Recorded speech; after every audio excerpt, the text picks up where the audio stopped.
With just a simple quick draw slash, Bai Yi completely shocks the school dean because this is definitely not the level of a rookie warrior. The dean notices that right before swinging his blade, Bai Yi actually used a high-level skill called Flash. Even crazier, in the split second of contact before the teleport, he pinpointed the school bully's weakest spot, struck it hard, and completely shattered his defense.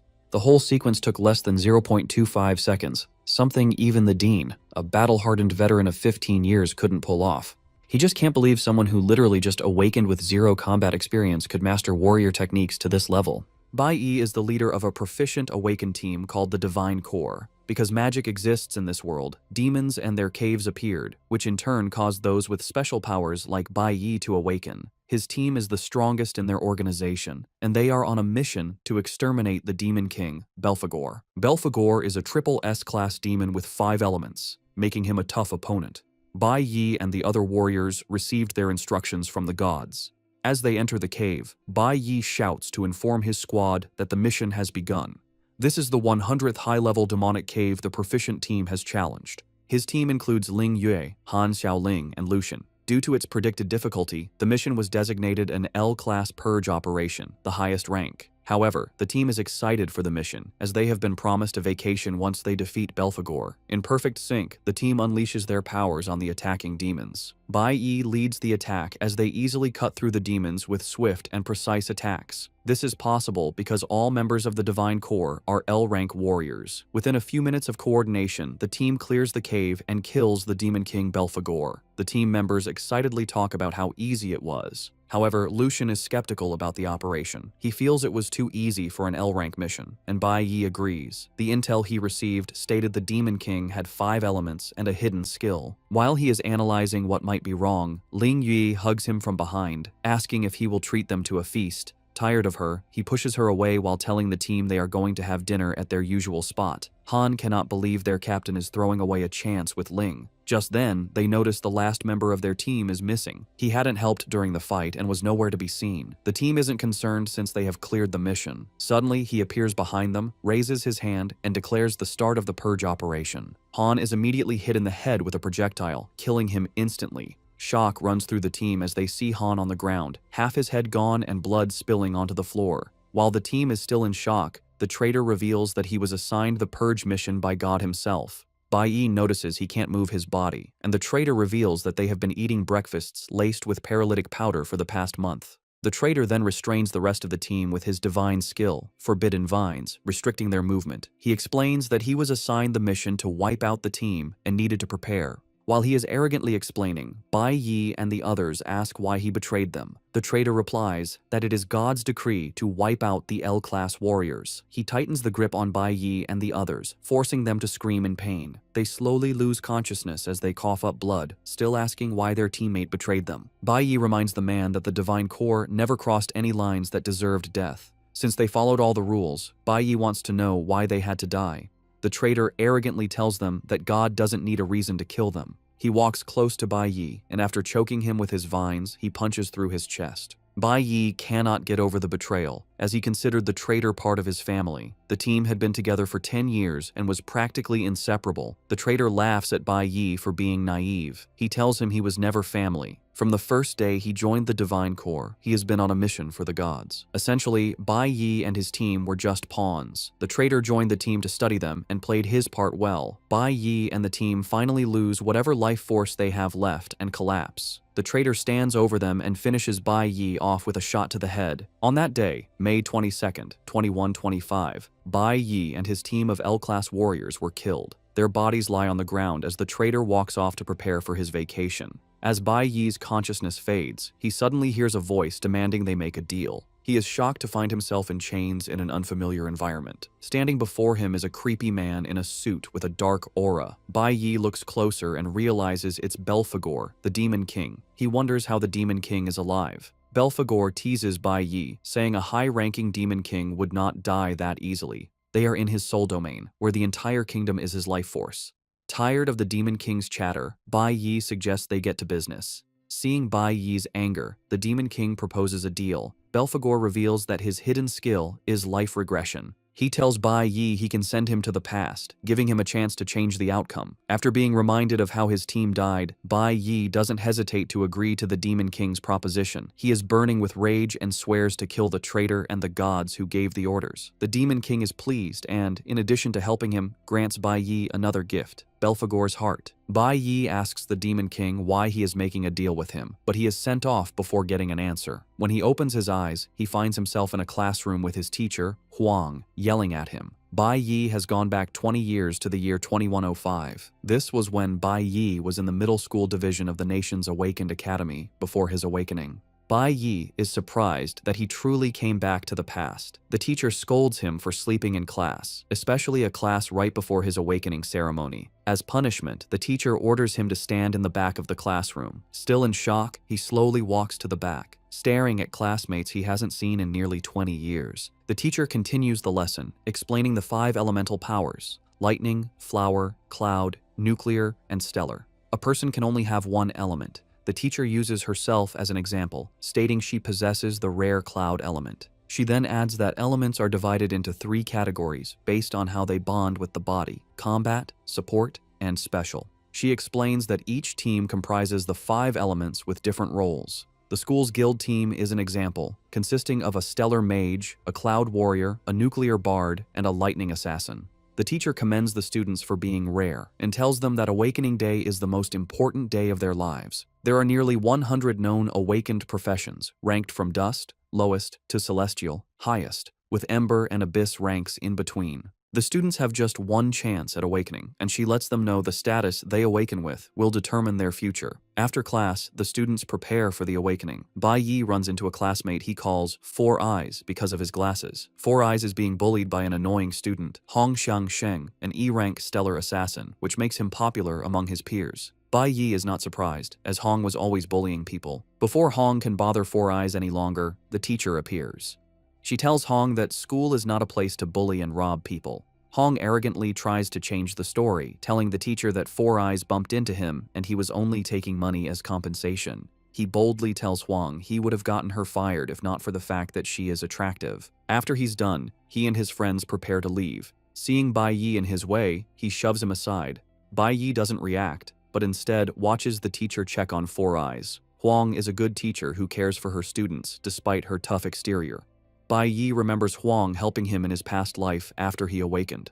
Just then, Huang is informed it is her class's turn for the awakening chamber.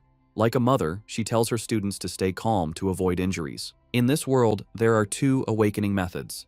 There is a natural awakening, like the one Hong had, which is why he is so arrogant. Natural awakening usually happens to people with strong physical constitutions and talent, activating during extreme emotional moments. The other is the artificial method, where those with potential enter the awakening chamber. The chamber is a product of knowledgeable scientists. Inside, emotions and adrenaline are intensely stimulated. This forces the dormant awakening within potential candidates to activate. Because it only happens once, it is considered the only way for someone to turn their life around.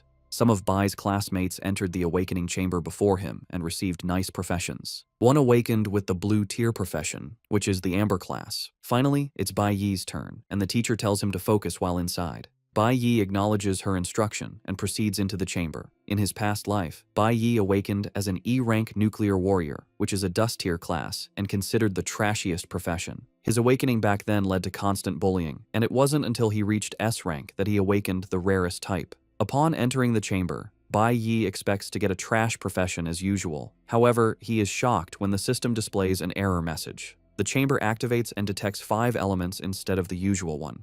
Bai Yi feels his insides burning as the system displays the Infinite Awakening message. The system informs him that he can choose any class from any of the 5 elemental types as his initial class. Bai Yi learns he can upgrade the other classes once his initial class reaches its maximum potential. He is shocked when he realizes he has been granted elemental accumulation. Apparently, he can choose new classes in the future, from dust rank up to the celestial rank, while maintaining their qualities. Bai Yi also has the chance to unlock the hidden rank above celestial. It dawns on him that he can do all this because of the Demon King's gift. He was given the ability of infinite awakenings, which is unheard of. The system then says all other elemental bars will be cleared once he selects his initial class. After taking his time, Bai Yi picks his class. He steps outside to the teacher, who is excited to hear what he awakened with. Bai Yi tells Huang the disappointing news that he awakened as a nuclear warrior, the worst quality in the green class. Huang is taken aback, but being a good teacher, she still encourages him, saying great men have also emerged from the green class. She urges Bai Yi not to give up, but he humbly tells her there's no need for comfort. Huang overhears the conversation and, as expected, pokes his nose into it. He trashes Bai Yi, saying the teacher is only giving him false hope and that reality is different. Huang reminds Bai Yi that the dust class means he is at the bottom of the food chain. Huang continues his arrogant behavior, telling Bai Yi that the gods choose the strong, while the weak are to be trampled. The mention of the gods immediately triggers Bai Yi, but he remains calm as Huang continues his nonsense. He reminds Bai Yi that he will have to sit in the back row in classes because that is how society works. Apparently, celestial ranks sit at the front, followed by the abyss, ember, and finally, the dust rank. Dust rank warriors are considered trash and can only do business with other low-tier ranks. Huang adds that there is no way for Bai Yi to change his fate through hard work, calling it a waste of time. Huang moves closer to Huang to talk trash to her, but Bai Yi has had enough. He grabs the coffee cup Huang is holding and spills it on his face. Huang is shocked, not believing what just happened. He angrily asks Bai Yi what he thinks he is doing, and Bai Yi replies that his voice is like noise to him. Bai Yi's actions and words are enough to get on Huang's nerves, and he decides Bai Yi needs to be taught a lesson. He aims a punch at Bai Yi, and Huang tries to stop him, but it's too late.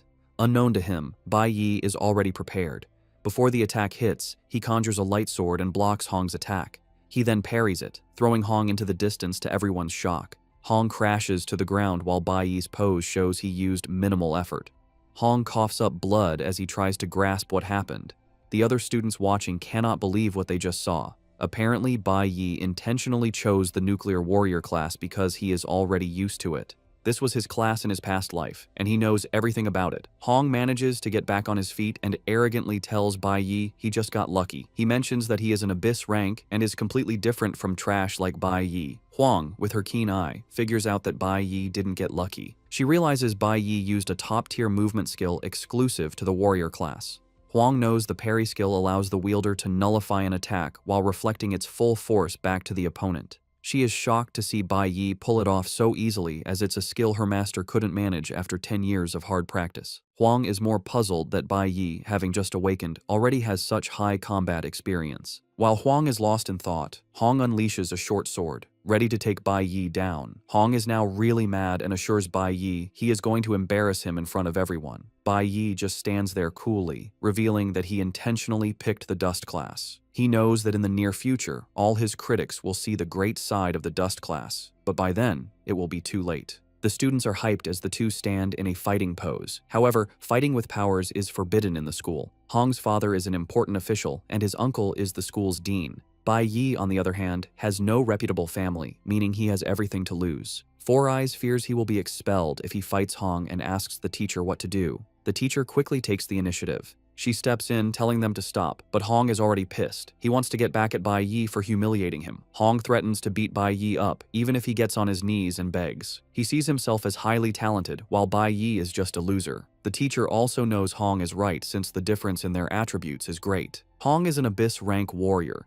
giving him a 200% boost in all attributes. Abyss ranks are far superior because their attributes are double that of a Dust rank upon awakening, and they can grow while the Dust rank remains stagnant. No one watching, including Four Eyes, believes Bai Yi has a chance. They assume he's going to be crushed. Four Eyes agrees Huang is a disgusting person, but has been surviving by playing the fool to avoid problems. He believes avoiding Huang is the only way to survive since a head-on clash will only lead to an unpleasant end. Once he's done weighing up his opponent, Huang runs toward him. The teacher is worried and screams at Bai Yi to watch out. She assumes Bai Yi plans to parry Huang's attack again, but knows this might not work since the skill consumes a lot of stamina.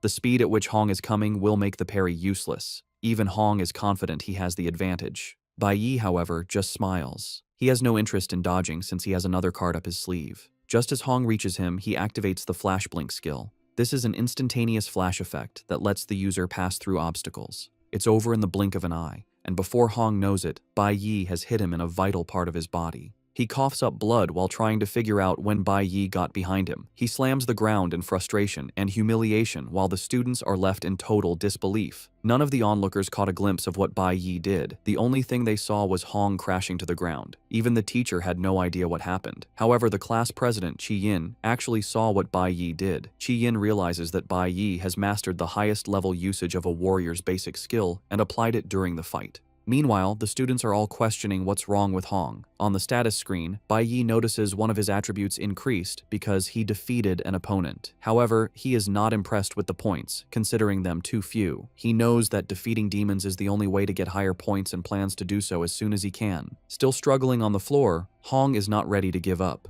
He tells Bai Yi not to leave as he is not done with him. He grabs his knife and tries to attack Bai Yi from behind, but before he can, they hear a voice telling them to stop. It's the school dean, Hong Lin, who is Hong's uncle. Lin mocks Hong, telling him he has already made a fool of himself, and tells the students to head home. At the mention of home, it registers in Bai Yi's head that he has a home. He had forgotten because he was just reborn, and his parents had already died in his past life. He remembers that something tragic happened on this very day, and before the dean can address him, he frantically dashes off. Even Hong is shocked as Bai Yi runs from the scene. The dean is short of words but turns to Huang, telling her to get her student under control. He promises to overlook what happened, and Huang thanks him. Later, Hong follows his uncle to his office to justify what happened. He claims Bai Yi only got lucky, but his uncle screams at him, saying Bai Yi utterly humiliated him. Leon stood in the distance and witnessed Bai Yi use the flash blink. He explains to Hong that in that split second, Bai Yi found his weakest point and struck it, leaving him defenseless. The dean is pissed because even with his experience, he cannot execute the flash skill with such proficiency. The dean compares Hong's battle with Bai Yi to that of a pro gamer toying with a noob, letting his nephew know that Bai Yi is no ordinary kid. Meanwhile, Bai Yi is rushing, thinking about how important it is for him to get home. He reaches the apartment building quickly, remembering how things went down in his past life. He is ready to stop it from happening again, even if he dies trying. Bai Yi enters the house while his father watches TV and his mother does the dishes. He looks angry as he enters, and his father is surprised he came home early. Bai Yi ignores his father and focuses on his mother. With tears in his eyes, he expresses his gladness that his mother is fine. His mother is mute and communicates with Bai Yi using sign language. She tells him she made his favorite hot and sour noodles, but Bai Yi immediately says he isn't interested in noodles today. He tells her that he wants to eat pickled fish. Bai Yi's mother tries to argue, but finally gives in to her son's stubbornness. She agrees to get the pickled fish, and Bai Yi offers to follow her, but his father stops him, saying his mother can go by herself. He wonders why Bai Yi came back and didn't greet him. He stands up, gets his alcohol, and asks Bai Yi how his awakening went, eager to hear what his son awakened with. It turns out Bai Yi's father, Bai Lingshang, is a class electric warrior and is fairly strong, which makes him dangerous. Bai Yi tells his father he didn't awaken that day because things took too long. His father demands to know why he came home early if he hadn't awakened. He mentions being disappointed with his friend's son's awakening class and expects his own son to awaken with the Abyss rank. Lingsheng claims he awakened with the Abyss rank and has poured his sweat and blood into raising his son. Pissed, and with a scary aura, he demands to know what Bai Yi awakened with. Engulfed in the aura, Bai Yi lies again that he hasn't awakened. This only makes his father angrier, and he smashes a drink bottle on Bai Yi's head. When he learns Bai Yi awakened with the dust rank, he grows more furious and yells at him. Lingsheng is a violent man who can't control his emotions. In Bai Yi's past life, his father's fury and embarrassment over the dust rank turned to violence. He hit Bai Yi, but his mother stepped in as she always did. As a weak boy, Bai Yi could only watch as his father beat his mother for an hour. The beating was so severe that a blow to the head left her mentally unstable. He could only cry as he watched his mother get battered in his previous life. Now reborn, he aims to change things. He still doesn't have what it takes to challenge his father, a C-rank Abyss class warrior, and will need time to level up. The tactics he used against Hong won't work here. His father is on another level, with real combat experience. Bai Yi sadly realizes he can't touch his father yet. His father grabs him by the hair, ranting that he regrets Bai Yi was ever born. Bai Yi knows he is in a deep mess. His father came home early to wait for him and won't let him go until he's satisfied. Knowing his father's violence, he wanted his mother away from the house. Bai Yi is glad he got her out, but as he celebrates this internally, a blow lands on his head. Things worsen when someone enters the house. It is his mother, the very person he tried to keep from witnessing the violence. His mother is horrified to see Ling Sheng pounding on their son's head as he lies on the ground. She had rushed back as fast as she could to feed her hungry son, which explains her quick return. Bai Yi is terrified to see his mother, wondering if history is about to repeat itself. As expected, Ling Sheng turns his attention to the poor woman. In a flashback, Bai Yi sits in a prison cell. In his past life, he became the first person to advance from a green to a platinum tier. Because of this feat, his cellmate wonders why he was arrested and brought to a prison for those sentenced to die. Bai Yi's only statement was that he deserved to die because he beat his mother to death. He was sentenced to death for killing his father in revenge for what happened to his mother. Now, in the present, history is about to repeat itself. As Ling Sheng continues his madness, Bai Yi's mother runs to check on her son. Bai Yi knows he is stronger than an ordinary person who wouldn't have survived his father's punch. His mother tries to help him up, shielding him from his angry father. Ling Sheng continues his rant, telling his wife he was happy when she was pregnant. Since his siblings couldn't produce a son, he believed he was destined to restore the family's glory. However, he is disgusted by what followed. His son, his great hope, awakened with the worst class, dust rank. Ling Sheng screams at his wife, reminding her Bai Yi can't advance because it is a trash class. He blames his wife's genes for the result. Ling Sheng loses control and raises his hand to hit her, but Bai Yi won't allow it. He uses Flash Blink to get past his mother and block his father's attack. Ling Sheng is thrown backward and smiles heroically. His mother is worried, knowing what is coming next. Ling Sheng gets to his feet and arrogantly walks toward his son, intending to beat him to a pulp. Bai Yi plans to use the parry attack, but before he can activate the skill, his father's punch breaks through his sword and hits his face. Bai Yi spills blood, bitterly realizing the huge power gap between them. Before he can breathe, another punch comes. He blocks it with his hands, but the shock still injures his ribs. Ling Sheng prepares another powerful strike to put his son in his place, mad that he has the guts to defy him. Bai Yi sees the punch coming, but can't dodge or block it. He only covers his head with his hands as the blow lands. Ling Sheng tells Bai Yi he deserves to die for awakening with a useless class. Yet, Bai Yi remains standing, unwilling to let history repeat itself. Seeing Bai Yi still up makes Ling Sheng angrier. He mocks him, asking if he thinks he's the real deal just because he awakened. Ling Sheng grabs a chair, ready to smash his son. Bai Yi's mother holds him as they brace for the hit. Just then, a commanding voice outside demands they open the door. Ling Sheng is disappointed by the interruption. Bai Yi's mother holds her son, relieved by the break. However, the knock is no surprise to Bai Yi, as he arranged it. Ling Sheng acts tough as he opens the door, but his attitude changes when he sees who is there. Two tough-looking men stand at the door and ask Ling Sheng what took him so long. The two men are inspectorate investigators, Liang and Chen Jin Wu. Liang is the red A-rank deputy captain, while Chen Jin Wu is a blue C rank. Ling Sheng is shocked to see them, and, while trembling, asks what they are doing at his house. Liang shows him a picture of a wanted criminal named Snow, asking Ling Sheng if he has seen him. Apparently, the office received a call that Snow was seen in the building, so the police are conducting a house-to-house search. Ling Sheng is relieved to hear that he is not the reason for their visit. He smiles, telling them he has not seen Snow. Since Snow is popular and always on TV, he assures them he would report it if he ever ran into him. Just then, Liang notices Bai Yi is in bad shape and asks Ling Sheng what happened. Ling Sheng lies that his son was careless and fell while buying groceries. He taps Liang on the shoulder, telling him not to worry about such trivial matters. Before he can finish, Bai Yi cuts in, telling the officers his father is lying.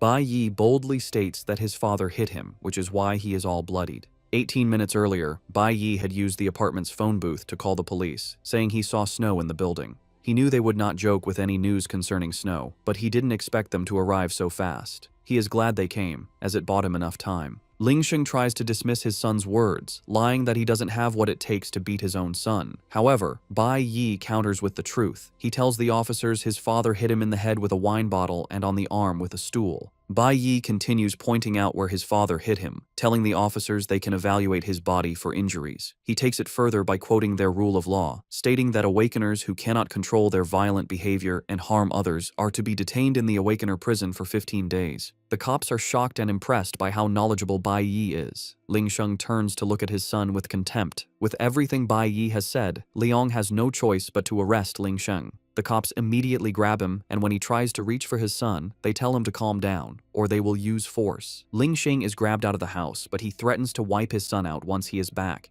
Bai Yi ignores him and closes the door as he is dragged away. Once they are safe, Bai Yi's mother runs over to hug him. Bai Yi is relieved that he was able to save his mother. However, he has 15 days to get stronger and promises his mother that Ling Sheng will never touch her again. Before his father was taken, Bai Yi managed to grab the key to his safe. He knows his father has something important inside, as this is how he climbed from E rank to C rank. Later, Bai Yi heads to the safe and unlocks it. The contents were a secret Bai Yi learned after his father died in his past life.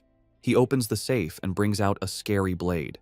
Bai Yi plans to take on the demon caves using the blade. Since demon caves are the only way to upgrade his class, he knows he has no choice but to enter the labyrinth. However, there is a problem. The demon caves are under the jurisdiction of the gods, and only guild members can enter. The ones Bai Yi can currently enter are managed by the school. He can also access a hidden demon cave that he knew about from his past life. Soon, Bai Yi makes his way to the hidden demon cave, determined to surpass everyone as fast as he can. Meanwhile, in the inspectorate's detention room, officers talk about the snow sighting being a false alarm. They aren't mad, as they are always ready to check out anything related to snow. While they discuss, Ling Sheng tries to bribe them for his release. Liang is disgusted by Ling Sheng's behavior, especially since he was a guild member. The officers tell him things will get worse if bribery is added to his charges. They urge him to stay put for the night before being sent to the Awakener prison the next morning. Ling Sheng's rage is directed entirely at his son. Since Bai Yi knows his father will be out in 15 days, he is preparing to take on the demon caves to level up. Demon caves are another space parallel to their world, accessed by a door that appears out of thin air. Once discovered, they are mostly taken over by guilds because they house demonic beasts and ores, making them the best place for awakeners to improve. However, a team is usually required to enter since the caves are dangerous. The one Bai Yi is about to take on was only discovered 5 years later in his past. An F-rank cave requires 3 E-rank warriors, while an E-rank cave needs a 5-person team of 3 E-rank and 2 D-rank warriors. Bai Yi is confident the cave he is about to challenge is an F-rank. The demon caves are known to be dangerous, but since Bai Yi has no other choice, he must take on the cave by himself. He knows why he needs to get stronger as soon as possible. Armed with the weapon from his father's safe, he proceeds into the demon cave. The area is filled with ice and snow, and Bai Yi figures he is in the domain of a cloud-type magic beast. As he strolls through the domain, he soon runs into a sleeping ice bear. In front of it are human skeletons, showing that others might have entered before. While he is looking around, a bloodthirsty forest wolf appears and almost gets him. The E-rank wolf is still stronger than Bai Yi. Bai Yi leaps backward to avoid the wolf, but it comes at him again. He is able to block the wolf's teeth with the blade. Bai Yi then goes on the attack, taking down the wolf with a single slash. This is possible thanks to the A-rank weapon he is wielding. It is a weapon not available on the market, which is why his father kept it hidden. With this weapon, Bai Yi can close the skill gap between him and the beasts. The weapon is known as the Hunwu blade, made from Hunwu stone. It is so powerful it cuts through iron like butter. However, even with the weapon, Bai Yi knows he needs at least 4 strikes to take down beasts because of their defense. He casually teases about how he misses being an L-rank awakener. He learns he needs to defeat 20 wolves to upgrade a level on his skill set. Since he is fighting in an ice area, his cloud element will receive the upgrades. It will take him 10 upgraded levels to move from E rank to D rank. Soon, Bai Yi is surrounded by a pack of wolves attracted by the smell of blood. This is a perfect, yet dangerous opportunity to level up.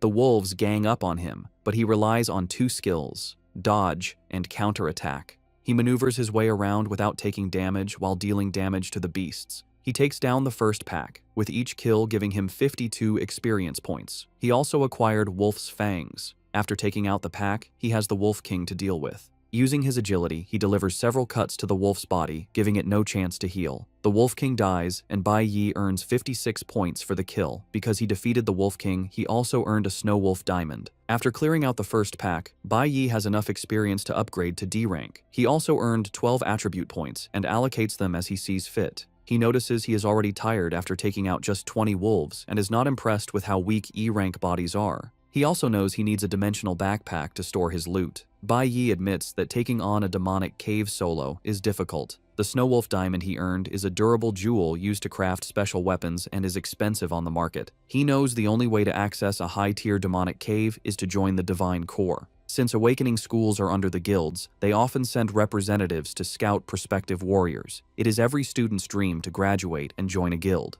But if a student is kicked off their team, their career is likely over, which is what happened to Bai Yi's father and why he is stuck at C rank. Looking at his current situation, Bai Yi realizes he will burn even more stamina taking on the beasts alone. He is already exhausted. Before he knows it, another pack of wolves appears. He decides to use a trick he has up his sleeve. He runs, and the wolves follow. He leads them into a forest where he cuts down trees to give himself space. This disturbance attracts the forest's other beast, the cloud python. Now Bai Yi has wolves and pythons to deal with. To get out of the situation, Bai Yi kicks his plan into motion. He lets off a loud explosion, hoping it wakes one particular beast. His plan works as the sleeping frost bear angrily emerges from its den. The enraged bear attacks whatever it sees. The wolves and pythons are not safe from the bear's rage as they all get smashed. While the bear is rampaging, Bai Yi cleans up from behind, earning a bunch of experience points. He continues with these tactics, earning points and obtaining python fangs and wolf fangs. Bai Yi uses the beast's weakness against them. They are aggressive but lack brains. By using the bear against the others, he conserves stamina. However, he still needs to finish them off to gain experience. After fighting for some minutes, Bai Yi is exhausted. He decides to move to the next phase of his plan. Once the beasts are lined up, he hits the ice floor and breaks it to kill them. He has been analyzing the terrain and noticed they are on an ice bridge suspended between two cliffs. This brilliant plan takes out almost all the beasts in one go. Bai Yi is exhausted but still needs to handle the frost bear and the remaining wolves. The system unlocks a new title for him, 1 against 100. With this title, his stats increase by 10% when fighting multiple enemies. However, Bai Yi is not worried about the frost bear yet. He knows every cave has a final boss and expects it to show up. He has caused enough chaos and wonders why the boss hasn't appeared. Suddenly, an ice spell hits the area. Before he can react, he and the beasts in front of him are hit. Bai Yi realizes his assumption was wrong. The final boss had already awoken and was waiting for the perfect moment when everyone was exhausted. Bai Yi and the beasts are gathered in one spot, making it hard to escape. The spell hits him, and his legs are already frozen. He realizes the ice bridge was part of the boss's trap. The boss put everything in place to show up and reap all the rewards. It dawns on Bai Yi that the cave's final boss is intelligent. The final boss is the Kalen demon monkey, which also has other apes as guards. Almost all of Bai Yi's body is covered in ice, preventing movement while the demon monkey wears an evil smirk. Apparently, the cave is a high-risk one that requires a group of E-rank warriors. With his body completely frozen, Bai Yi fears he might go into hypothermia, which would be his end. The monkey boss raises his hand, points at Bai Yi, and orders his monkeys to attack. Realizing he is trapped, Bai Yi resorts to using the parry skill. Since the parry skill requires precise timing, Bai Yi waits until the hit is about to land. He activates the parry and shatter skills, breaking the ice and blocking the incoming attack. Though temporarily free, Bai Yi knows he is in trouble because he has drained a big chunk of his stamina. The shatter skill lets an awakened use all their energy to break free from control effects, but it consumes a large amount of stamina. Bai Yi figures the demon monkey will need time before using an ultimate skill again, and he must kill it before then. The demon monkey then orders the ice bears and wolves to attack Bai Yi. Since the nucleo element has issues against the cloud element, Bai Yi knows his chances of winning are low. He is low on stamina and getting exhausted. The demon monkey sits like a proper villain while ordering his minions around. Bai Yi knows he will die if more beasts show up. While trying to think of a way out, he is attacked by one of the monkey beasts, which tries to smash him with a club. Bai Yi only manages to block the attack but is pushed back, his knee scraping the ice floor as he tries to maintain balance. The sudden attack causes Bai Yi to lose all his strength, putting him at a serious disadvantage. The ice bear's constant screaming weakens him further. One bear throws an ice boulder at Bai Yi, but he manages to cut it down. However, the cold doesn't help as his stamina has almost hit 0. Once the demon monkey notices Bai Yi is nearly drained, he uses another ultimate skill, the Ice Storm.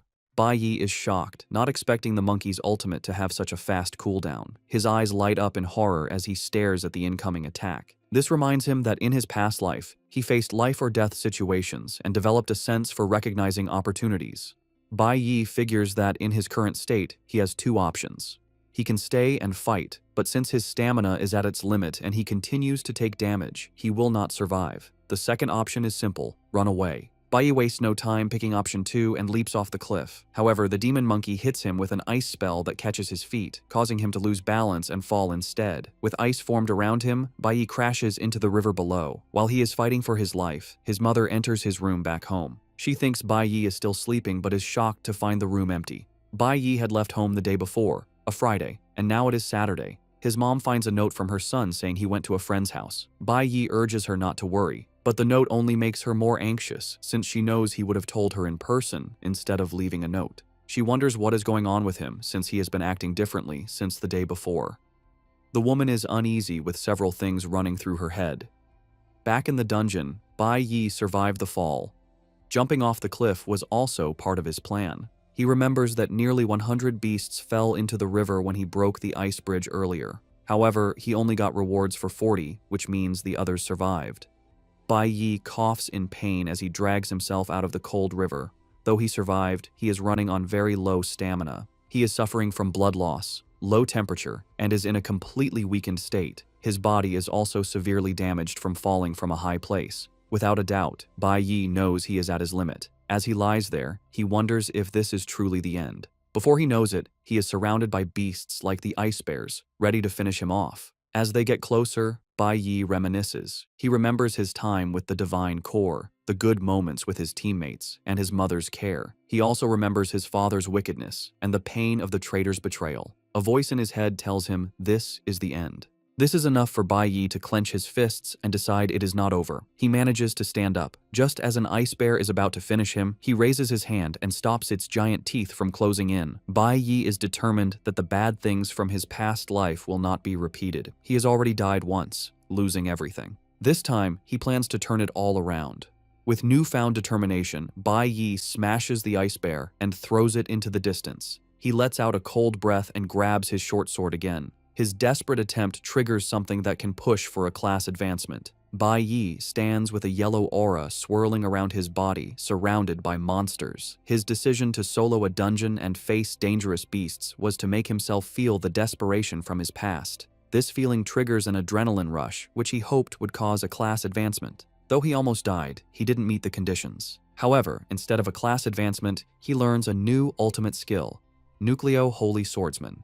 It is well ahead of its time and level. While he didn't advance his class, the skill will be very handy. With this skill and adrenaline, Bai Yi is brimming with energy. He points his sword at the beasts, telling them it is time to be wiped out. One beast moves, and the others follow. Bai Yi remains unfazed and prepares his short sword. As they get closer, he unleashes a swirling, dangerous speed attack called Sanctuary that cuts through all the surrounding beasts in one slash. He cuts them down as notifications pop up, telling him he has defeated ice bears and forest wolves and showing the experience points acquired. After taking out the monsters, he acquires items like Icefield Beasthide, Proud Barebone, and Bloodtooth. The Sanctuary skill clears his fatigue and restores his lost stamina. In addition, Bai Yi gets an upgrade and obtains the Icefield Wanderer title. This provides resistance to cloud element creatures plus a 100 damage reduction, which is exactly what he needs. Bai Yi stares at the top of the cliff, promising to wipe out the rest of the beasts, including their boss. With the flood of experience points, he upgrades to level 9 of the E-class. Bai Yi immediately activates the Icefield Wanderer effect to resist the cold. The Sanctuary skill also allows him to store damage from attacks and then release it on a group of enemies at once. However, he can only use this after taking a lot of damage. He is thankful that the skill restored his stamina. Bai Yi then remembers he needs to finish quickly and return home before his mother worries. He climbs the cliff and makes his way to the demon monkey boss's palace.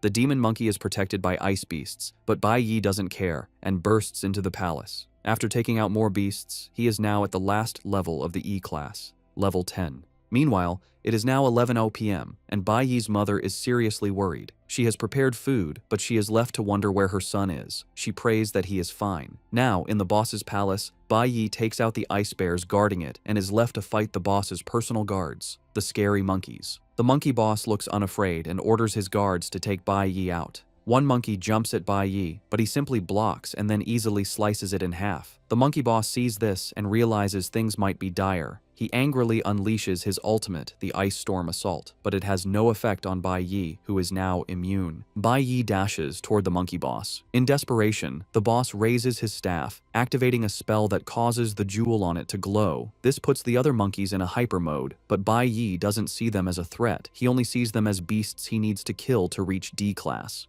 Bai Yi cuts through the beasts like they are nothing before relieving the monkey boss of one of its arms. The boss screams in pain as blood spills from the severed limb. Before it can do anything else, it finds Bai Yi looking at it with a death stare. Bai Yi unleashes a series of cuts on the boss's body, defeating it. A notification pops up, telling Bai Yi he has successfully defeated the D-Class Cloud Element user, the King of the Azure Forest, and gained 1,000 experience points. He also advances to the D-Class Nucleo Warrior. After this, he sees items to pick up. Because of the experience he gathered fighting a Cloud Element enemy, the system tells him a new profession is about to awaken. Bai Yi is shocked, having forgotten about this. A red and blue aura emanates from his body. He awakens the Cloud Element Mage profession and can now switch professions at any time. Bai Yi is excited to have awakened a red profession, even at E-Class. Unlike the Nucleo class with its 100% bonus, the red class comes with 200%. The red class's strength is already on the same level as his current class.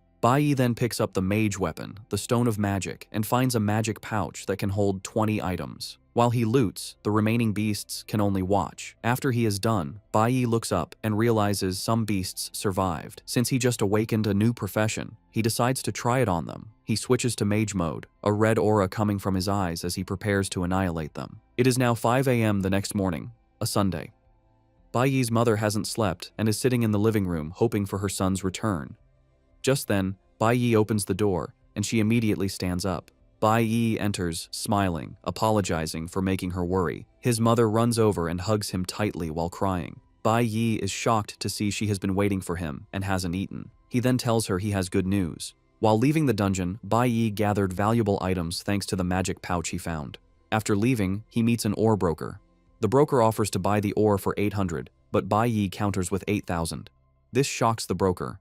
Bai Yi doesn't argue and just takes the ore back.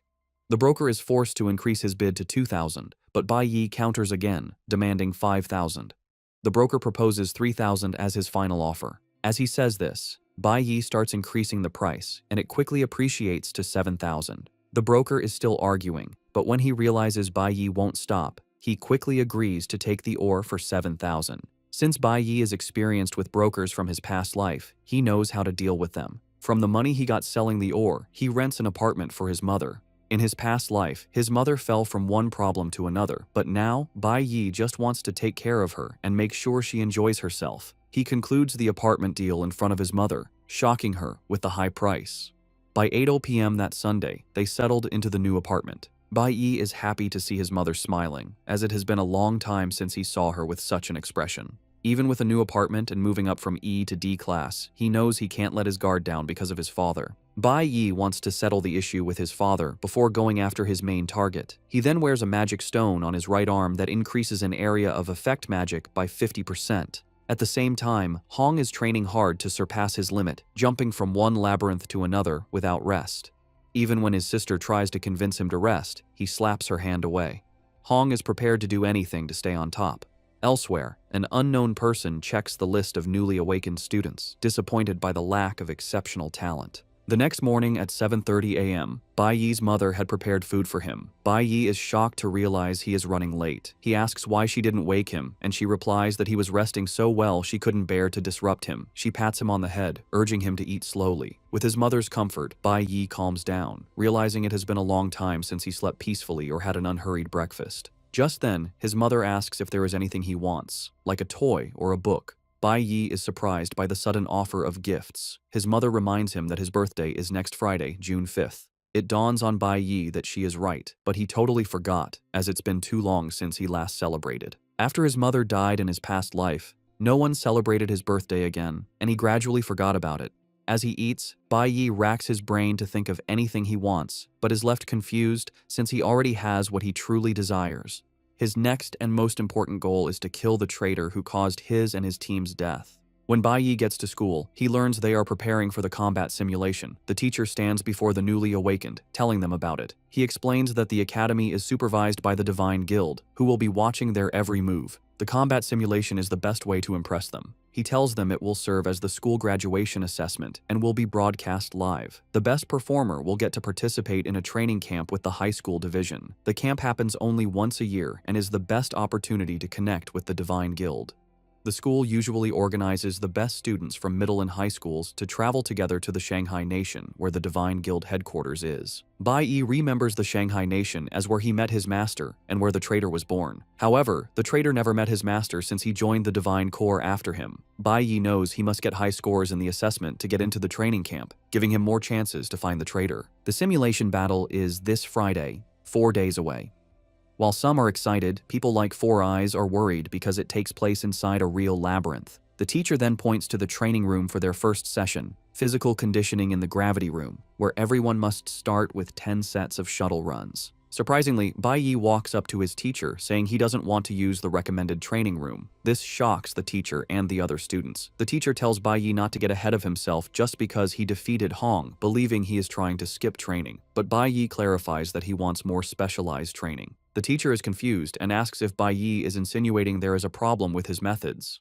Bai Yi reveals that physical conditioning is necessary for most awakeners, so the gravity room isn't a bad option. However, he believes the shuttle run is only best for classes like assassins and warriors, which require speed and coordination, and not everyone needs this. He tells the teacher that classes like mages and chanters are better suited to train in the element room. He adds that everyone should be allowed to train differently since their classes are used differently. The teacher hears this and points out that Bai Yi is basically teaching him his job. Qian overhears and is shocked. She realizes Bai Yi's proposed training method is the same one a Divine Corps training officer, Mr. Dong Yang, mentioned. However, it's a new method, and she would only know about it because her father brought home the videotape. Qian is surprised that Bai Yi came up with the same idea. Specs tells Bai Yi to avoid being blunt with the teacher, who is the school's most authoritative trainer. Instead of getting angry, the teacher pats Bai Yi on the shoulder, smiles, and says the training method he mentioned is interesting. The teacher then explains that with so many students, it would be difficult to cater to everyone's specific needs in the short term.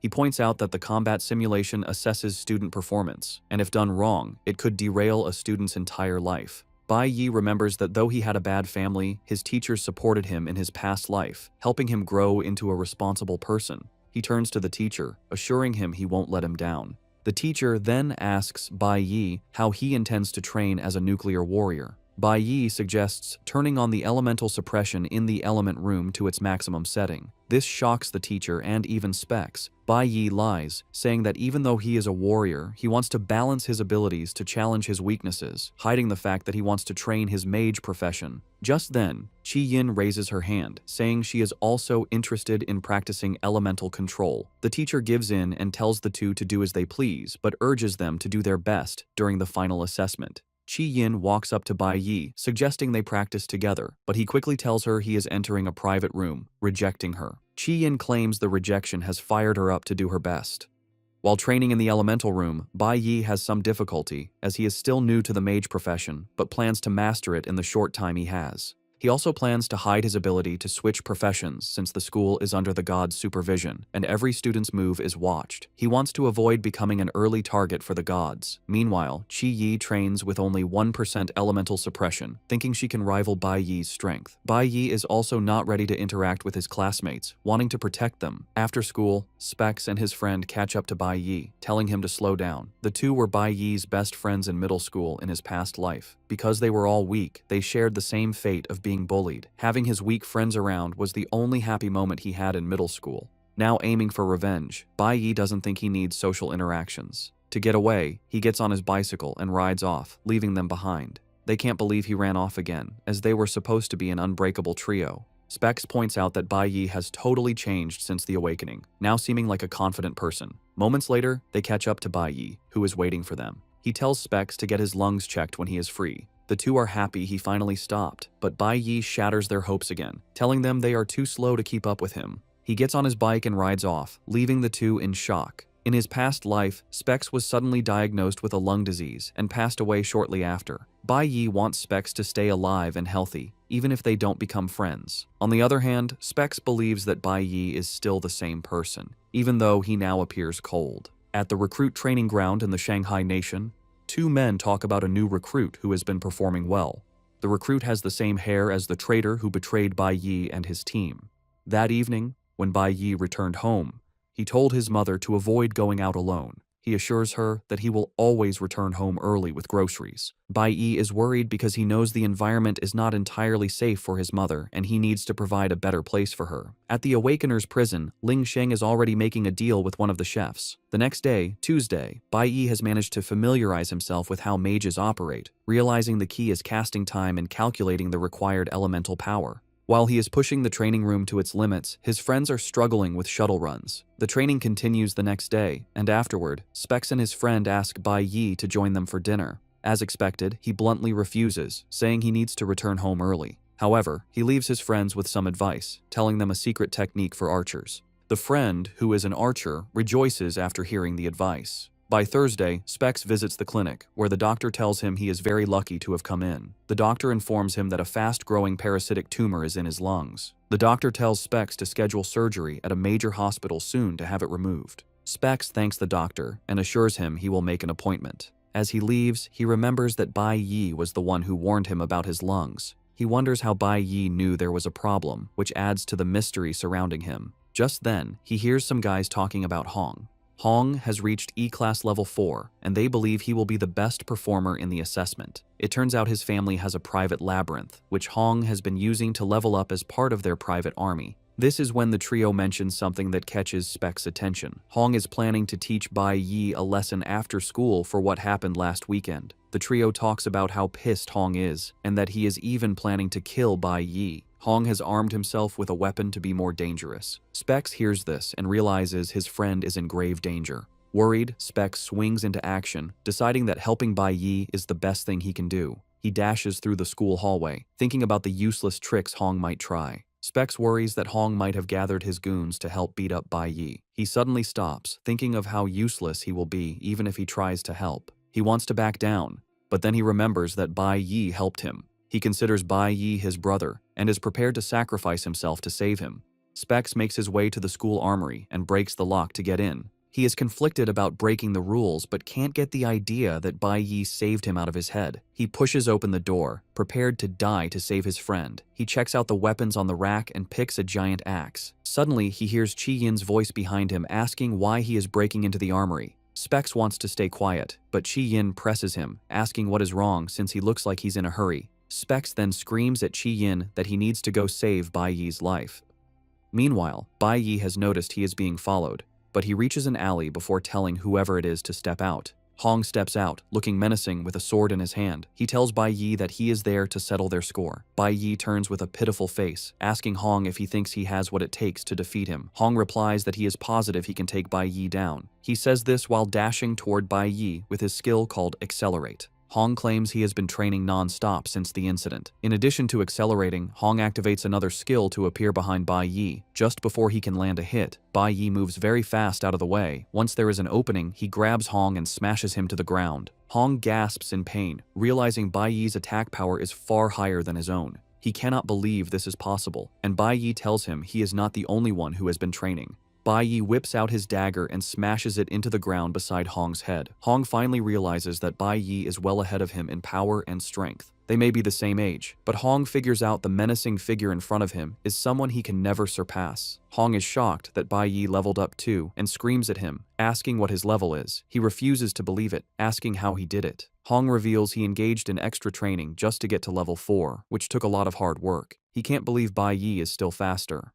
Bai Yi smiles when Hong mentions how hard he has been training. Bai Yi simply asks him if he has died before. With a knife to his throat, Hong tells Bai Yi to just kill or torture him. Hong believes Bai Yi has been looking down on him, and Bai Yi admits this. However, he assures Hong that he doesn't actually hate him that much. Bai Yi is impressed that Hong followed him and didn't ambush him or call his friends to gang up on him. Bai Yi understands that Hong was just trying to test his own strength. Hong screams at Bai Yi to kill him now, or risk dying at his hands later. He doesn't want Bai Yi to pretend he can see through him. Bai Yi thinks again, and tells Hong he is taking back what he said about not hating him too much. Meanwhile, Specs and Chi Yin have arrived but are hiding and watching. They are surprised to see Bai Yi has handled the situation without their help. They see Bai Yi sitting on Hong like he is a nobody, and Hong isn't even moving. Bai Yi then tells Hong that he has a deal for him. He lets Hong know there is a way for him to get stronger, but in return, he has to do something for him. The next day, Friday, is the assessment day. The teacher tells the gathered students that it is time for the combat simulation. He explains that even though it is a simulation, they will enter a real labyrinth. Although most of the labyrinth's power has been sealed, there are still dangers. The teacher urges them to act according to their capabilities since there are many dangerous monsters inside. To ensure the students are safe, high school students have been assigned to guide them. The seniors will not fight, but are expected to intervene in the face of danger. A team of 4 to 5 people will be formed with a senior student leading them. They can choose between E-class and F-class dungeons. However, the E-class dungeons are much more difficult, and the teacher urges them not to try one if they don't have the strength. He adds that failing the challenge will result in the loss of academic credits, showing how important it is. After giving the instructions, the teacher tells them to start choosing their dungeon level. He asks the students to raise their hands if they want to challenge the E-class dungeon. A total of 8 students, including Chi Yin and Hong, raised their hands for the E-class dungeons. Specs is surprised that some students are crazy enough to take on the dangerous dungeons. Out of 180 students, the teacher announces that 8 have volunteered. He lets them know the rest will be randomly distributed to the F-class dungeons. However, Chi Yin notices that Bai Yi didn't raise his hand. Just then, Bai Yi walks up to the teacher, saying he would like to challenge the school's D-class Spirit Jade dungeon. Everyone is stunned when Bai Yi makes this declaration. When Bai Yi declared he would challenge the school's D-class Spirit Jade dungeon, a shocked silence filled the room. His teacher stared, speechless at the absurd request. Among the stunned students, Hong Qiansheng and the class president, Qi Yin, looked on in disbelief. The teacher quickly recovered and told Bai Yi he must be joking, stating that no one challenges a D-class dungeon right away and refused his request. However, Bai Yi's intense gaze showed he was completely serious. Just then, the dean of the junior high division, Hong Liang, stepped forward. He explained that D-class dungeons are very dangerous and normally for high school students who have reached D-class or higher. Unfazed, Bai Yi countered that the combat simulation rules allow students to choose their own level. He continued, saying the school's purpose is to find exceptional talent for the Divine Guild, and the criteria for such talent include bravery and strength. Bai Yi then asked if the dean really intended to deny him the chance to demonstrate those qualities. Cornered by Bai Yi's logic, Dean Hong Liang gave in slightly, but presented a new problem. All dungeons must be entered as a team. Bai Yi immediately replied that he could do it alone.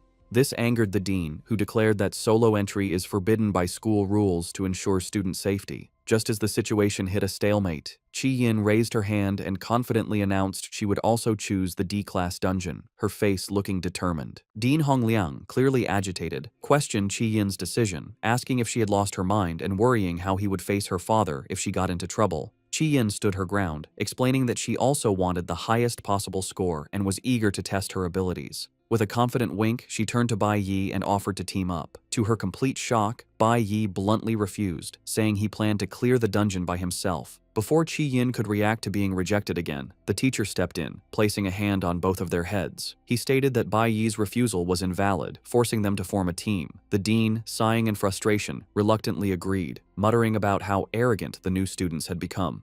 The teacher then pointed out a new problem. Since their team only had 2 people attempting a dangerous dungeon, it was unlikely any senior students would volunteer to supervise them. Just as it seemed their challenge was impossible, a hand shot up from the group of seniors. A charismatic young man stepped forward with a charming smile, declaring that the flowers of the motherland always need someone to protect them.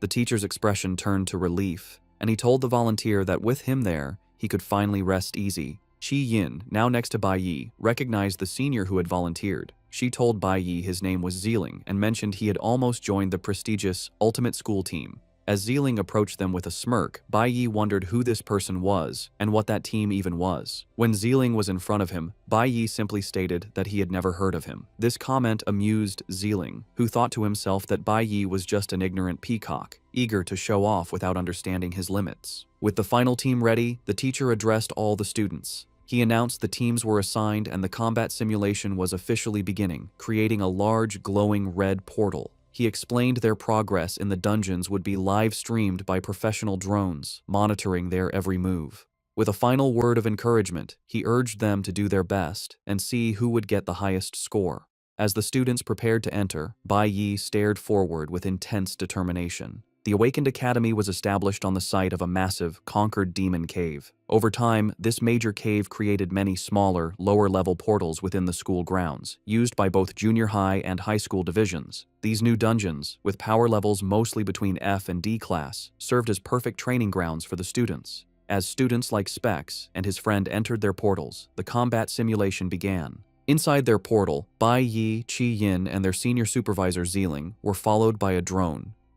Bai Yi was aware the simulation was being broadcast and that his every action was recorded. He knew he had to control himself and not reveal all his trump cards, especially when facing unknown threats, thinking of the gods who were watching. His reason for choosing this challenge was clear. The Spirit Jade dungeon held something he desperately needed. The team arrived in a dark forest, standing on a cliff's edge.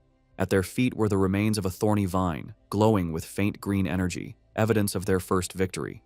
Zeeling confidently stepped between Bai Yi and Qi Yin.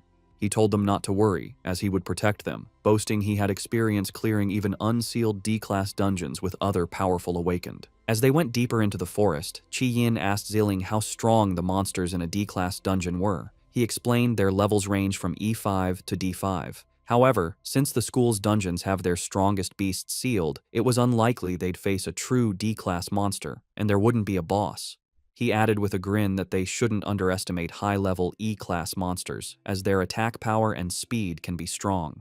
He reminded them that as new students, they were still just small fries, and Qi Yin nodded in understanding. Zeeling then turned to Qi Yin, promising to find low-level monsters for them to farm points and assuring her he wouldn't let her get hurt. As he was speaking, he noticed Bai Yi had walked far ahead, a strange green aura glowing around him. Zeeling paused, puzzled by Bai Yi's action. He called out, warning Bai Yi not to run so far ahead in case he angered a monster.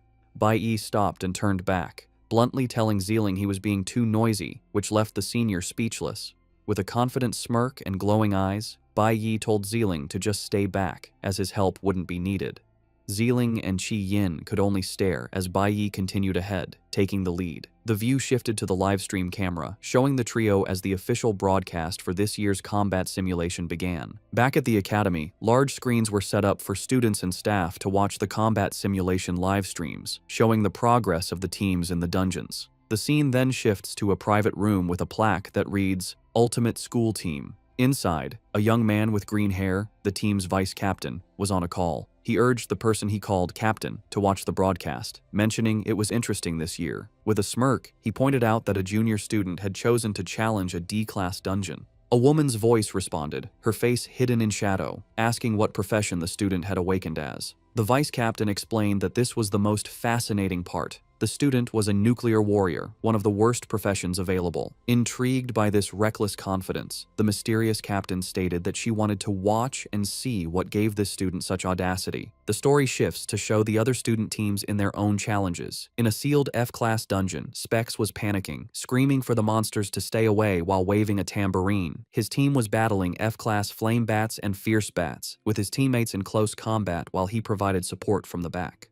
A senior student supervising his team told him not to be so tense, reminding him his role was to provide buffs from a safe distance. Specs, however, was still terrified, exclaiming how frightening even the lowest-level F-class monsters were. Meanwhile, in a sealed E-class dungeon, the threat was greater. Teams were facing packs of fierce fangs, wolf-like beasts crackling with elemental energy. Hong Qinsheng's team was struggling, with several members wounded on the ground. A healer tended to one of the injured, asking if he was all right. Seeing his team in trouble, a determined Hong declared that if they couldn't handle it, he would take on the beasts himself. Fueled by his rivalry, he charged at a fierce fang, shouting that he would absolutely surpass Bai Yi. A red status window appeared as he struck, showing a skill that boosted his strength, critical hit rate, and lifesteal, pushing him to his limit.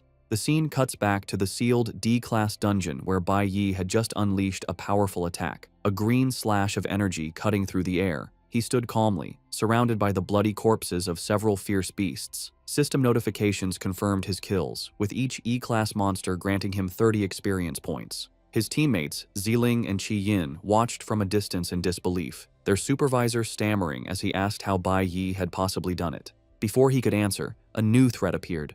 Two massive, multi-eyed spider monsters crawling toward them.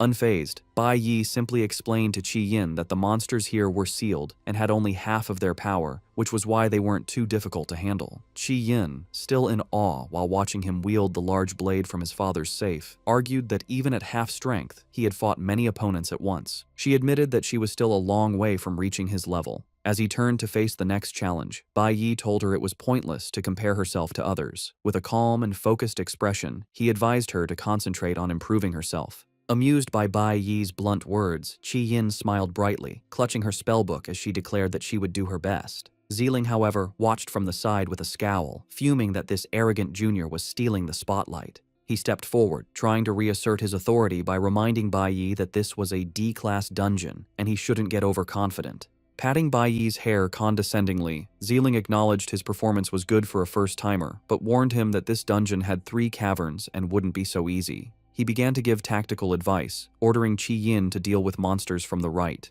Without pause, Bai Yi interrupted, stating that he would take the left side, leaving Ziling flustered and ignored. The team now stood in a large cavern with the bodies of defeated beasts. Before them, the path split into 2 tunnels, and at the far end of the cavern, a massive, glowing red magical seal pulsed. As Bai Yi ignored him and spoke directly to Qi Yin, Ziling's frustration grew. Bai Yi asked Qi Yin if she could handle the lower-level monsters on the right path by herself. Sidelined, Ziling could only watch, thinking how disrespectful this junior was. Bai Yi explained to Qi Yin that the purpose of the simulation was to test their individual abilities, and she needed to prove her own strength.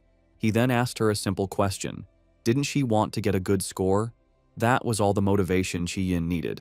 Her expression became firm as she declared that she understood and could do it. With the plan set, Bai Yi walked down the left path alone, while Qi Yin and Ziling took the right. Watching Bai Yi's back as he left, Ziling's face twisted with rage. Muttering a curse, he decided that if Bai Yi wouldn't learn the easy way, he would have to be taught a lesson the hard way. In a flash of golden light, he summoned a glowing bow, his intentions clearly turning malicious. Back in the viewing room, the teachers and students were watching Bai Yi's live feed in amazement. Screenshots from the drone footage showed him single-handedly taking down hordes of E-class monsters. One viewer exclaimed that it was incredible how many beasts Bai Yi had already defeated. A teacher asked what his current level was, and another replied that his official report still listed him as E1, though his real level was unclear.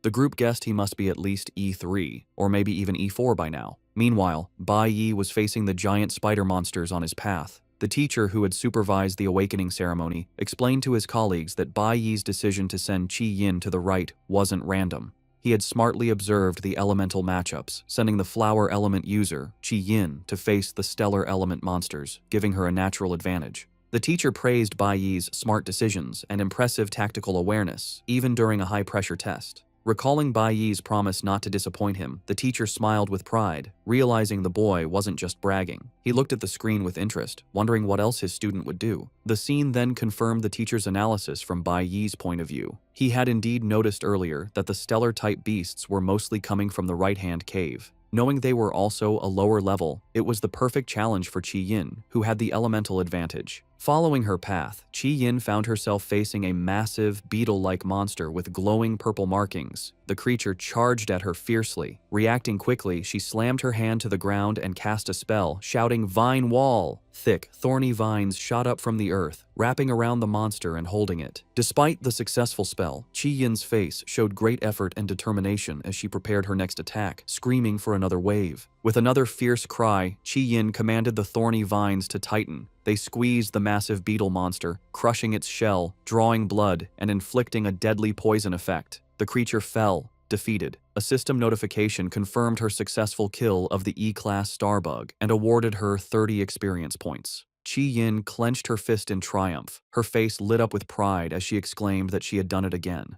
From the entrance of his own path, Bai Yi had been watching her progress. He noted that mages, even at the E-class level, already have their basic class skills. In Qi Yin's case, it was the ability to create a poisonous wall using plants, a skill known as Vine Wall. Bai Yi was genuinely impressed. For her first time in a dungeon, she was very calm while facing monsters stronger than herself. She also had the tactical sense to use her wall skill not just for defense, but to trap the monster and create a smaller kill zone. He concluded that she definitely had a natural talent for combat. Having confirmed she could handle her side, Bai Yi turned his full attention to the massive, glowing red seal at the end of his cavern. Flames of 5 different elements flickered around it, and he figured the dungeon's sealed D-class monsters must be behind it. With Qi Yin handling the beasts on her path, he was free to focus on his own, more dangerous goal. As he approached the seal, Bai Yi considered his strategy. He was confident he could get a high score while hiding his true strength, even with the drones broadcasting his every move. However, he needed to carefully plan his next step,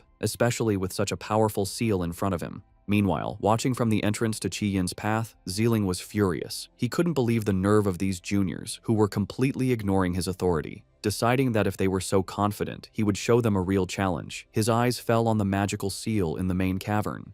In an instant, he appeared behind Qi Yin. Drawing his golden bow, he aimed not at a monster, but at the ground in front of her. With a malicious grin, he declared that they should try this, and unleashed a bright arrow of light. The arrow struck the earth with explosive force, narrowly missing Qi Yin but blasting a deep, dark hole in the ground. Qi Yin spun around, confused by the sudden attack. Xiling, pretending to be innocent, casually asked why she had dodged, claiming he was just trying to help her by adding a buff. But from the new pit, a menacing growl echoed, and the glowing shape of a massive creature emerged. Before Qi Yin could react, a ferocious, two-headed lion leaped from the chasm, charging at her with terrifying speed. A system window identified the beast as a level 11, D-class twin-headed violent lion. The sudden appearance of such a powerful, unsealed monster left Qi Yin frozen in terror. Sensing the sudden surge of powerful demonic energy, Bai Yi immediately spun around, his attention drawn to the noise on Qi Yin's path. The twin-headed lion, now fully emerged, roared as its body burst into flames. Reacting on instinct, Qi Yin threw her hands forward, desperately trying to hold the beast with her thorny vines. However, the lion's intense fire was too powerful, easily burning through and snapping the vines. With its path cleared, the beast lunged, its massive jaws wide open and ready to devour her. Frozen in terror, Qi Yin could only think it was over. From a safe distance, Xiling watched with a cruel grin, drawing his bow once more as if to add to the chaos. But just as the lion was about to strike, Bai Yi activated his Accelerate skill, a notification confirming a temporary 50% increase in his speed. He shot forward in a blur, intercepting the fiery beast mid-lunge. The sudden move caught Xiling completely by surprise. In a split second, Bai Yi shoved Qi Yin out of the way. Pushing his speed to its limit, he triggered the flash blink effect, allowing him to phase through the lion's attack and land a devastating blow on its head. The powerful strike sent the massive creature reeling backward as Bai Yi landed gracefully, placing himself between the monster and a stunned Qi Yin. Now standing defensively with his large blade, Bai Yi was surprised by the D-class monster's incredible speed, realizing this would be a difficult fight. Xiling watched the chaos with a twisted grin, thinking he knew this dungeon inside and out. He was aware that while most D-class monsters were sealed, there was always one leaked twin-headed lion that would spawn. He gloated to himself, convinced that no matter how arrogant these rookies were, they stood no chance against a true D-class monster. His sinister plan was revealed as he thought about the final detail. The lion had been enhanced by his own skills. A glowing red status window appeared over the enraged beast, confirming Xiling's trick. The lion was in a light arrow state, its gravity reduced, and its damage and speed massively increased. Xiling mentally called it the fastest twin-headed lion. Another status window showed the lion was also berserk, granting it another 10% attack and 50% speed boost. Facing this impossibly strong foe, Bai Yi's expression turned grim. Clutching the dagger from his father's safe, he wondered if he would be forced to reveal his full strength to survive. Turning to Qi Yin, he told her to retreat to a safe distance, saying this was a monster she could not handle. Qi Yin looked on with frustration and anger at herself, cursing her hesitation from moments before. The massive, flame-covered twin-headed lion leaped into the air, hurtling directly towards Bai Yi and Qi Yin. Just as Bai Yi prepared to face it alone, Qi Yin, her face full of fierce determination, thrust her hand forward and shouted her spell, "Vine Wall!" In an instant, thick, thorny vines shot up from the ground, catching the lion midair and wrapping tightly around its body. Not letting up, Qi Yin poured more power into her spell, screaming for another layer. With a final roar, she unleashed a triple-layered vine wall, completely trapping the fiery beast and temporarily stopping its attack. Bai Yi looked on, surprised by her sudden display of power. Turning to him, Qi Yin asked if she could join him in the fight, promising not to hold him back. She declared that even though it was a D-class monster, she wanted to face it with him. From the sidelines, Xiling watched in disbelief, wondering if the girl had lost her mind since she had almost been eaten just moments ago. A small smile touched Bai Yi's lips as he commented on how quickly she had adjusted, admitting he thought she would have been paralyzed with fear. Qi Yin responded with new confidence, stating that she had worked too hard to be defeated here. Now standing side by side, they prepared to face the restrained D-class monster together, ready for the real battle to begin. Looking at Bai Yi with a confident smile, Qi Yin said she trusted him completely, stating that with him by her side, she knew she wouldn't die. Bai Yi, always practical, immediately cautioned her, reminding her she had used a lot of power on the triple-layered skill and that her energy was limited. Qi Yin simply replied that she knew. This exchange made Bai Yi remember Qi Yin from his previous life. Even back then, she had been a star in their middle school. A flashback showed a younger Qi Yin confidently introducing herself to the class, declaring her dream was to join the Divine Guild and become a divine priest. Bai Yi remembered her as a confident, optimistic, and kind girl. Despite coming from a powerful family, she was always friendly and served responsibly as their class president. He had lost track of her later in his past life and assumed she lived an ordinary life, but in this timeline, he knew one thing for sure: she was someone he could trust. With this reliable ally by his side, Bai Yi felt confident he could pass the assessment while still hiding the true extent of his powers. However, Xiling, watching from the sidelines, scoffed at their new teamwork. He sneered, thinking they were fools to believe they could handle the beast, pointing out that the vine wall wouldn't hold it for more than a few seconds. Real combat wasn't won on confidence alone, he thought angrily, convinced that with their little strength, they had no chance against the enhanced D-class monster he had unleashed. With a cruel smirk, Xiling decided to wait. He would let them struggle and fail, and only when they were desperate enough to beg for his help would he step in. At that moment, he would teach them a harsh lesson about respecting their elders. Just as this thought crossed his mind, the twin-headed lion let out a final, earth-shaking roar and, with a massive surge of power, completely shattered the vines that were holding it. With the enraged beast now free, Bai Yi quickly made a plan. He told Qi Yin he would lure the lion, identifying it as a nuclear type, and told her to watch for the perfect moment to strike. Qi Yin immediately understood. With a shout, they split apart, baiting the fiery lion into a reckless charge. Bai Yi knew that since he had been the one to injure it, the beast's anger would be focused entirely on him. He deliberately led the enraged creature toward a large body of water at the edge of the cavern. Without hesitation, he dove in, and the lion, blinded by its fury, plunged in right after him. Underwater, Bai Yi used his incredible speed to move around the now clumsy, waterlogged beast. Finding the perfect opening as the lion struggled in the unfamiliar environment, he shouted to Qi Yin that now was the time. Responding instantly to his signal, Qi Yin cast her Vine Wall spell. Just as the lion emerged from the water, the soaking wet beast, its fiery aura gone, was completely trapped by the thorny vines. It roared in frustration, but its power was clearly reduced. With a fierce look of concentration, Qi Yin commanded the vines to constrict. The plan worked perfectly. The water had neutralized the lion's fiery abilities and disrupted its nuclear core. System notifications confirmed that its berserk and nuclear states had failed, leaving it poisoned and unable to struggle free. As Bai Yi emerged from the water and landed on the shore beside her, he confidently held his large blade ready. He declared that the beast could no longer escape, and it was time for them to end the test and claim the highest score. From his hiding spot, Xiling watched the scene, his face full of disbelief. He couldn't understand how a single layer of vines had trapped the powerful lion, especially since he would have struggled against the beast himself, and he had even enhanced its power. He could only stare and curse in frustration. Meanwhile, back in the viewing room, the teachers and staff were analyzing the brilliant strategy. One instructor explained the simple logic. Luring the nuclear-type lion into the water nullified its core skills, while strengthening Qi Yin's flower-type abilities. Bai Yi's teacher praised him for his excellent reactions and leadership, noting how he used basic elemental counters and teamwork to defeat a much stronger monster. The staff concluded that the top spot was now decided. Only the final blow remained. They excitedly discussed that once the footage was submitted to the guild, Bai Yi had a real chance of getting the highest score in the Academy's history. But just as they awaited the final strike, the live feed suddenly went black. The viewers were left confused, wondering why the broadcast would stop at such a crucial moment. Back in the dungeon, the reason was clear. The recording drone lay shattered and smoking on the ground. Xiling stood nearby, a cruel smirk on his face and a glowing energy bow in his hand. He thought that without video evidence, Bai Yi could forget about getting the highest score. With the threat eliminated, a system notification confirmed their victory over the level 11 D-class beast, awarding them 100 experience points. Bai Yi complimented Qi Yin, telling her it was thanks to her abilities. She modestly replied she only succeeded because she followed his instructions. However, Bai Yi corrected her, explaining it was her own dedicated training that had built up enough elemental resistance, which let her use a single skill so powerfully.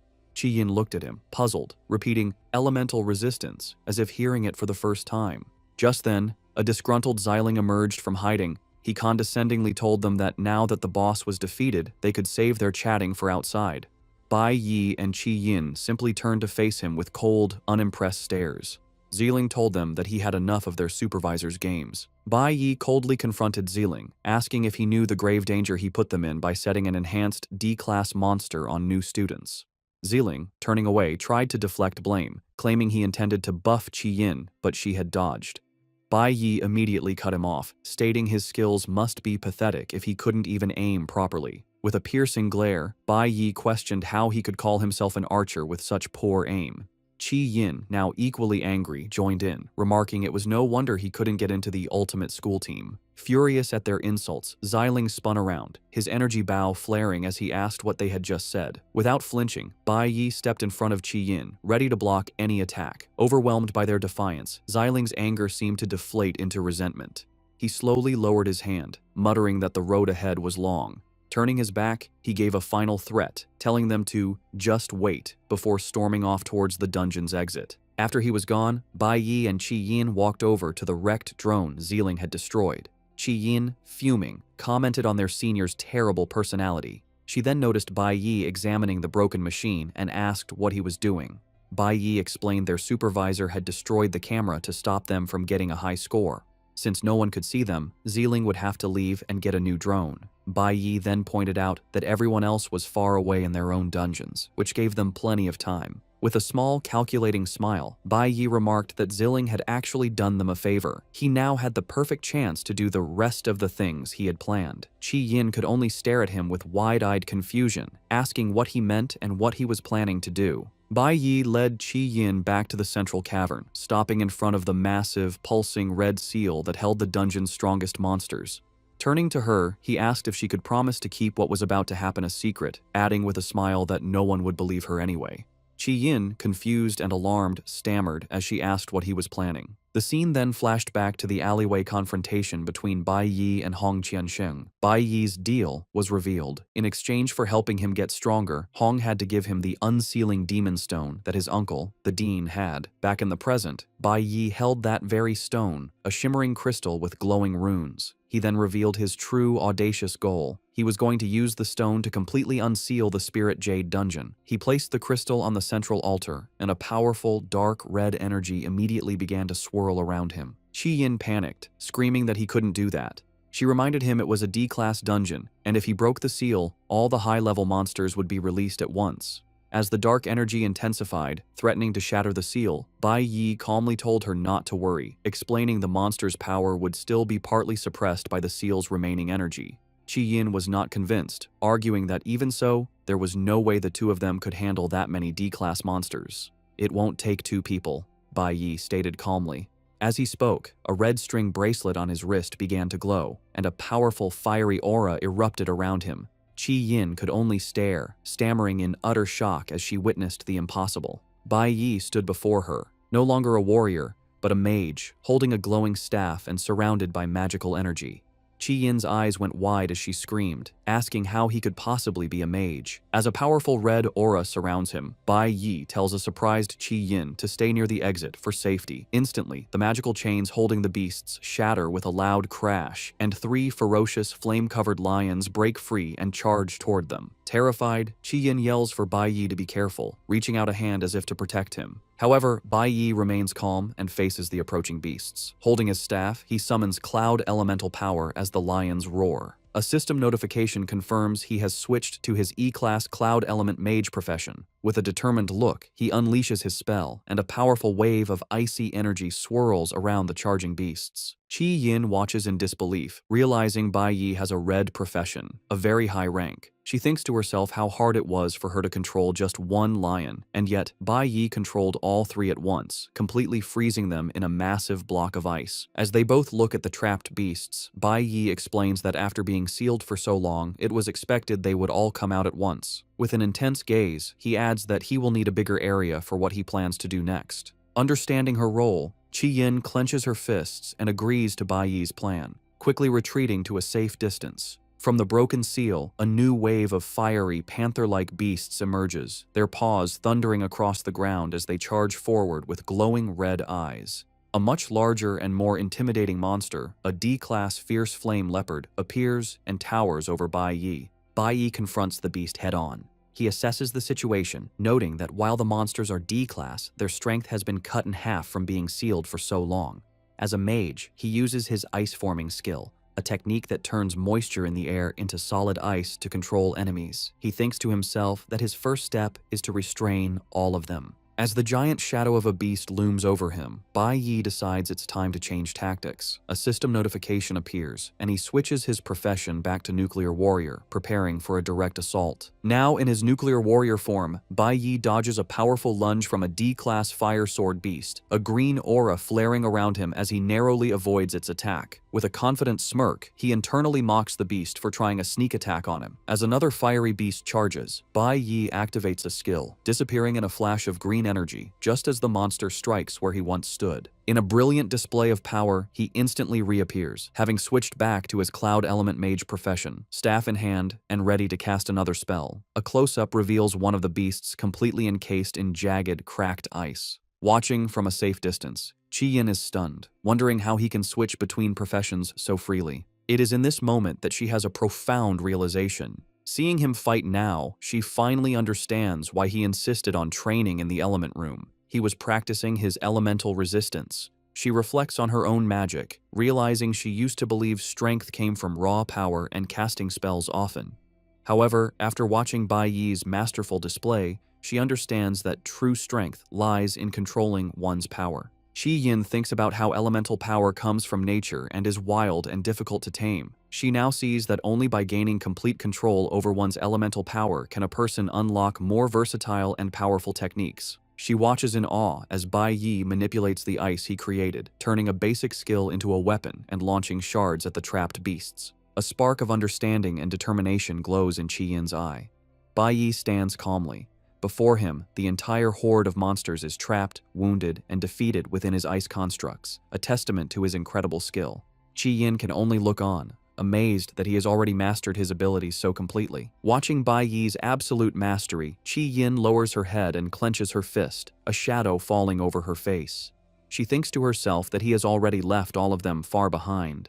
However, as she reflects on his power, her look of despair softens into a gentle, blushing smile. She admits to herself that he is incredibly cool. Just then, the ground begins to tremble from a massive, thundering footstep. From the depths of the cave emerges the dungeon's true final boss, the Spirit Jade Demon Cave Lord, a colossal D-class fierce mammoth with glowing red eyes and a dark, menacing aura. A status window confirms its level and notes its attributes are halved because it is still in a sealed state. While any other student would be terrified, Bai Yi looks on with intense, glowing eyes, completely unfazed. He thinks to himself that the beast has finally appeared, revealing he had been expecting it. The mammoth lets out a roar and charges forward, leaping over the ice constructs that held the other defeated monsters. In response, Bai Yi is surrounded by a swirl of green energy as he switches back to his nuclear warrior class. He declares internally that the very thing he needs is on this beast. He stands his ground, ready for a final confrontation as the massive creature barrels toward him. In a stunning display of speed and power, Bai Yi leaps into the air and delivers a precise, powerful strike to a vital point on the mammoth's forehead, landing a critical hit that draws blood. Bai Yi drives his glowing green dagger deep into the mammoth's tough hide,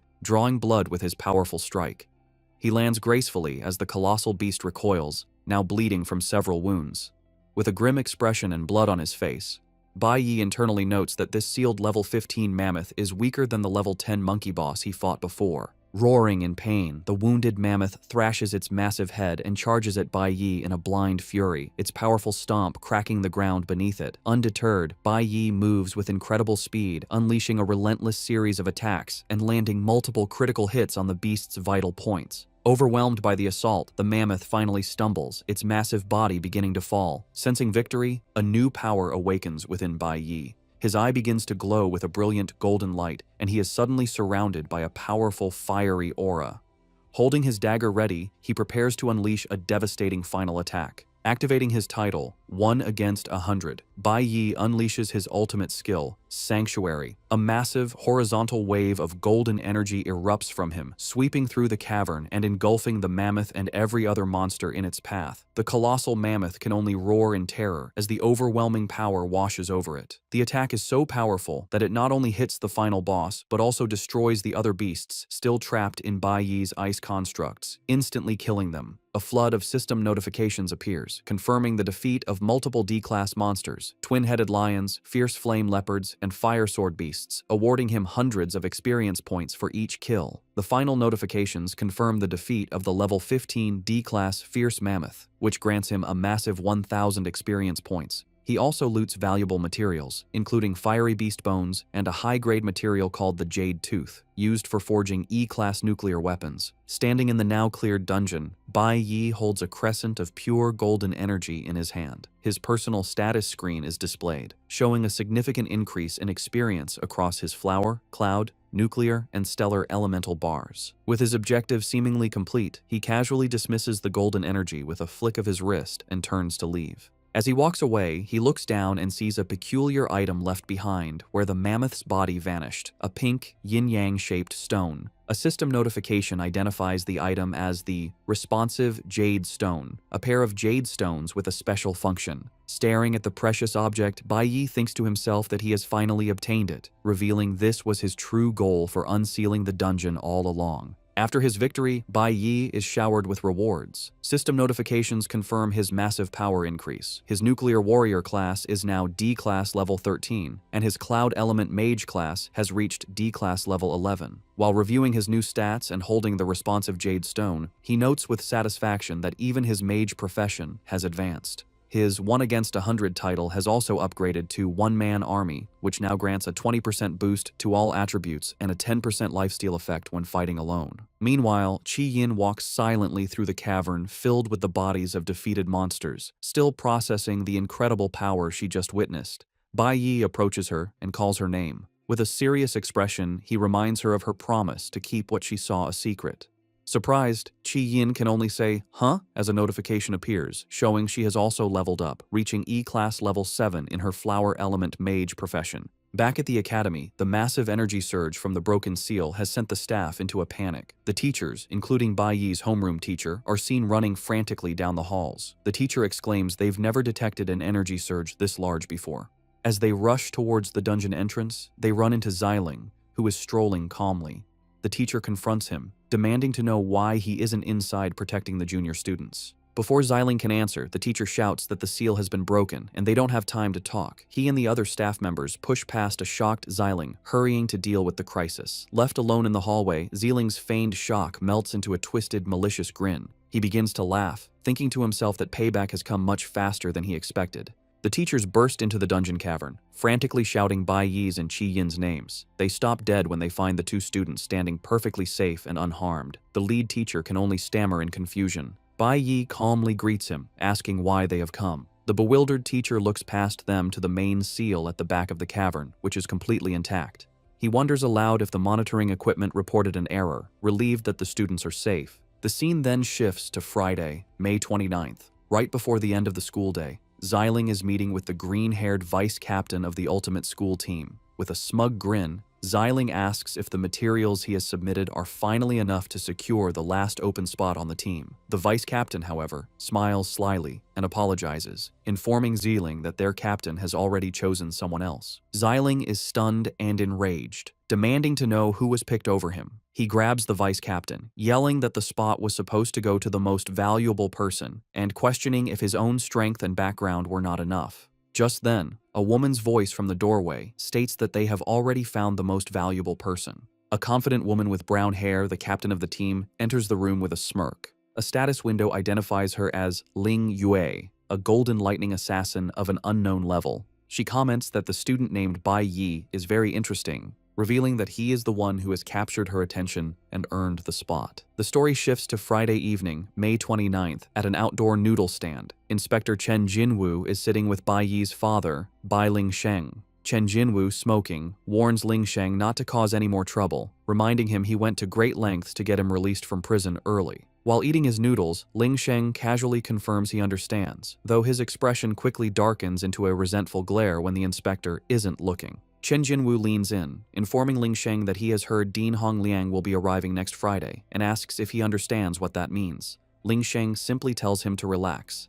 Just then, Chen Jinwu's phone rings with a call from his superior. Annoyed, Chen Jinwu gets up to leave, telling Lingsheng he is heading back to the team and that Lingsheng should also go home soon. Watching the inspector walk away, Bai Lingsheng agrees that he will of course be going home soon.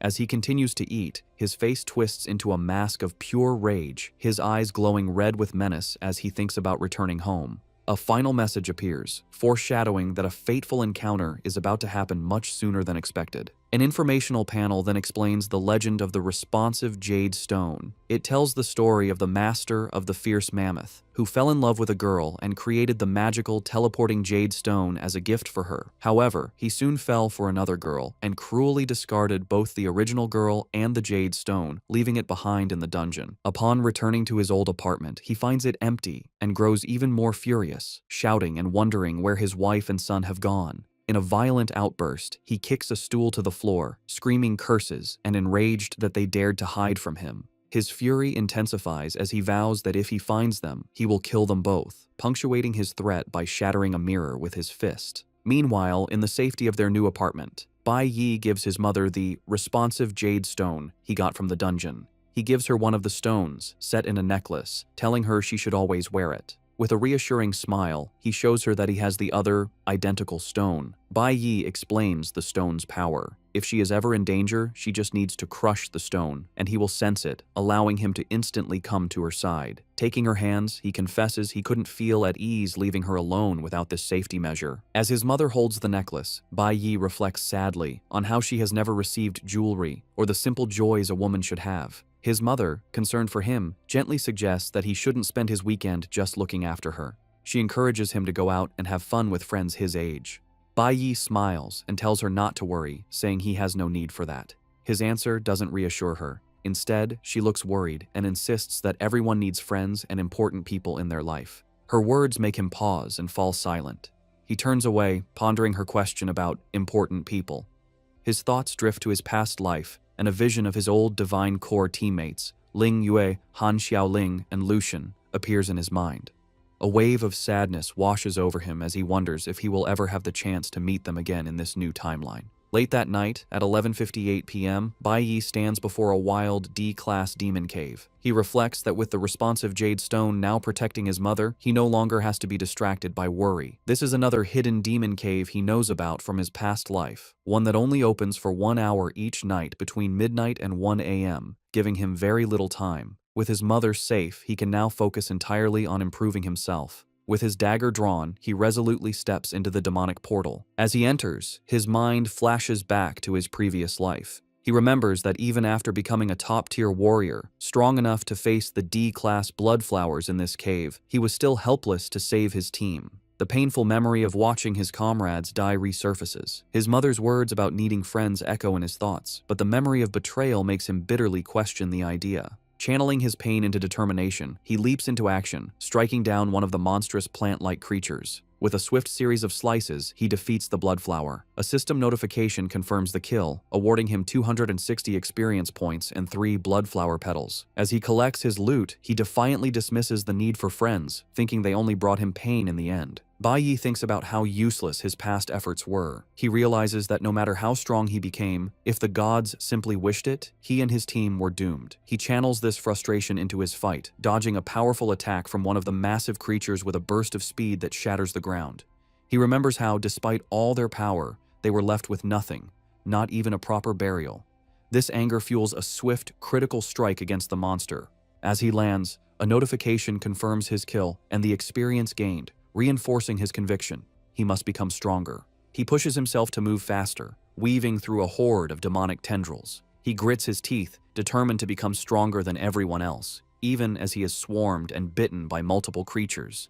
Despite the pain, his gaze remains sharp and fiercely determined. He unleashes a furious counterattack, a whirlwind of slashes that cuts down the surrounding monsters, with notifications of his kills and experience flashing rapidly. Bloodied and battered, with a monster's tentacle between his teeth, he resolves that he must fight with his life on the line, looting corpse toxin from his kills. His thoughts turn to his current weakness. He realizes that right now he is far too weak, not even strong enough to defeat his own father, Bai Lingsheng. He then thinks of the greater threats ahead, like the talented traitor from his past life. Wiping the blood from his mouth, he comes to a solemn realization. He understands there are no shortcuts or easy paths for him. He must stand his ground and face every single enemy without avoidance. With this renewed resolve, he stands firm before a seemingly endless horde of monsters, ready to fight his way through them all. Standing before the overwhelming horde of demonic monsters, Bai Yi prepares to unleash his full power. He activates his ultimate skill, Sanctuary,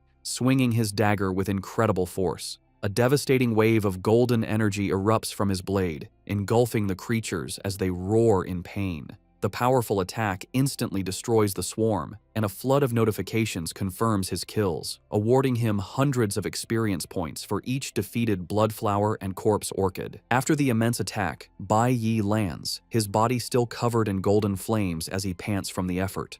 Bloodied but determined, he glances at the time and realizes the demon cave entrance will close in just 20 minutes. Looking across the cleared area, his eyes lock onto the dungeon's leader. He knows he must hurry and defeat the boss before his time runs out. On Saturday, May 30th, at 12:39 a.m., Bai Yi stands before the final boss of the dungeon, a massive, wood-like creature. Surrounded by a powerful green aura, he holds his weapon ready and declares that it is the monster's turn to face him. To his surprise, the boss doesn't react as expected. Instead, it leaps away with incredible speed, disappearing in a blur of green light. The creature, a level 20 D-class lord named Ye Warren, reappears and launches a fierce attack, forcing a surprised Bai Yi to dodge. Recovering quickly, Bai Yi swings his own weapon in a powerful counterattack, cleanly slicing off one of the monster's arms. However, his victory is brief. The boss remains calm and gathers green energy in its remaining hand. It activates a self-healing skill, and Bai Yi watches in shock as the severed arm completely regenerates in seconds. He can't believe its incredible regenerative ability. Before he can process this, Ye Warren slams its fist into the ground, causing many sharp, vine-like tendrils to erupt from the earth. Despite the boss's regeneration and the erupting tendrils, Bai Yi turns to face the creature with a calm expression. However, his confidence is shattered when the bloodflower monsters he had defeated begin to rise from the ground, roaring back to life.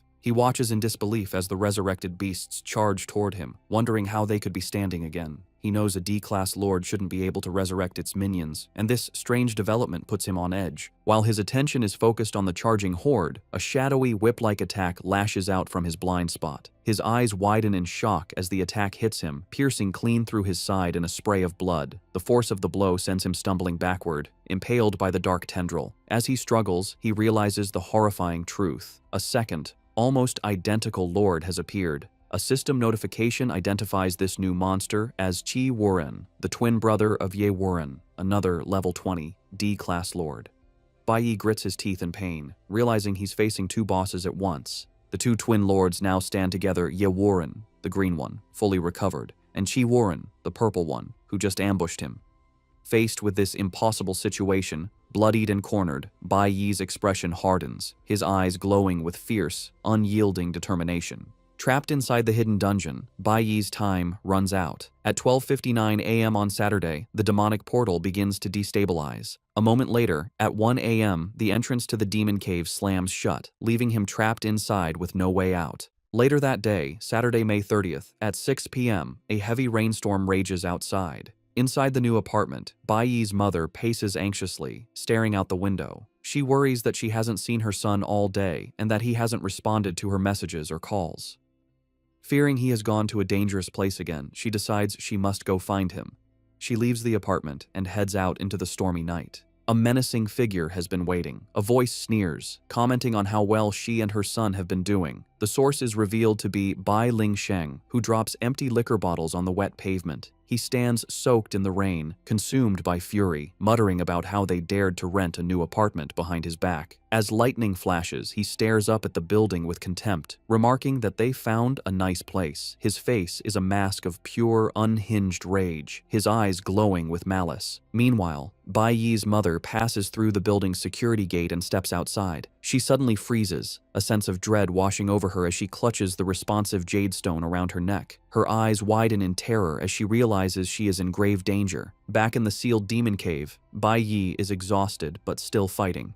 He pants, gripping his large blade, thinking that this is the fifth wave of monsters. No matter how many times he cuts them down, they just keep getting back up. As another resurrected bloodflower attacks, he slashes through it, but the system notifications now show he is only gaining a single experience point per kill. He quickly realizes that repeatedly killing these monsters is pointless, as it yields no experience or items. With this understanding, he concludes he must find and destroy the source of their endless regeneration. His eyes turn to the two glowing D-class lords, Ye Warren and Chi Warren, identifying them as the source. The regenerative power is flowing from the bosses themselves. With a new strategy, Bai Yi ignores the resurrected horde. He becomes a blur of motion, speeding past the lesser monsters and charging directly at one of the twin lords, Chi Warren, to end the battle. With intense focus, Bai Yi zeroes in on his target. He lunges and drives his blade deep into Chi Warren's body, landing several powerful stabs that cause the monster to crack and shatter. However, his attack is useless. He watches as the Lord's wounds seal up and its body regenerates completely in a flash of green light. He realizes the problem. The other twin lord, Ye Warren, is channeling a healing ability, constantly restoring its brother. Bai Yi recalls that the other twin also healed instantly, even after he cut off its head. He notes how overpowered this ability is, beyond what even an S-class healer could achieve. This makes him wonder what the source of their power is, questioning if they are drawing healing power from a hidden source. Before he can think further, one of the lords vanishes and reappears beside him to strike. Using his combat experience, Bai Yi perfectly blocks the punch with the parry skill, nullifying the damage. He immediately follows with a powerful counterattack, slashing upwards. As he lands the counter, Bai Yi notices something strange. The boss has begun to learn and copy his own combat moves. After his counterattack, Bai Yi faces one of the twin lords, Ye Warren. To his surprise, the monster speaks, saying that Bai Yi is very strong. The other twin appears, and both bosses ready themselves for the next phase.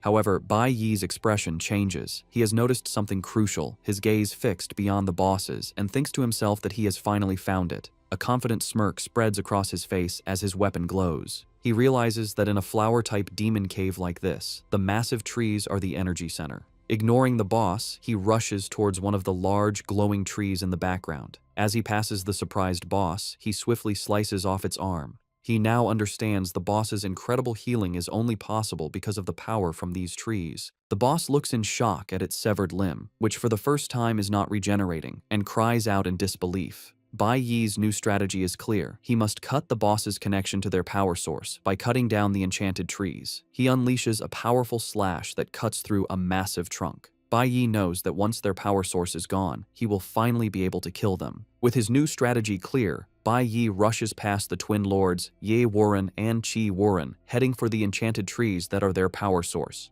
Before they can intercept him, a notification announces that Bai Yi has switched to his Cloud Element Mage profession. Raising his staff, he summons a powerful ice spell, unleashing a massive wave of cold energy that instantly freezes both D-class lords solid. With the bosses neutralized, Bai Yi lands and immediately switches back to his nuclear warrior class. He confirms his guess was correct. With the bosses and their power source taken down, their minions would lose their ability to heal and resurrect. As predicted, the resurrected bloodflowers and corpse orchids begin to fall apart and die permanently. Now that the twin lords are powerless, Bai Yi drives his blade through the ice, shattering the frozen body of Ye Warren. A system notification confirms he has successfully killed the level 20 D-class lord, earning 2,500 experience points and a high-grade item called White Spirit Grass, which can instantly restore half his stamina and heal most physical wounds. With one twin lord defeated, the other, Chi Warren, shatters the ice that was holding it. Bai Yi, despite his wounds, stands firm with a green aura swirling around him. He points his dagger at the final boss, declaring that only it remains. The massive creature looks down with a surprisingly sad expression. Surrounded by flames, Chi Warren makes an unexpected request, pleading for Bai Yi to kill it. Bai Yi is surprised, thinking he has never met a lord like this before. He realizes that with its brother gone, the creature no longer wants to live alone.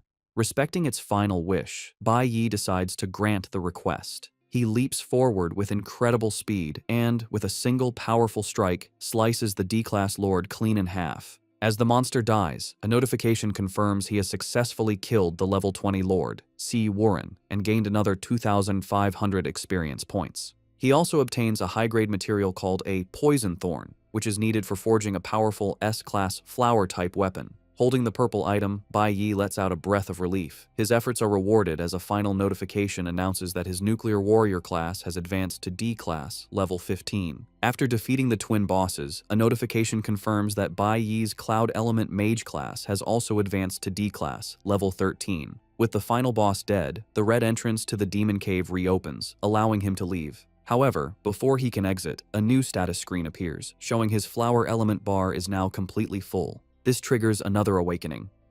Bai Yi looks surprised, realizing his flower element is maxed out. Surrounded by a swirl of glowing green energy and colorful petals, he wonders what kind of profession he will awaken this time. He recalls his last awakening granted him a powerful red profession and smiles, anticipating what's next. A new notification appears, revealing his new class, a level 1, E-Class Flower Element Summoner. His excitement immediately turns to shock and disappointment as he realizes it's only a blue profession, a much lower tier than he hoped for. After a moment, he composes himself, thinking that the Summoner class doesn't have high stat requirements and wondering what its main skills are. A skill description window appears, detailing his new abilities. His active skill is Flower Spirit Contract, which lets him form a contract with the soul of a defeated flower-type demon, forcing it to serve him. The passive skill, Flower Field, lets him see the souls of recently deceased flower-type demons. Bai Yi's interest grows as he reads the description, particularly the part about making a contract with a demon's soul. Realizing the potential of his new skill, Bai Yi wonders if he can form a contract with the two powerful bosses he just defeated. With his Flower Field passive skill now active, he turns and sees the glowing blue souls of the twin lords, Ye Warren and Chi Warren, hovering over their remains. With a determined expression, Bai Yi decides to seize the opportunity. A notification appears, confirming he is activating the Flower Spirit Contract skill. He reaches his hand out towards the two souls and, with a confident smirk, commands them to come to him. In a swirl of brilliant blue energy, the souls of the twin lords are pulled towards him and reform into their powerful physical forms, now bound to serve him as his new summons. The scene shifts to a stormy Saturday night at 6 p.m. Bai Lingsheng, soaked by the rain and armed with a knife, stalks outside the apartment building, his eyes filled with rage. Just as he prepares to act, his phone rings, interrupting his murderous plans. Annoyed, he answers the call and is surprised to hear Inspector Chen Jinwu on the other end. The inspector offers him an incredible opportunity, an invitation to a dinner hosted by Dean Hong Liang, which could be his ticket back into the guild. Elated, Lingsheng promises Chen that he will seize this chance and not waste it. After hanging up with a wicked, triumphant grin, he declares that it's a good day after all. With his plans for revenge postponed, he decides to go catch up with his wife, his menacing intent still clear as he walks away. Meanwhile, having left the apartment to search for her son, Bai Yi's mother stands outside in the pouring rain. She clutches the responsive jade stone around her neck as a sense of dread washes over her. Suddenly, a voice calls out to her. She turns to see Bai Yi, holding an umbrella and groceries, asking why she came downstairs in the rain. Startled at first, she is visibly relieved to see him safe. He smiles gently and tells her that they should go home. Later, inside their new home, Bai Yi's mother looks at a beautiful new bracelet he has given her. She thinks about how her foolish child told her he went out late to get her a gift. A sad, knowing look crosses her face as she thinks that just because she cannot speak, it doesn't mean she is unaware of the dangers he is facing for her. Back in his room, Bai Yi lies on his bed, thinking about his current situation. He reflects on the three professions he now has: a green-tier nuclear warrior, a blue-tier flower element summoner, and a powerful red-tier cloud element mage. a detailed status screen appears, showing that his two main combat classes, the mage and the warrior, have both reached D class, while his new summoner class is still E class. Despite this progress, he knows it is still not enough. His thoughts turn to his father, Bai Lingsheng. He calculates that it has been 10 days since his father was imprisoned, meaning only 5 days are left of his sentence. However, knowing his father's violent nature, Bai Yi suspects he might be released early, a possibility he must prepare for. The next day, on Sunday morning, Bai Yi's resolve hardens. Surrounded by a swirling red aura, he decides that hiding is not a solution. He must face the problem with his father head-on and resolve it completely before he can continue his own journey to grow stronger. Driven by this urgency, Bai Yi spends the entire day pushing his limits. A series of notifications confirms he has conquered 4 hidden demon caves, 3 E-class and 1 D-class, in rapid succession. By Sunday afternoon, he stands before another, more dangerous D-class hidden demon cave with an unknown threat level. Knowing he cannot afford to rest and must reach C-class as fast as possible, he enters without hesitation. By Sunday night, he emerges victorious, a red aura still radiating from him as a notification confirms the D-class cave has been cleared. He has leveled up again and thinks that the next time he meets his father, he will be the stronger one. As he stands, he senses something new and looks around, puzzled. A new notification appears, announcing he has earned the title Lone Brave for clearing 10 demon caves of a level equal to or greater than his own. This title grants him the Mark of the Brave and hints at unlocking a Tower of the Brave in the future. Bai Yi can only stare at the message, wondering what this new development means. On Monday morning, June 1st, at the Awakened Academy, Teacher Huang stood before her class with an exciting announcement. She informed her students that the final results of the combat simulation were in. She proudly announced that 2 of their own, Bai Yi and Shi Yin, had earned the first and second highest scores in the entire school. She added that after a thorough analysis of his performance, Bai Yi was awarded the highest score in the academy's history. The news left Shi Yin blushing with joy, while Bai Yi remained serious and composed. Because of their outstanding performance, Teacher Huang continued, both had qualified for the prestigious training camp. She then revealed an even greater reward. Thanks to Bai Yi's record-breaking score, they would also be granted a rare audience with the gods. While Bai Yi remained silent, the rest of the class erupted in shock. One student shouted in disbelief, pointing out that meeting the gods was an incredible honor that even high-ranking priests might never receive. Bai Yi, however, saw this as an unexpected opportunity. To him, this was a bonus, a chance to meet that group of gods who had betrayed him much sooner than he expected. His middle school friend, overcome with emotion, grabbed his arm and cried dramatically, begging Bai Yi not to forget his old friends once he became famous. In contrast, Specs looked at him with a proud, genuine smile, telling Bai Yi that he had always known he was destined to shine. In the dean's office, Hong Liang was speaking with his nephew, Hong Qiansheng. The dean asked Hong Qiansheng why he was refusing to go to the training camp, pointing out it was a rare chance to go with his father. Hong Qiansheng clenched his fist, showing his internal struggle. He firmly refused, stating that since he only placed 3rd, he didn't feel he had earned the right to go. He added that he was tired of people thinking he relied on his father for everything and wanted to prove his own worth. Dean Hong Liang seemed impressed by his nephew's new pride, commenting that he had a lot of backbone and hoped Hong's father would see his growth. Seizing the moment, Hong Qiansheng then made a bold request. He asked his uncle for permission to access the sealed D-class demon cave in the school's back mountains. The dean frowned, surprised by the dangerous request. With fierce determination, Hong Qiansheng declared that he wanted to become stronger on his own. The scene shifts to the principal's office, where Zeeling is desperately pleading with his uncle, the school's principal. He insisted he must go on the training trip, claiming it was his duty as the family's sole heir.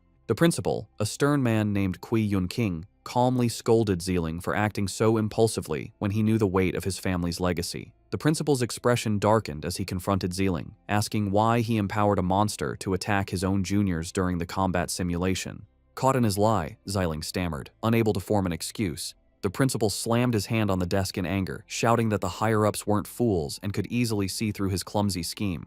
He revealed that he was the only reason Zeeling wasn't expelled, his intimidating presence making Zeeling tremble in fear.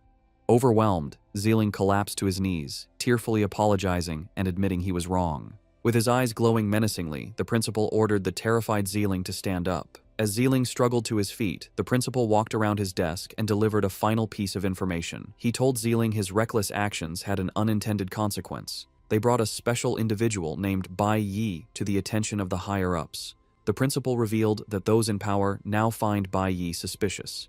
Kui Yun-king continues to explain the situation to his nephew, Ziling. He says Bai Yi's growth has been too fast, which has made the higher-ups suspicious. Because of this, he reveals the gods themselves have requested to meet Bai Yi in person. After explaining the stakes, the principal grants his nephew's request. He tells his nephew he can go on the training trip, but he must fix his bad attitude and be more discreet. The principal sternly warns Ziling that if he causes more trouble, he won't be able to protect him. Ziling is overjoyed by the news, his face lighting up with a grin as he eagerly agrees to his uncle's terms. However, as he leaves the office, his expression turns malicious. He clenches his fist, thinking to himself that Bai Yi should just wait, as he will get his revenge during the trip. His thoughts then turn to Ling Yue, and with a sinister look, he vows that he will make her his sooner or later. Later that Monday afternoon, just before school ends, the classroom is buzzing with excitement. Bai Yi's friend holds a golden envelope, exclaiming in disbelief that it's an invitation from the ultimate school team. The letter formally invites Bai Yi to join them, an honor that sends a shockwave through the class. The students explain this is the most powerful team in the academy, and that joining it is a direct path into the Divine Guild. Another student adds it was founded by the only golden assassin the school has produced in years. The students are amazed, noting people usually have to fight desperately for a chance to join, yet Bai Yi was directly invited, and it's unheard of for the high school team to recruit a middle schooler.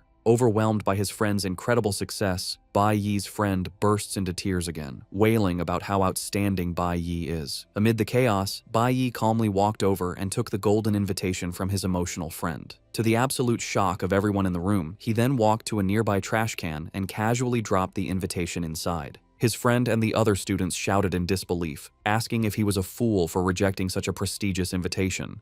Unfazed by their outrage, Bai Yi simply said he was leaving and walked out of the classroom, leaving his classmates, including Specs, completely stunned and silent. Later, his friend crouched by the trash can, staring at the discarded letter and regretting the great opportunity that was wasted. However, Specs approached him with a knowing expression, asking if he really didn't understand Bai Yi by now. With quiet confidence, Specs explained that the Bai Yi of today doesn't join others. He is someone who will only ever be a leader. After leaving the classroom, Bai Yi makes his way to the secluded back mountain of the school. He thinks that now that he has permission to access the D-Class Demon Cave, the area will be deserted at night, providing the perfect private training ground. It is then revealed that Hong Qianxing is already there waiting for him, surrounded by a determined red aura. Bai Yi simply tells him it's time to go in. As Bai Yi begins to warn Hong that a D-Class dungeon might be too difficult, Hong angrily cuts him off, shouting to stop with the nonsense and insisting he will not be a burden. Bai Yi internally recalls their deal. He had promised to teach Hong combat skills and a way to get stronger quickly, and in return, Hong had to get him access to the school's demon caves. He is surprised that Hong managed to get permission for all of the D-Class dungeons. Inside the cave, the difference in their abilities is immediately clear. Bai Yi is effortlessly slicing through a massive, dragon-like beast, while Hong is quickly knocked to the ground by a monster's attack, cursing in frustration. Standing over another defeated creature with a green aura, Bai Yi casually asks the struggling Hong if he needs any help. Full of pride, Hong furiously shouts back at him to get lost, insisting he can handle it himself. The intensive training in the school's D-Class Demon Cave continues. Hong Qiansheng, fueled by determination, leaps into battle against the monstrous creatures. Meanwhile, Bai Yi reflects on his progress. He thinks about the Lone Brave title he acquired and the mysterious Tower of the Brave it promises to unlock. He knows he can't access it until he reaches C-Class. With a determined look, Bai Yi acknowledges he has cleared most of the hidden, wild demon caves he knew of from his past life. This makes the school's dungeons his only remaining way to level up quickly. The days pass in a blur of constant battle. On Tuesday, the discarded invitations to the ultimate school team are still in the classroom trash, showing Bai Yi's focus on his own path. Leveling up at D-Class is much slower, requiring a massive amount of experience. By Wednesday after school, the grind continues. Hong faces another roaring beast, but as it lunges, Bai Yi is forced to intervene, saving him with a powerful kick that sends the monster back. Furious, Hong yells at Bai Yi, reminding him he said not to help. Bai Yi calmly replies that Hong would have been killed if he hadn't. Despite the friction, Bai Yi is satisfied, noting the experience they have gathered should be enough for his plans. By Thursday after school, the relentless training pays off. Hong Qiansheng emerges from the demon cave, cheering. He exclaims that he has finally reached D class on his own, declaring it's far more thrilling than being escorted by his family's bodyguards.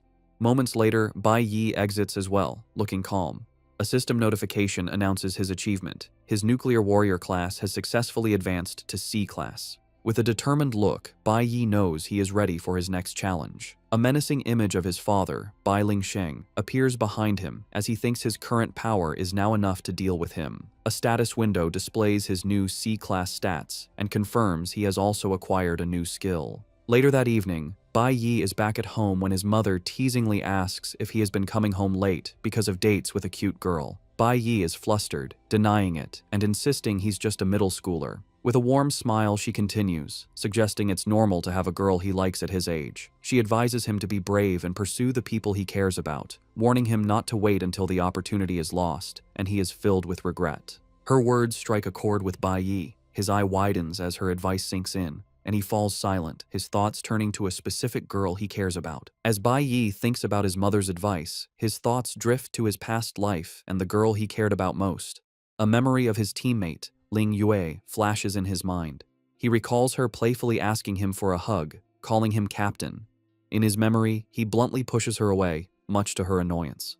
The memory shifts to the aftermath of a fierce battle, the ground covered with defeated monsters. A tired but triumphant Ling Yue lay on the ground, happily exclaiming they had won again. The pre-regression Bai Yi, also battle-worn, simply told her it was time to go.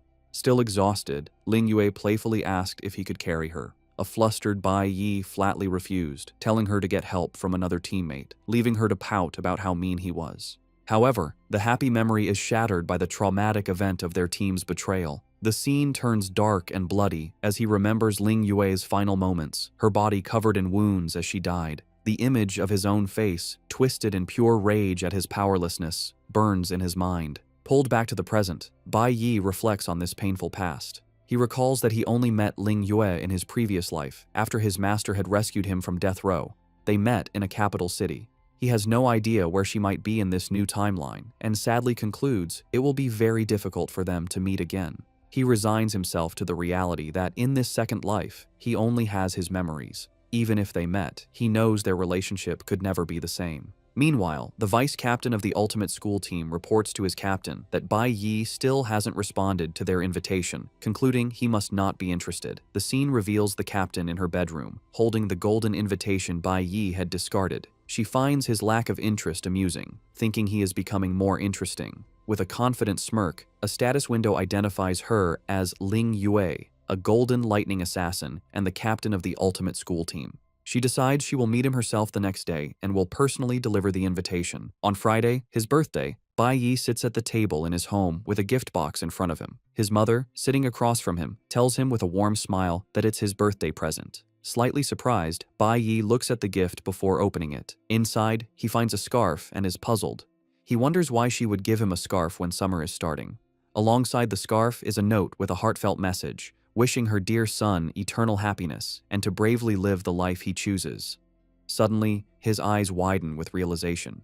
He asks his mother if she knew that he would be going to the Shanghai Nation soon. She smiles gently and confirms she knows. She explains that the temperature difference between day and night is significant there, and he needs to take care of himself. She also assures him she will take care of herself too. Bai Yi is deeply moved, realizing his mother has known what he's been doing all along and has been silently supporting him. Then, his mother hands him some money with a bright smile, suggesting that since it's his birthday, he should treat his best friends to a meal.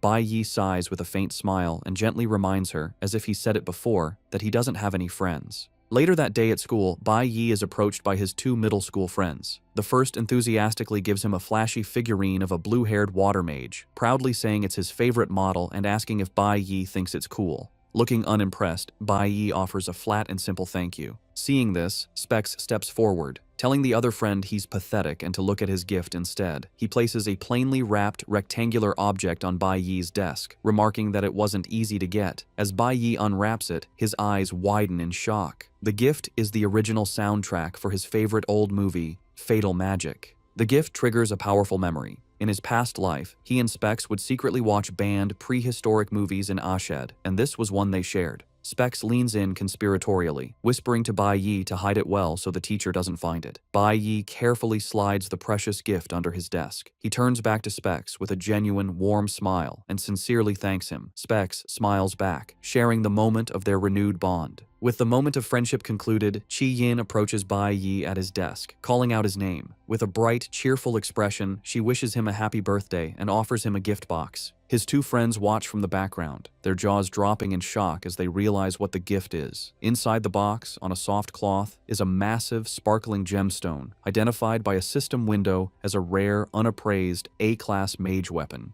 Bai Yi himself looks taken aback by the extravagant gift. He pushes the box back towards her, telling her he cannot accept it because it is far too valuable. Chi Yin insists, smiling as she explains she wouldn't have been able to join the training trip if it weren't for him. She casually adds that it isn't a particularly precious item for her family, as they have many, and she knows it will be a great help to him. Bai Yi hesitates for a moment, his hand hovering over the box. After considering her words, his expression hardens with resolve. He concludes she is right, he needs to improve and has no reason to refuse the help. He realizes she must have seen him using a low-level weapon when he switched to his mage profession during the simulation, and this gift was her thoughtful response. He reflects that she is a very considerate girl. Sitting alone at his desk with the three gifts, Bai Yi is deeply touched. He thinks about how he never expected them to remember his birthday, let alone prepare such thoughtful presents. He begins to question his original plan to leave this place without forming any attachments. In the background, his two friends whisper, wondering when Bai Yi and Chi Yin became so close. One of them even speculates that maybe Bai Yi isn't interested in girls. Their gossip is cut short when Chi Yin approaches, asking what they are talking about, causing them both to jump in fright. While they are distracted, Bai Yi's internal thoughts reveal his initial plan to not get entangled with any of them. However, moved by their kindness, he changes his mind.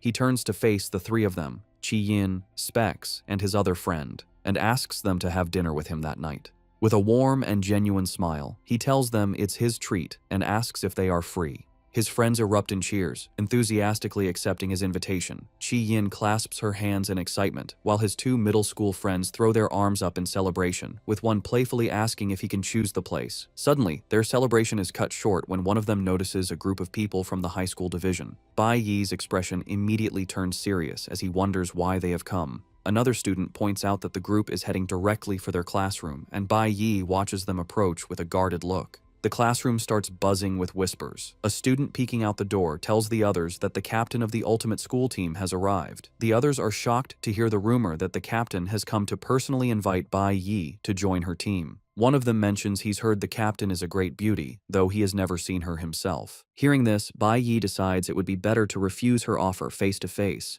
He stands up from his desk and walks out of the classroom, leaving his friends behind. They watch him go, thinking that this is going to be an interesting spectacle. News of the confrontation spreads quickly, and students from all over the building gather on the balconies to watch. Among the onlookers is Zilling, standing with a group of his friends. He watches with a face twisted in rage, gritting his teeth as he mutters in disgust, wondering why that stinking brat Bai Yi is worth so much trouble. He continues to watch from the balcony, resentful and scowling. Unfazed by the growing crowd, Bai Yi walks confidently down the school hallway to meet the captain. Suddenly, a blinding flash of golden electric energy erupts in the hallway. The powerful surge knocks several onlookers off their feet, who cry out in confusion, wondering what just happened. However, Bai Yi is not knocked back. He stands frozen, his eyes wide with utter shock. Golden sparks of lightning crackle around his face as he stares at the source of the energy, a look of disbelief and recognition on his face. The hallway erupts in a chaotic surge of golden lightning,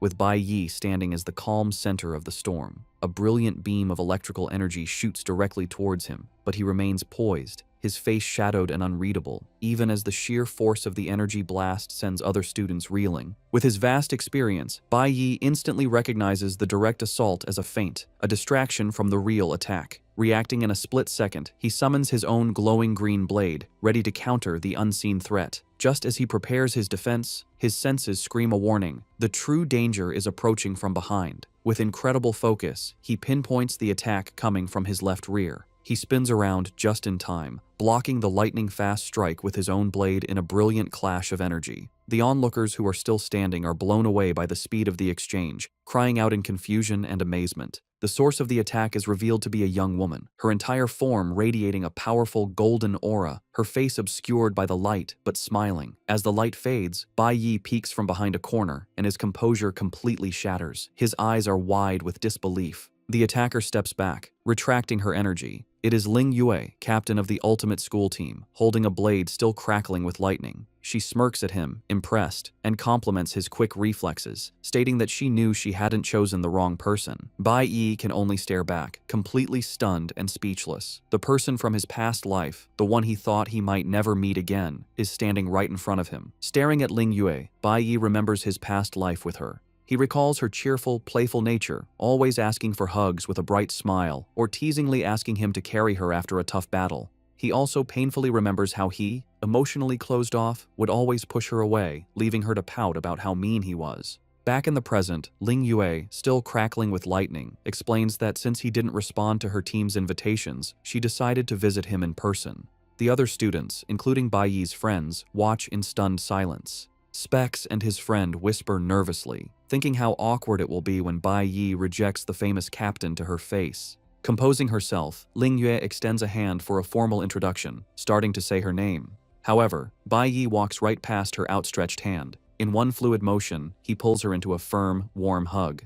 The crowd is stunned into silence. From the doorway, Qi Yin stares in disbelief, while on the balcony, Xiling's face twists with rage. Held in Bai Yi's embrace, Ling Yue looks up at him, her confidence replaced by surprise and a hint of a blush. Bai Yi looks down at her with a soft, sincere expression. He speaks a familiar name from their past and says softly that it has been a long time. As Bai Yi holds Ling Yue, his two middle school friends are freaking out, shouting in disbelief that he would hug her in public and wondering if it's a romance that crosses social classes. Specs corrects his friend, explaining Ling Yue isn't older. She was in their grade but skipped ahead to high school after awakening early.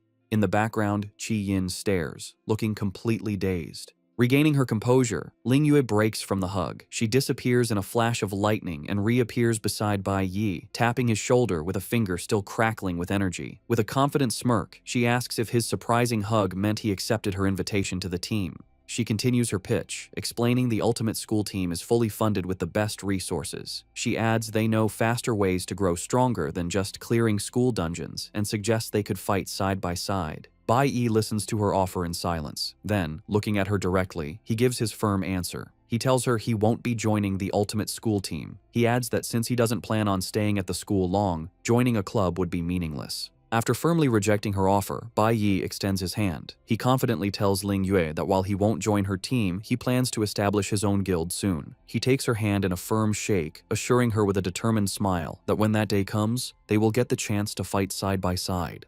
Their moment is interrupted by the vice captain, who runs up asking why Ling Yue is there. He explains someone named Hong Chu has returned, and the principal has ordered their team to greet them. As she turns to leave, Ling Yue tells Bai Yi they will see each other again on the training trip. She gives him a final glance over her shoulder, promising a proper chat then. Before walking away, she pauses and asks why he said, "It's been a long time," when they had never met. Bai Yi offers no answer, standing silently with an unreadable expression as she goes. From a distance, Xiling watches the entire exchange, his face contorted in silent fury. As Ling Yue walks away, the students erupt in shocked whispers. They can't believe Bai Yi rejected a personal invitation from the captain and dared to invite her to his own future guild. They question how it's possible, since he isn't an adult, and establishing a guild requires immense money. While some dismiss it as a boast, others recall the rumor he achieved the academy's highest score. One student keenly observes that Ling Yue never actually refused his bold counteroffer. Watching her leave, Bai Yi reflects on the turn of events. He admits he never imagined his reunion with Ling Yue would happen like this. He remembers the Divine Core's strict rules. Members' personal information was confidential, and they never pried into each other's pasts. Because of this, he never knew Ling Yue had attended the same middle school. He realizes he almost missed the chance to meet her again in this timeline. A small, genuine smile spreads across his face. He concludes this unexpected and wonderful reunion is a very pleasant birthday surprise. Later that evening, Bai Yi keeps his promise and treats his friends, Qi Yin, Specs, and his other middle school friend, to dinner at a barbecue restaurant.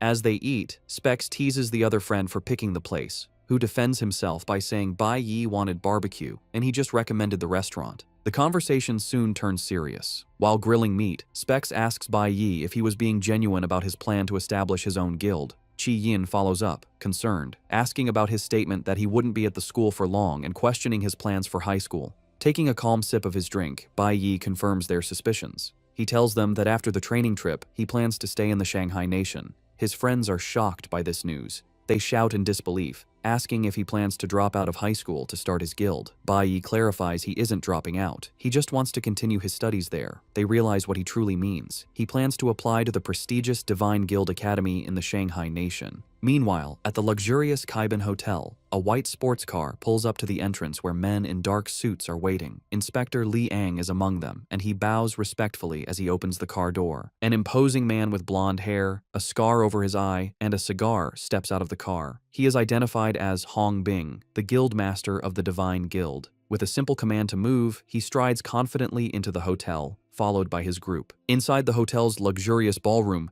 guests go quiet as Guildmaster Hong Bing enters with his subordinates. Inspector Li Ang looks on with a tense and worried expression. His gaze is fixed on a surprising sight.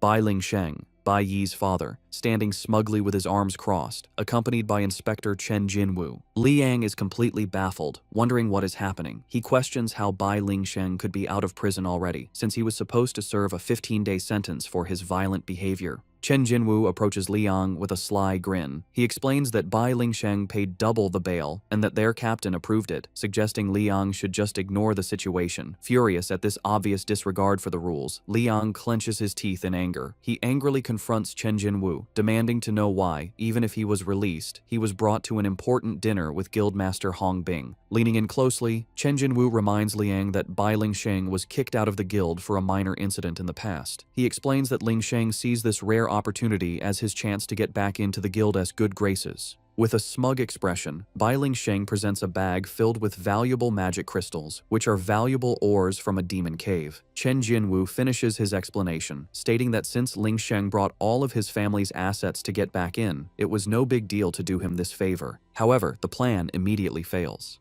Before Lingsheng can speak, Guildmaster Hong Bing smacks the bag from his hands, sending the crystals shattering across the floor. He furiously demands to know who let Lingsheng in. The terrified Lingsheng can only stammer as the imposing Guildmaster stands over him. His face twisted in rage, Hong Bing yells that the Divine Guild booked the entire venue and angrily questions the security risk of an outside dog leaking their secrets. The intensity of his anger leaves both Chen Jinwu and Liang pale with shock. Completely humiliated, Bai Lingsheng drops to his knees, frantically trying to gather the broken crystals while stammering an apology. But his pleas are cut short as Hong Bing lunges forward and violently grabs him by the collar. With menacing glowing eyes, the guildmaster gets in Lingsheng's face, asking with disgust what ability or status gives him the nerve to try and bribe him. With a final, crushing insult, he shoves Lingsheng away, telling him to take his useless, broken things and get lost. Guildmaster Hong Bing gives a final, crushing order. From now on, that dog is never to be allowed in the guild. Sprawled on the ground among the shattered remains of his precious crystals, Lingsheng's face twists with pure rage.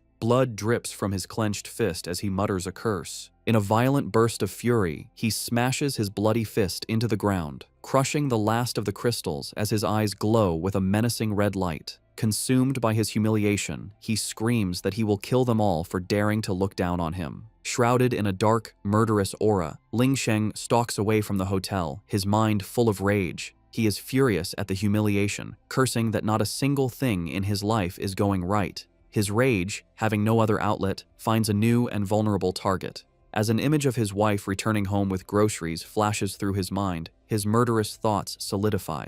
He stands before their new apartment building, his body glowing with a violent red energy as he vows to kill them all. The mother's eyes snap wide open in alarm. She has sensed the imminent danger. Outside the apartment building, Bai Lingsheng's eyes glow with menace as he sees his wife stepping out. She drops her groceries in terror as he looms over her, his body covered in a terrifying red aura. With a cruel, chilling tone, he comments on her, "Good luck." Back at the barbecue restaurant, the happy atmosphere of Bai Yi's birthday dinner is interrupted by the arrival of a group of men in dark, official-looking uniforms. A close-up of a golden pin on their cloaks reveals the Divine Guild insignia. Bai Yi calmly sips his drink, pointing out to his friends that the newcomers are a squad from the Divine Guild. Qi Yin gets excited, telling Bai Yi that if he gets into the Divine Guild Academy, these people will be his colleagues. She then quickly corrects herself, adding with a smile that he might even end up as their superior. Hearing this, Bai Yi's friend grows sad, saying he never imagined this dinner would be a farewell meal. Qi Yin retorts, asking who said it was a farewell, and declares with determination that she will also work hard to get into the academy so she can join him. As Bai Yi watches the guild members pass by, a strange feeling of unease settles over him.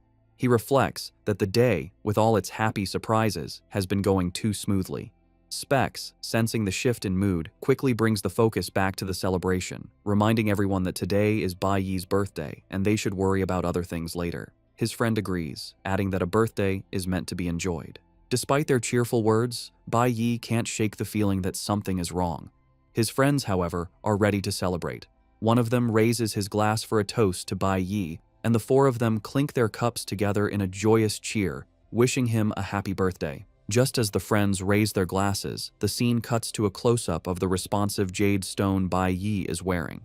At the same time, his mother, trembling in terror, clutches her matching necklace. She looks up in horror as her husband, Bai Lingsheng, looms over her, his body radiating a menacing red aura. She collapses to the ground, and he taunts her, asking if she has been living so comfortably behind his back that she has forgotten where her home is. As she desperately tries to shuffle away from him, he continues his verbal attack, venomously questioning which man she has been relying on for her new life. His eyes glow with pure, unhinged rage. With a twisted, sadistic grin, he cracks his knuckles and finishes his threat, telling her that today, he is going to make her remember her place. With wild fury, Bai Lingxing prepares to strike his terrified wife. However, his attention is drawn to an object on her wrist, and he wonders where she got it. It is a costly-looking bracelet that glows with a faint green light. As his wife looks on in terror, he comes to a twisted conclusion. Laughing manically, he deduces she must have gotten it from another man, which would explain how they could afford such a nice apartment. In a burst of violence, Lingsheng throws a punch towards his helpless wife, who is cowering on the ground. Just as the blow is about to land, her bracelet erupts with brilliant green energy, forming a protective barrier. From this light, two enormous, monstrous figures emerge. To Lingsheng's astonishment, a large armored hand catches his fist in midair, stopping his attack completely. He stares, confused and unable to understand what just happened. Standing before Bai Yi's mother are now two imposing summoned beasts, Ye Warren and Qi Warren, who stand between her and her husband.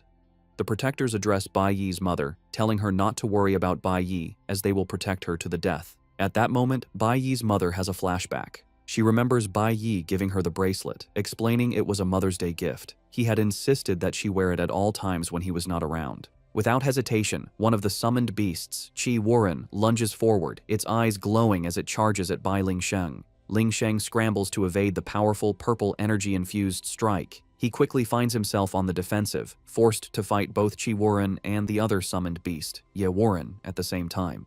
Despite his own combat experience, he is outmatched. A powerful blow from Qi Warren lands squarely, striking him with immense force. The impact sends him sliding backward, blood spilling from a wound on his side. However, instead of showing pain or fear, a twisted, bloody smile spreads across Lingsheng's face. Surrounded by a crackling aura of red lightning, he declares that this fight is the perfect way for him to finally vent his rage. His eyes glow with a menacing light as he readies his own power, a crazed grin revealing his excitement for the battle to begin. While Bai Yi is enjoying a celebratory birthday dinner with his friends, the happy atmosphere is suddenly broken. He looks down at the responsive jade stone he is wearing, his expression turning serious as he realizes it has activated, signaling his mother is in danger. Without a word, he abruptly stands up, telling his confused friends he has something to take care of.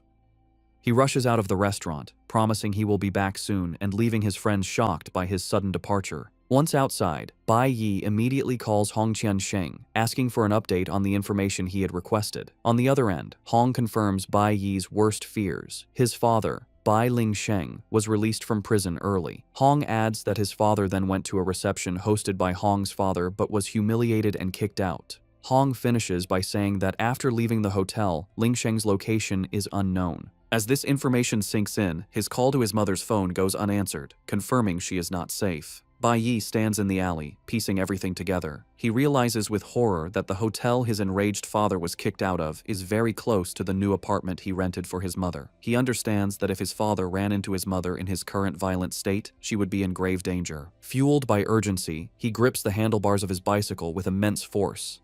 Leaping onto his bike, he speeds off into the night, his eyes glowing with fierce determination as he races to get home and save her. As Bai Yi races home, he is worried. He reminds himself that he left his summoned beasts, his nameless brothers, to protect his mother. However, the scene at the apartment is grim. Bai Lingsheng, crackling with a powerful red aura, stands over the defeated body of one of the summons, Qi Wuren, scoffing at how weak it was. Bai Yi's fears are confirmed. He knows his low-level summons won't be able to hold out against his father for long. The remaining summon, Ye Wuren, stands as a final defense, shielding Bai Yi's mother and urging her to stay behind him as the menacing Ling Sheng approaches. Ling Sheng smirks, his malicious eyes glowing as he easily deflects the protector's attacks. In a last, desperate act, the badly wounded Qi Wuren grabs Ling Sheng's leg, trying to stop him. Annoyed by the interruption, Ling Sheng looks down at the creature, calling it a nuisance. With a swift, brutal motion, he grabs the summon and snaps its neck, finishing it off. In a murderous frenzy, he repeatedly mutilates the creature's body, his rage echoing with silent screams to kill. Bai Yi's mother can only watch in horror, her face splattered with blood as she witnesses the gruesome scene. With one protector destroyed, Ling Sheng turns his cold, murderous gaze to his wife. Holding his bloodied knife, he declares that it is now her turn.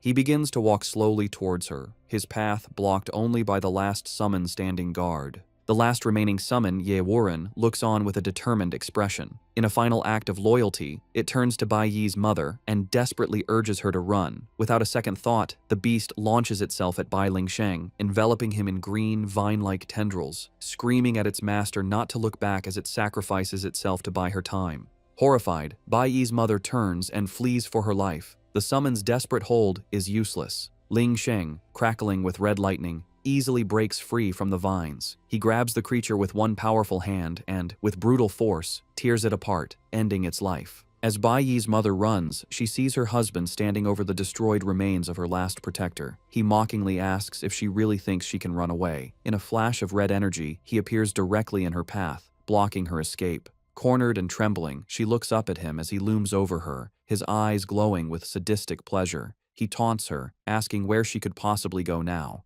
Trapped and defenseless, she can only stare in terror. Enraged, Bai Lingsheng lunges forward and violently rips the responsive jade stone from his wife's neck. Holding the precious item, he sneers, his eyes glowing with malice as he venomously asks if that other man also gave this to her. Without waiting for an answer, he crushes the stone in his hand, shattering his wife's last hope. His face twisted with rage, he raises his knife, ready to deliver the fatal blow. In that terrifying moment, as he brings the weapon down, his wife is frozen in fear, a pink aura around her as she remembers her son's promise. She recalls his words, instructing her to crush the stone if she was ever in danger. His voice echoes in her memory, promising that the instant the stone broke, he would appear by her side. Just as the blade is about to strike, a hand shoots out, grabbing the sharp edge with a bare grip and stopping the attack inches from her. Bai Yi has arrived, teleporting in a flash of light to stand between his mother and his father. His mother stares, her eyes wide with terror and disbelief at her son's impossible appearance. Bai Lingsheng is equally stunned, his face contorting in shock and fury at the sudden interference. With a fierce, unwavering gaze, Bai Yi tightens his grip on the blade, a powerful aura beginning to glow around him.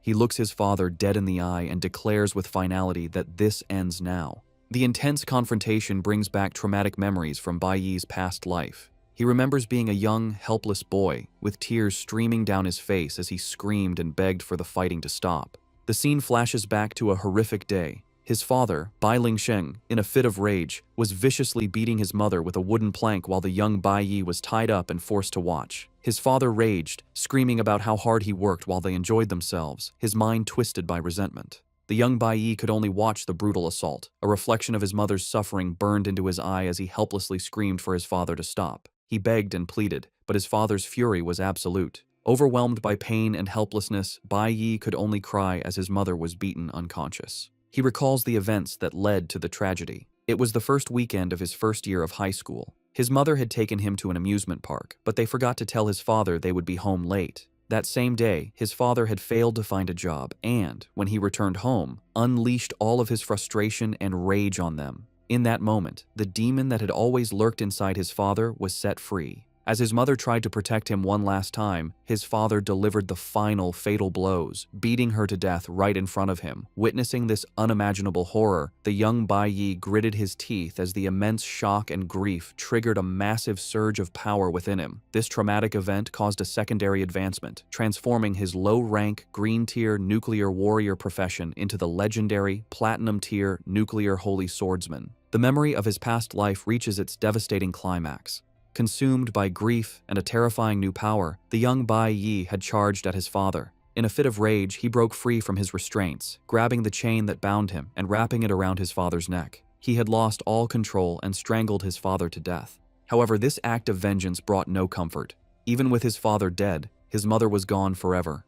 The memory ends with the tragic image of the young, crying boy holding his father's lifeless body next to the body of his murdered mother. Pulled back to the present, Bai Yi's resolve is absolute. Gripping the blade that was meant to kill his mother, he declares that in this life, he will not be too late ever again. With a surge of power, he shatters his father's knife with his bare hand. With the weapon destroyed, Bai Yi throws the shattered blade aside, standing protectively in front of his mother as he faces his now disarmed and stunned father. Recognizing his son, Bai Lingsheng sneers, wondering who the fool was, only to find it was Bai Yi. Enraged, he charges forward, screaming that this is perfect, as he can now take care of both mother and son at once. In response, Bai Yi calmly summons the Hunwu blade, which materializes in his hand with a powerful green aura. As his father swings wildly, Bai Yi effortlessly blocks the attack with a parry, reflecting the full force back. The power of the counterattack sends Lingsheng flying backward, crashing hard onto the pavement. Stunned, Lingsheng coughs up blood. Shocked by his son's incredible strength, his shock turns to rage as he recognizes the weapon, screaming that it's his Hunwu blade. He realizes his son has been using his hidden, powerful weapon all along. While the confrontation unfolds, Bai Yi's mother watches in worried silence as the two summoned beasts, Yawuren and Chi-Wuren, begin to regenerate behind her. Bai Yi's priority is his mother's safety. He turns to his summons, whom he calls his nameless brothers, and tells them to take her to a safe place. Watching this, Lingsheng's expression shifts from rage to a twisted, intrigued smile. He realizes with interest that the two powerful beasts are his son's summons. He points at Bai Yi, putting the pieces together. He deduces his son is a rare dual-element user, a nuclear warrior, and a flower-element summoner. This discovery sends him into a fit of manic laughter. He exclaims with twisted pride that his son has awakened two professions at such a young age, shouting that Bai Yi is truly worthy of being his son. Bai Yi, however, remains stoic, unimpressed by the praise. Lingsheng's pride quickly turns back to menace. He tells Bai Yi that inheriting his talent isn't enough and takes a threatening step forward, his tone turning cold as he criticizes his son for moving out without a word. Bai Lingsheng's rage intensifies as he lists his son's unforgivable sins, going through his safe and sending his own father to prison. He screams that Bai Yi must think he's all grown up with two professions, arrogant enough to disobey him. With a final roar, he disappears in a flash of red lightning, moving with incredible speed to launch a surprise attack. Watching from a safe distance, Bai Yi's mother screams a warning for him to be careful. However, Bai Yi is prepared. A brilliant blue energy crackles around his hand as a system notification confirms he is switching his profession to Cloud Element Mage. His eyes focus, instantly pinpointing his father's location as he reappears to strike. With a single, powerful command, Bai Yi unleashes a massive wave of ice, trapping his father in a frozen prison mid-attack. Lingsheng is completely encased in ice, his face a mask of shock and confusion. He struggles, wondering what this power is and why he is frozen. He mutters in disbelief, questioning if his son really has dual professions. Standing calmly before him, Bai Yi coldly corrects him, stating that he is wrong. The two now stand face to face, the power dynamic completely reversed. With Lingsheng trapped and helpless, Bai Yi continues, his voice without emotion, telling his father that the number of professions he can awaken has nothing to do with him. He finishes with a final devastating statement. In his eyes, his father is now completely worthless. Lingsheng's eyes widen in pure fury at the insult, and he struggles violently against the ice, screaming in rage at what his son just said. Furious with his son's defiance, Bai Lingsheng unleashes a surge of red lightning, scoffing at Bai Yi's arrogance. He reminds his son that while Bai Yi may have just awakened, he is a battle-hardened C-class warrior. With a roar about who is the real boss of the family, he shatters the ice prison in an explosion of energy. However, Bai Yi is completely unfazed. Now in his nuclear warrior profession, he readies the Hunwu blade and easily blocks his father's furious punch with a powerful swing of his own. Without giving his father a moment to recover, Bai Yi charges energy into the blade and lunges forward, delivering a devastating stab that completely bypasses his father's defenses. Ling Sheng stares down at the blade in his chest, his face a mask of pure disbelief. He can't understand how his son's attack broke through his defenses, muttering that it should be impossible. Wincing in pain, he pulls the blade from his body and collapses to his knees, clutching the wound. He questions how Bai Yi could have such incredible attack power, insisting a newly awakened E-class warrior should be nowhere near this strong. Bai Yi stands over his defeated father, a menacing red aura swirling around him. He states that from this day forward, they are no longer father and son. He continues, declaring that his mother will also have no more connection to him. With a cold, unwavering gaze, Bai Yi tells Bai Lingsheng that in his eyes, he is now nothing. Crushed by the physical and emotional blow, Ling Sheng trembles in defeat.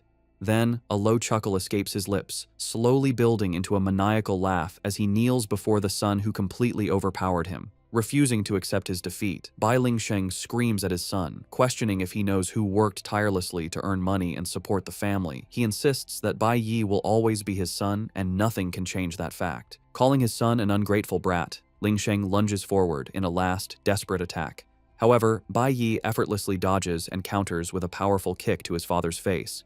The force of the blow sends Ling Sheng tumbling across the pavement. As his father struggles to get up, Bai Yi closes in. Ling Sheng throws another wild punch, but his son easily evades it. Completely frustrated, Ling Sheng screams, wondering why he can't land a single hit. Seizing the opening, Bai Yi unleashes a rapid flurry of punches, overwhelming his father completely. Beaten and broken, Ling Sheng stumbles backward, spitting up blood. He mutters in disbelief that he is a C-class red-tier warrior, unable to understand his total defeat. Bai Yi strides forward and grabs his father by the hair, coldly asking if he didn't hear his words from before. With his face twisted in rage, he tells his father that he is no match for him at all. Bai Yi's mind floods with painful memories of the years of abuse, where his father beat his mother while a young, helpless Bai Yi was tied up and forced to watch in horror. Bai Yi remembers his father used violence at home because he was too cowardly to face those stronger than him outside. He sees his father as nothing but weak, useless trash, reliving the moment his father smashed his head into the ground. Returning to the present, Bai Yi grabs the badly beaten Bai Lingsheng by his hair, screaming that he doesn't deserve to be called a man. With unrestrained rage, he smashes his father's head onto the pavement. Hidden behind her summoned protectors, Bai Yi's mother watches the scene in terror, weakly calling her son's name. Defeated on the ground, Bai Lingsheng begs his son to stop, reminding him that he is the father who raised him and pleading with him to consider their family bond. The mention of a family bond only enrages Bai Yi further. His eyes fill with a cold fury. He grabs his father by the collar and yells, asking if he ever thought about their family bond when he was beating them. Bai Yi is haunted by vivid memories of his father's cruelty. He recalls a time when he was just 7, his father grabbing him by the ear while he cried in pain and then repeatedly smashing his head against a wall. He remembers pleading that he was wrong while his terrified mother begged her husband to stop. But his pleas were useless. His father only pulled harder, ripping off a piece of his ear and causing him to scream in agony. Bai Yi's anger intensifies as he recounts how the violence never stopped, even after his ear was torn, and thinks of the countless times his mother was beaten. He recalls that since his birth, she had to go to the hospital almost every month because his father would hit her for any reason, whether the food wasn't right or simply because he was unhappy. Bai Yi accuses his father of taking out all his frustrations on them. He yells that because of his father, they never had a single normal day. With a final surge of rage, he smashes his father's head onto the ground once more. Standing over his broken father, Bai Yi scoffs at the idea that his father would dare speak of family ties now, asking him if he even deserves to have a family. Bai Lingsheng lies motionless on the cracked pavement, completely defeated. He struggles to push himself up, weakly apologizing and admitting he was wrong. He continues to beg, promising he will never be like that again. Finally, Bai Lingsheng gets on his knees and bows his head to the ground, crying out that he is truly sorry while Bai Yi looks down on him with cold, glowing eyes. Unaffected by his father's pleas, Bai Yi looks down at him, his own eyes glowing with a golden light. He tells his father this is just like last time. Once his father realized he was no match, he started to cry and beg for forgiveness. A memory from Bai Yi's past life flashes through his mind, showing his father kneeling before him next to a broken chain. He remembers thinking that his father had genuinely changed at that moment. However, the memory turns dark as he recalls the malice hidden behind the apology, his father's eyes glowing with red-hot rage. Bai Yi remembers how, in that moment of weakness, his father grabbed a blade and charged at him with the intent to kill. Bai Yi explains that a person who has picked up a butcher's knife will never put it down of their own will. As this grim realization solidifies his resolve, system notifications begin to appear, showing his adrenaline is rising. Bai Lingsheng looks up from the ground, his face bloodied and his expression hardening with defiance. More notifications flash as his adrenaline surges and his ultimate skill, Sanctuary, begins to evolve. Surrounded by a powerful golden aura, Bai Yi raises his Hunwu blade, ready to deliver a final, decisive attack. Another notification appears, announcing that he has unlocked a new skill, Binary Judgment. As Bai Yi prepares to strike, his mother cries out his name in desperation, reaching out as if to stop him. Bai Yi scoffs to himself at the idea of a criminal truly repenting. He decides it's better to ensure his father can never commit another crime. He unleashes powerful, golden energy slashes from his blade, severing his father's tendons. Bai Lingsheng screams in agony from the attack. Lying in a pool of his own blood, Bai Lingsheng cries out in pain over his ruined tendons. Terrified and broken, Bai Lingsheng begs for his life, desperately reminding Bai Yi that they are father and son. His pleas are ignored, as Bai Yi's expression remains cold and resolute. Switching to his Cloud Mage profession, Bai Yi summons a shard of ice and freezes his father's mouth shut, silencing him completely. With a grim look, Bai Yi raises his weapon for the final blow. He recalls that his father already died at his hands in his past life, so he sees no reason not to do it again. Just as he is about to strike, a voice suddenly calls out, telling him that's enough and startling him. He wonders aloud whose voice it is, recognizing it's a woman's voice. The voice comes from one of his summons, Ye, which stands protectively behind his mother. As a flower element summon, it is transmitting his mother's voice directly to him. Through the summon, his mother pleads with him, urging him not to become a monster like his father. She tells him that his father has already lost everything he was ever proud of. Her words seem to reach him as he pauses and looks back, his expression softened by her plea. Through her summon, Bai Yi's mother explains that his father will now live every day in regret and resentment, and this is the greatest punishment for him. Bai Yi looks conflicted, but she continues, pleading that she doesn't want to see him become the next monster in their family. Even more, she doesn't want to see his future self living in darkness. This triggers a painful memory from Bai Yi's past life, where he was imprisoned for killing his father and sentenced to live his days behind bars. The weight of his mother's words and this memory is heavy on him. With new resolve, he looks up and tells his mother that he understands. He turns to face his father, who is frozen with ice, and declares that while he will not kill him, he will never allow him to get close to them again. Bai Yi grips his glowing blade, revealing the skill he is about to use is one he also had in his previous life. He unleashes his Binary Judgment skill, a devastating cross-shaped slash of golden energy designed to destroy the awakened power of an enemy of the same or lower rank. The attack strikes Bai Lingsheng, and a notification confirms his awakened power has been lost. Bai Yi stands over his now powerless father. He sheathes his weapon and gives his final command. His father is to leave the city by the next day and stay away from his mother forever.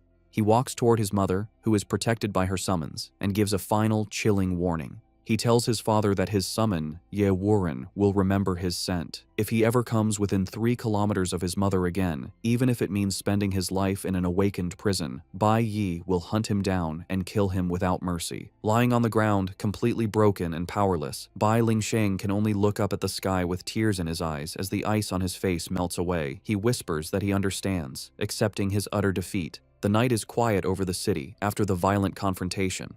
Back inside their apartment, Bai Yi stands before his mother, who sits on the couch with his 2 loyal summons, Ye and Chi. He instructs them to take good care of his mother and heal her. One summon, Chi reassures Bai Yi, telling him not to worry because his father didn't manage to harm his mother. Kneeling beside his mother, Bai Yi expresses his relief that he arrived in time, but she gently comforts him, reminding him she was fine. With a warm smile, she assures him that she is okay. As she pats his head, Bai Yi says that's not enough and mentions he will have to find another magic jade stone for her protection. Suddenly, both of them freeze in shock. They stare at each other in disbelief. Bai Yi asks if she just spoke, and she repeats the question back, equally stunned, asking if she just spoke. Bai Yi's shock quickly turns into a wide, joyous smile. He confirms it wasn't the summon's telepathy, it was her own voice. His mother brings a hand to her mouth, stunned, wondering how it's possible she can speak again. Ye Warren explains that his mother's inability to speak was from minor nerve damage, which it was able to heal. Several days pass. Bai Yi sits on a large tree branch overlooking the city as one of his summons, Ye Warren, asks if he truly cannot stay.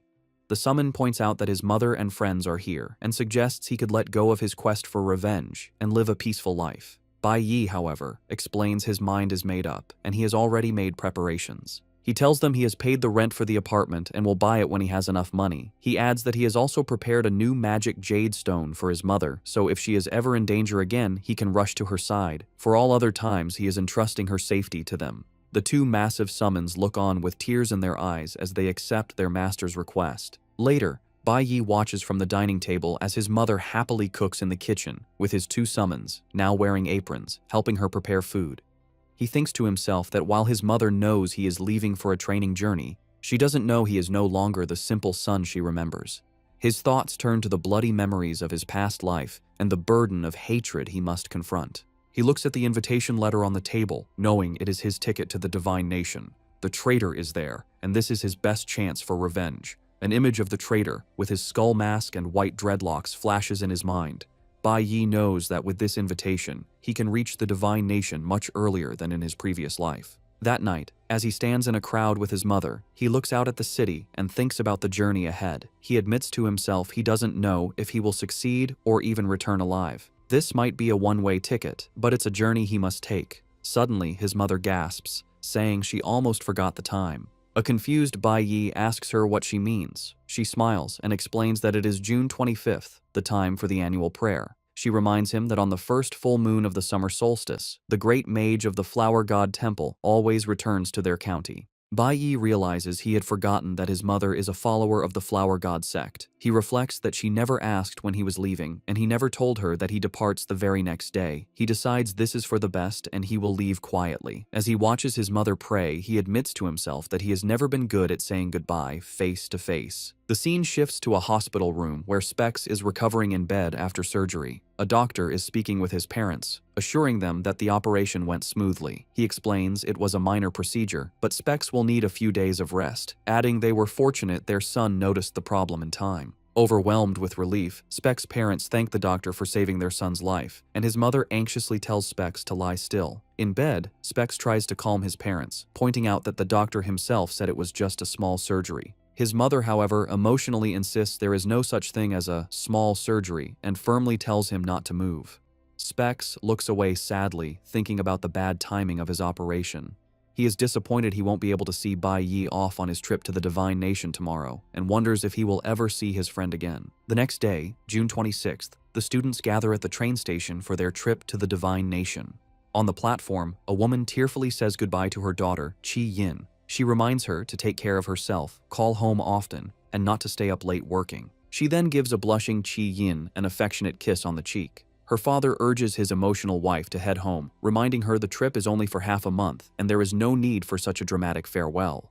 As the train prepares to leave, the students stand on the platform, waving goodbye to their families. At the bustling train station, students gather on the platform, surrounded by their families who came to see them off. In stark contrast, Bai Yi stands alone at the far end of the platform, a solitary figure in the crowd. Teacher Huang approaches him, asking with a smile why he came by himself and if his parents didn't come. Bai Yi avoids the question, looking away and simply stating that the train will be arriving soon. Teacher Huang and Chi Yin, standing nearby, are surprised by his response, with the teacher asking if he has always been so independent. Bai Yi's expression turns grim as he thinks to himself, confirming that yes, he is independent. As the bullet train speeds into the station, he stands with his back to the platform, thinking that he has long been used to being alone. His mind is flooded with painful memories from his past life, the reasons he is so solitary. He remembers losing his family, a vision of his younger self, covered in blood, desperately trying to wake his murdered mother while his father's lifeless body lies nearby. He recalls losing his friends, remembering the shock of hearing a friend had died of lung cancer before even having surgery and being told another friend was gone and would never return. He relives losing his master and teammates, screaming their names as they were killed in battle. A memory of his pre-regression self appears, his face hardened. He thinks to himself that he has grown accustomed to people leaving him, one after another, and that his entire life has been a series of painful farewells. He sees himself as a small, lonely figure, haunted by a vortex of his tragic past, the loss of his parents, friends, and comrades. He concludes that he has long learned to calmly accept losing everything. At the busy train station, Teacher Huang announces that the train has arrived and tells the students to get ready to board. Unlike the others, Bai Yi stands alone with a sad expression, lost in painful memories of being alone. As he is about to board the train, he hears someone call his name. Completely shocked, he turns around to an unexpected sight. His mother has come to see him off, accompanied by his two middle school friends, Specs, who is recovering in a wheelchair, and his other friend. Bai Yi's friend explains to Teacher Huang that Specs' parents were watching him closely after his surgery, and if Specs hadn't insisted on saying goodbye, he wouldn't have been able to sneak him out of the hospital. Worried, Bai Yi tells Specs he should be resting, but Specs smiles cheerfully and assures him that he feels fine. With a sincere look, he asks Bai Yi to take good care of himself during his trip. The other friend also hands Bai Yi a bag with clothes and snacks as a farewell gift. Bai Yi tries to refuse, saying they had already given him birthday presents, but Qi Yin smiles and tells him not to be silly and to just accept it. Next, Bai Yi's mother offers her own gift. She tells him it is a prayer bracelet from the Flower God Temple, explaining that they are very powerful. She carefully places the green beaded bracelet in her son's hand, saying she also wants him to have something for protection. Bai Yi is deeply moved, realizing his mother went to the temple to pray for his safety. He wonders if she senses that his journey will be long and dangerous. Teacher Huang waves, urging the students to hurry as the train is about to depart, announcing that their training journey is officially beginning. Bai Yi boards the train, taking one last look at his mother and friends on the platform. As he settles into his seat with a peaceful smile, he reflects on how much he and the people around him have changed in the past month. Outside, his mother, Specs, and his friend wave their goodbyes, shouting well wishes. Bai Yi waves back gently, thinking that people are now waiting for him back home. He clenches his fist around the prayer bracelet his mother gave him, vowing to resolve everything and return as soon as he can. Elsewhere, high on a rooftop overlooking the station, the vice captain watches the train speed away. He confirms to himself that Bai Yi is safely on board and will soon reach the Holy Nation, where certain items will be delivered to him. He is Liu Zhongzhang, the S-rank sect master of the Flower God sect. He asks if there are any further instructions, then concludes that from now on, everything depends on Bai Yi.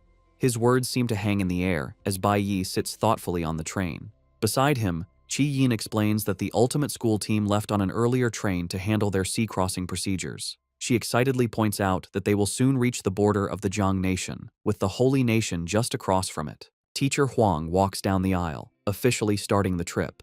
She outlines their plan. It takes a full day to enter the Holy Nation, so they will stay at the border overnight and have a field training exercise first. As Qi Yin looks at Bai Yi with concern, Xiling sits a few seats behind them with a malicious grin. He thinks to himself that a big show is waiting for Bai Yi at the border training. As the high-speed train nears its destination, the students are told they are about to arrive at the Holy Nation. Teacher Huang briefs the students, reminding them that the gods created their world and continue to protect them. She explains that the families of the gods hold supreme power and that the Holy Nation is home to two gods and their families. She sternly warns the students that they must strictly follow the laws of the gods to avoid trouble. Bai Yi listens to this with intense anger, the mention of the gods clearly angering him. Teacher Huang then outlines the entry process, explaining the 3 checkpoints to get from the Jiang Nation to the Holy Nation. She clarifies that they have already passed the first checkpoint, which was the requirement to board the train with a special invitation pass from the Divine Guild.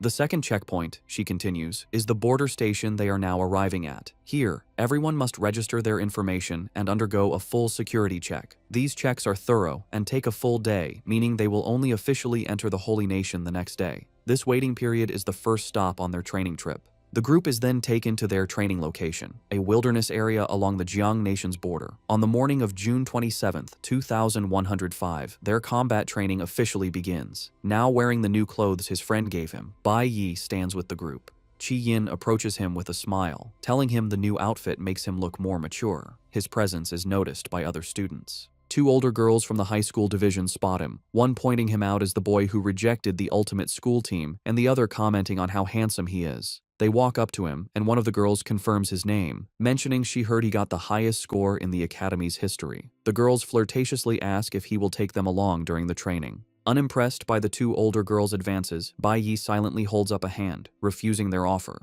The girls are not offended. Instead, they giggle, thinking that his cold rejection is quite cute. As Bai Yi walks away, he thinks about his goals. He knows the monsters in this wilderness area are too low level to be useful to him now. He reflects that after reaching C class, leveling up becomes much more difficult, unless he finds a different way. Just then, a confident young man in a suit approaches the two girls, boasting that he was also number 1 in his year. He dismisses the school's tests against sealed monsters as nothing special, claiming that real-world beasts are completely different. Putting his arm around one girl, he winks and says, "This kind of real combat is where true skills are revealed." He is identified as Zhang Jun, a high school C-class stellar warrior. Immediately charmed, the girls ask him to take them along during the training. Zhang Jun laughs and agrees, while Bai Yi walks past the group without a second glance, indifferent to their drama. Later, Teacher Huang gathers all the students for a final briefing. She reminds them that everyone on the trip is one of the school's elite students. With a smile, she repeats the rules one more time. She lists the safety rules: train only within the designated area, avoid acting alone, know your limits with monsters, and return to the campsite by 8 p.m.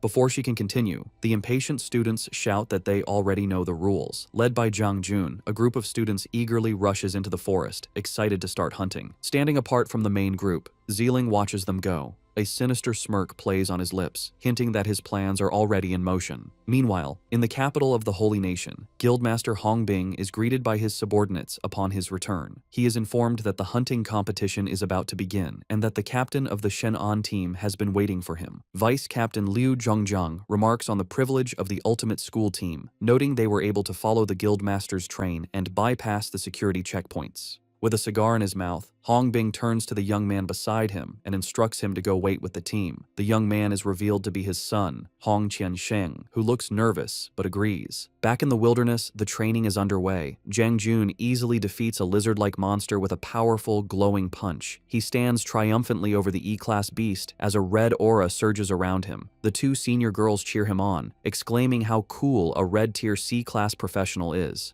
Zhang Jun casually brushes off their praise.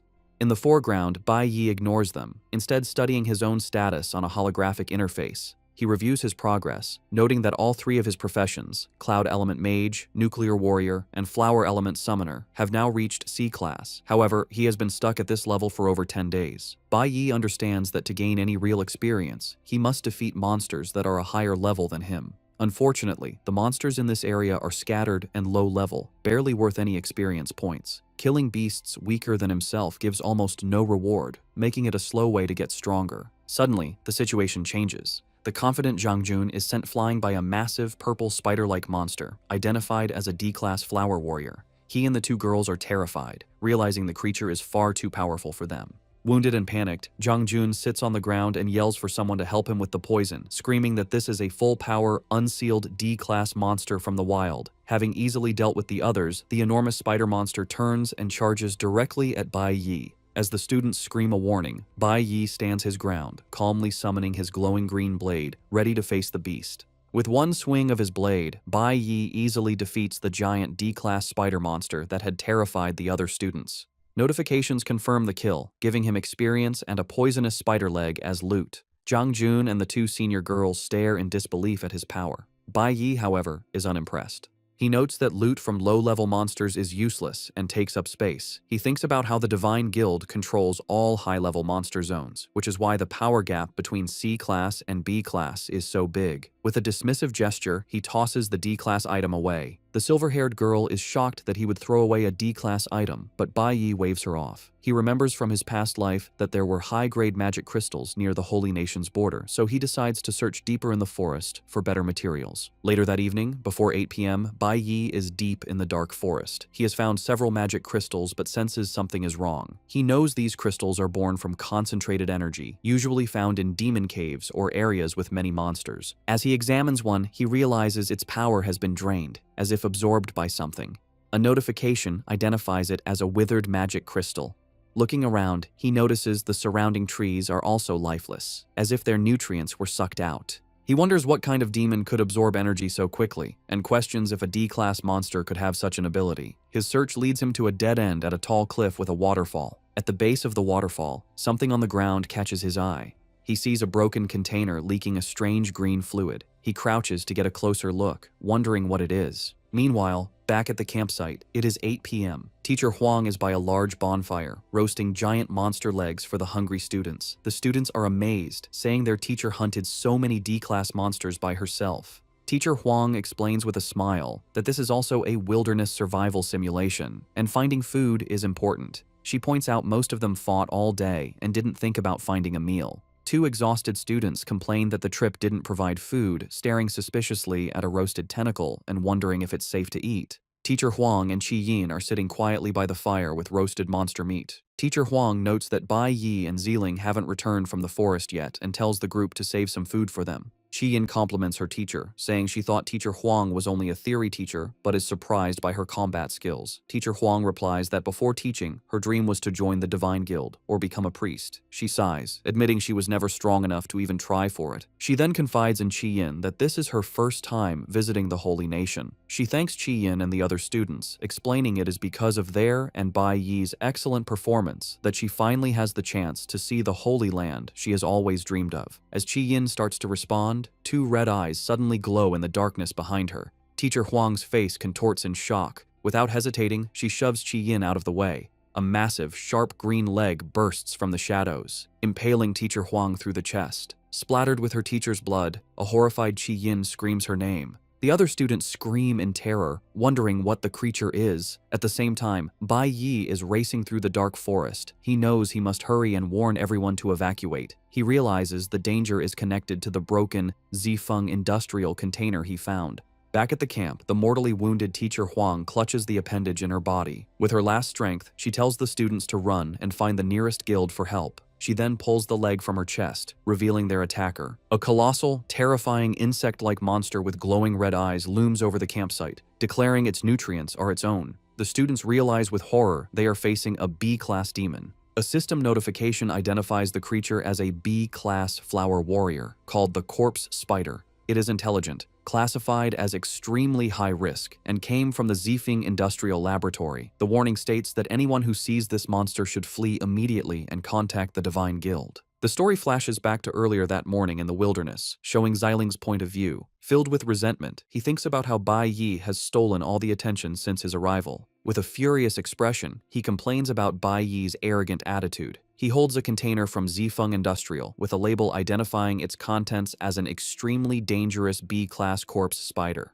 He then breaks the container, releasing the small, insect-like creature and telling it to absorb nutrients from the area. With a malicious smirk, Xiling reveals his sinister plan. He will wait until the monster has beaten everyone, then step in to save the day, showing everyone who the true savior is. The scene shifts back to the present at the campsite, where Xiling's plan has gone horribly wrong. He stares in desperation, wondering how things could have gotten so bad so quickly. Drawing his energy bow, he realizes with horror that the creature has grown far too fast. The now huge corpse spider glares down at the terrified students, letting out a menacing roar. The students are wounded and terrified, with the badly injured Teacher Huang standing protectively in front of them. As this unfolds, Bai Yi is racing towards the chaos. He remembers fighting an S-class version of this same monster in his past life, and knows that even with his advanced skills back then, it was a very difficult fight. He analyzes the creature, noting its strengths in both offense and defense. He knows that the students and teacher, with their highest rank being C-class, stand no chance against a B-class monster.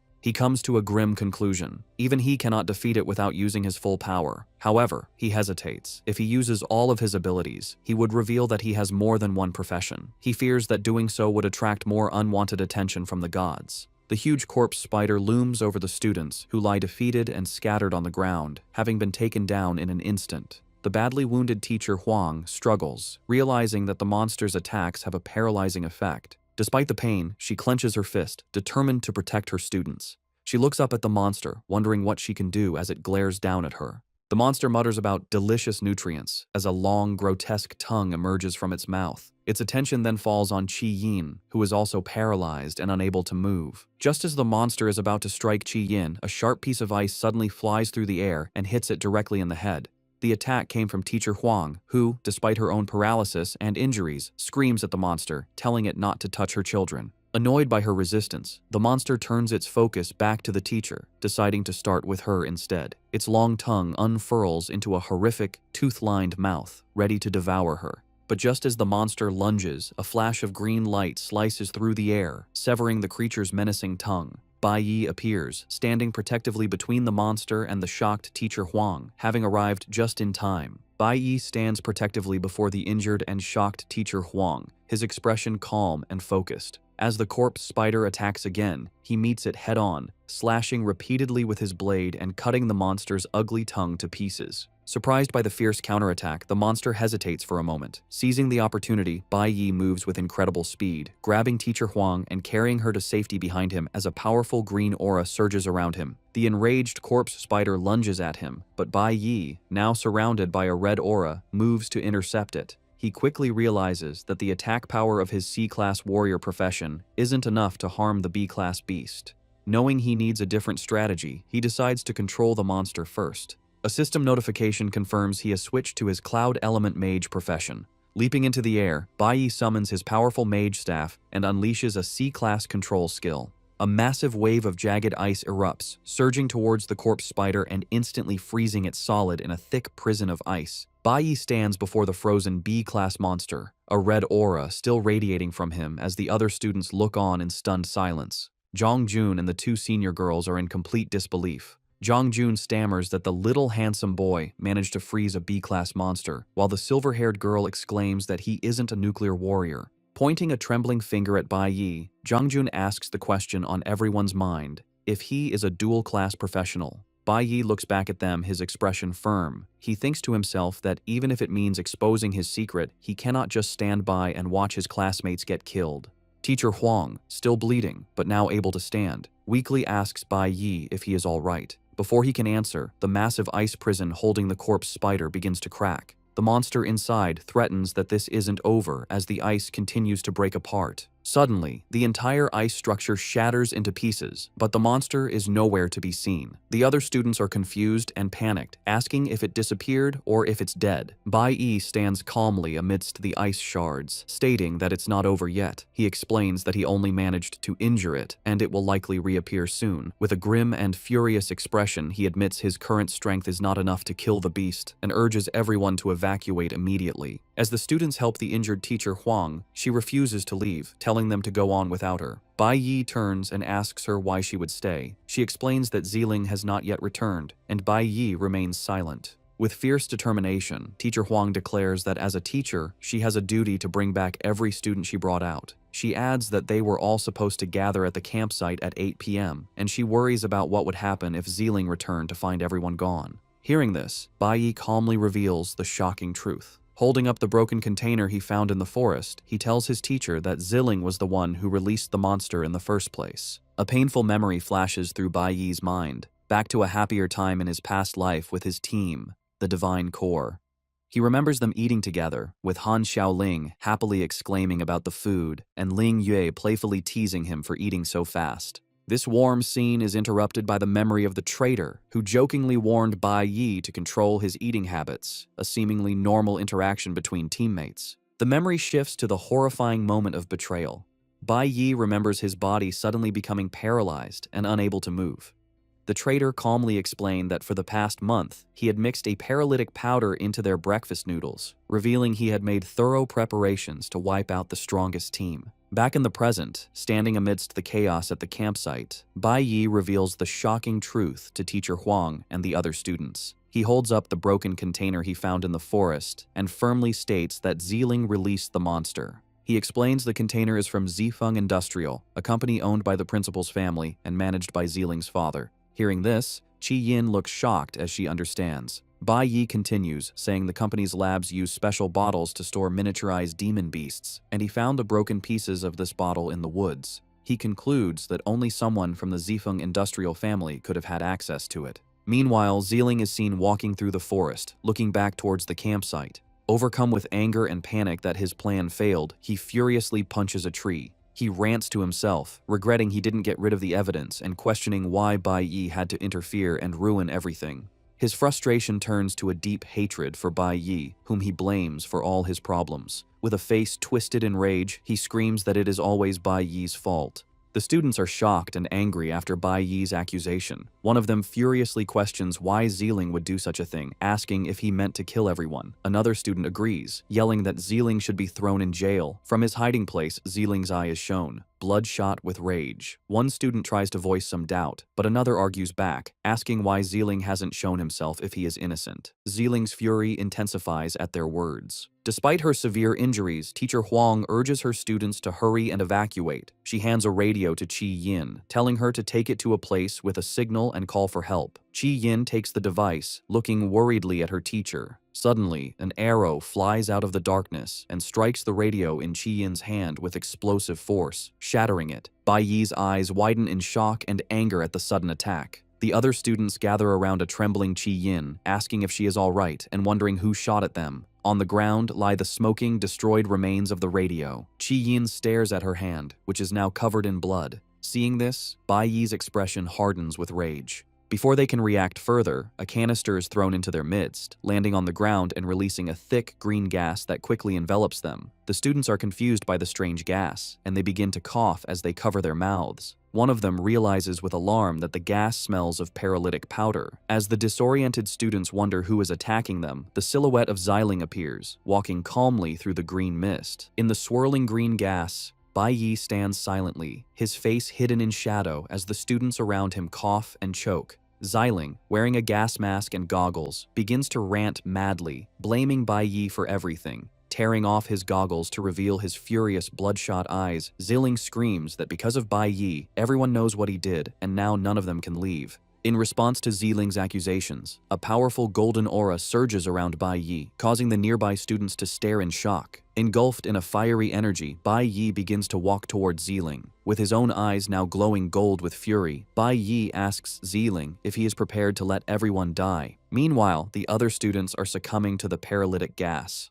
One student trembles and falls to his knees, complaining that his body feels incredibly tired. As he collapses, he sees a green canister, realizing with horror that it's a B-class item with paralytic powder, a tool meant for powerful demon beasts. Ziling picks up the canister, and they wonder why he used it on his own classmates. He confirms it was meant for the monster. He screams that all his tools were for the corpse spider, and he was supposed to be the one to emerge as the hero and save them all. Staring at Bai Yi with pure hatred, Ziling blames him for ruining his plans. He summons his glowing energy bow, preparing to attack the one he holds responsible. Ziling takes aim at Bai Yi, ready to fire.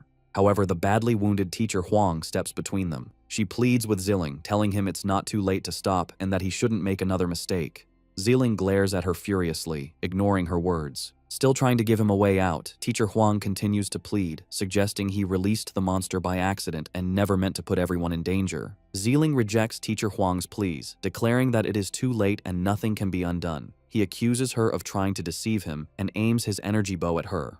Teacher Huang, suffering from her wound and the gas, realizes she is completely immobilized. Behind her, Bai Yi understands he too is about to pass out from the potent B-class powder. Refusing to be taken down, Bai Yi makes a drastic decision and stabs his own leg with his blade, using the pain to fight off the paralysis. Teacher Huang is terrified by his self-inflicted wound, but Bai Yi calmly tells her that Ziling's actions are now irreversible. She can only stare at him, speechless. A surge of adrenaline courses through Bai Yi, and he shouts at Ziling that no matter his personal grievances or twisted excuses, his actions are unforgivable. In response, Ziling fires his energy arrow. The sight of a teammate attacking another triggers a traumatic memory for Bai Yi, reminding him of the traitor from his past life who betrayed the divine core. Filled with righteous fury, Bai Yi screams at Ziling, questioning how he could dare point his weapon at his own people. With astonishing speed, Bai Yi deflects the arrow and instantly closes the distance between them, leaving Ziling confused by his speed. Before Ziling can react, Bai Yi unleashes a furious slash with his blade, severing Ziling's arm at the shoulder. Ziling screams in agony, his face splattered with his own blood. Bai Yi looks down at him with cold, unwavering eyes, his face spattered with Ziling's blood, and declares that betrayal is unforgivable. Without giving him a moment to recover, Bai Yi delivers another swift attack, slicing Ziling across the chest. Ziling collapses, screaming in pain and calling Bai Yi a lunatic as he tries to stop the bleeding from his wounds. With tears of pain and rage, he continues to scream that this is all Bai Yi's fault. As Ziling's blood drips from his glowing blade, Bai Yi glares down at him with cold contempt. He asks Ziling if he was hiding nearby the whole time, watching the disaster unfold. Ziling looks up in pure shock, realizing his cowardice has been exposed. Bai Yi continues his accusation, stating that Ziling simply watched as the disaster he created spun out of control. A flashback confirms Bai Yi's words, showing a terrified Ziling hiding behind a tree, watching in horror as the corpse spider attacked his classmates and nearly devoured Teacher Huang. Back in the present, Ziling breaks down into pathetic sobs. He confesses that he was afraid, admitting he knew he couldn't defeat the monster he had unleashed. He then begs Bai Yi to listen to his explanation. Unmoved by his pleas, Bai Yi has heard enough. He swings his blade, slicing Ziling across the mouth to silence him. Standing over the broken and bleeding Ziling, Bai Yi points his blade at him, his body glowing with a powerful golden aura. He coldly tells Ziling that once a decision is made, one must be prepared to face the consequences. Terrified, Ziling can only think that Bai Yi is a complete lunatic. As he stares at Bai Yi's cold, merciless eyes, his thoughts twist in fear, realizing that he is the one who has acted like a madman. The horrifying realization dawns on him that Bai Yi is genuinely planning to kill him. With a determined expression, Bai Yi raises his glowing blade, preparing to deliver the final blow. He unleashes his ultimate skill, Binary Judgment, a powerful ability designed to completely destroy the awakened power of an enemy. A furious whirlwind of golden energy erupts from his blade, engulfing the screaming Ziling in a storm of attacks. After the devastating assault, Bai Yi stands amidst the crackling golden energy, staring down at his defeated opponent. On the ground lies Ziling, utterly broken and powerless. A notification above him indicates that his awakened abilities have been destroyed. He can only lie there, his face a mask of blood and tears, weakly pleading for help. Just as Bai Yi is about to deliver the final blow to Ziling, he is startled by Teacher Huang's desperate cry. Confused, he pauses, recognizing his teacher's voice. His attention is drawn back to the greater threat as the massive B-class corpse spider reappears, having recovered from its injuries. The creature has already captured several helpless students in its shadowy grasp. Bai Yi realizes with alarm that the monster is attacking again. The effects of the paralytic powder are weighing heavily on him, greatly reducing his mobility. He knows that even with his full power, he might not be able to defeat the beast. However, with a surge of determination, he accepts there is no other choice, realizing he is the only one left with a chance to save them. Suddenly, brilliant streams of golden lightning appear, forming into a massive bolt that strikes down from above. Bai Yi is completely shocked by this unexpected event. The powerful lightning strikes the ground around him, freeing the students from the monster's control. Qi Yin is released from the creature's grasp, and another powerful bolt slices through the corpse spider's body, severely injuring it. Teacher Huang, now cradling the unconscious Qi Yin, looks up with relief and says that Ling Yue has arrived just in time. Standing protectively before the wounded students is Ling Yue, the Golden Lightning Assassin.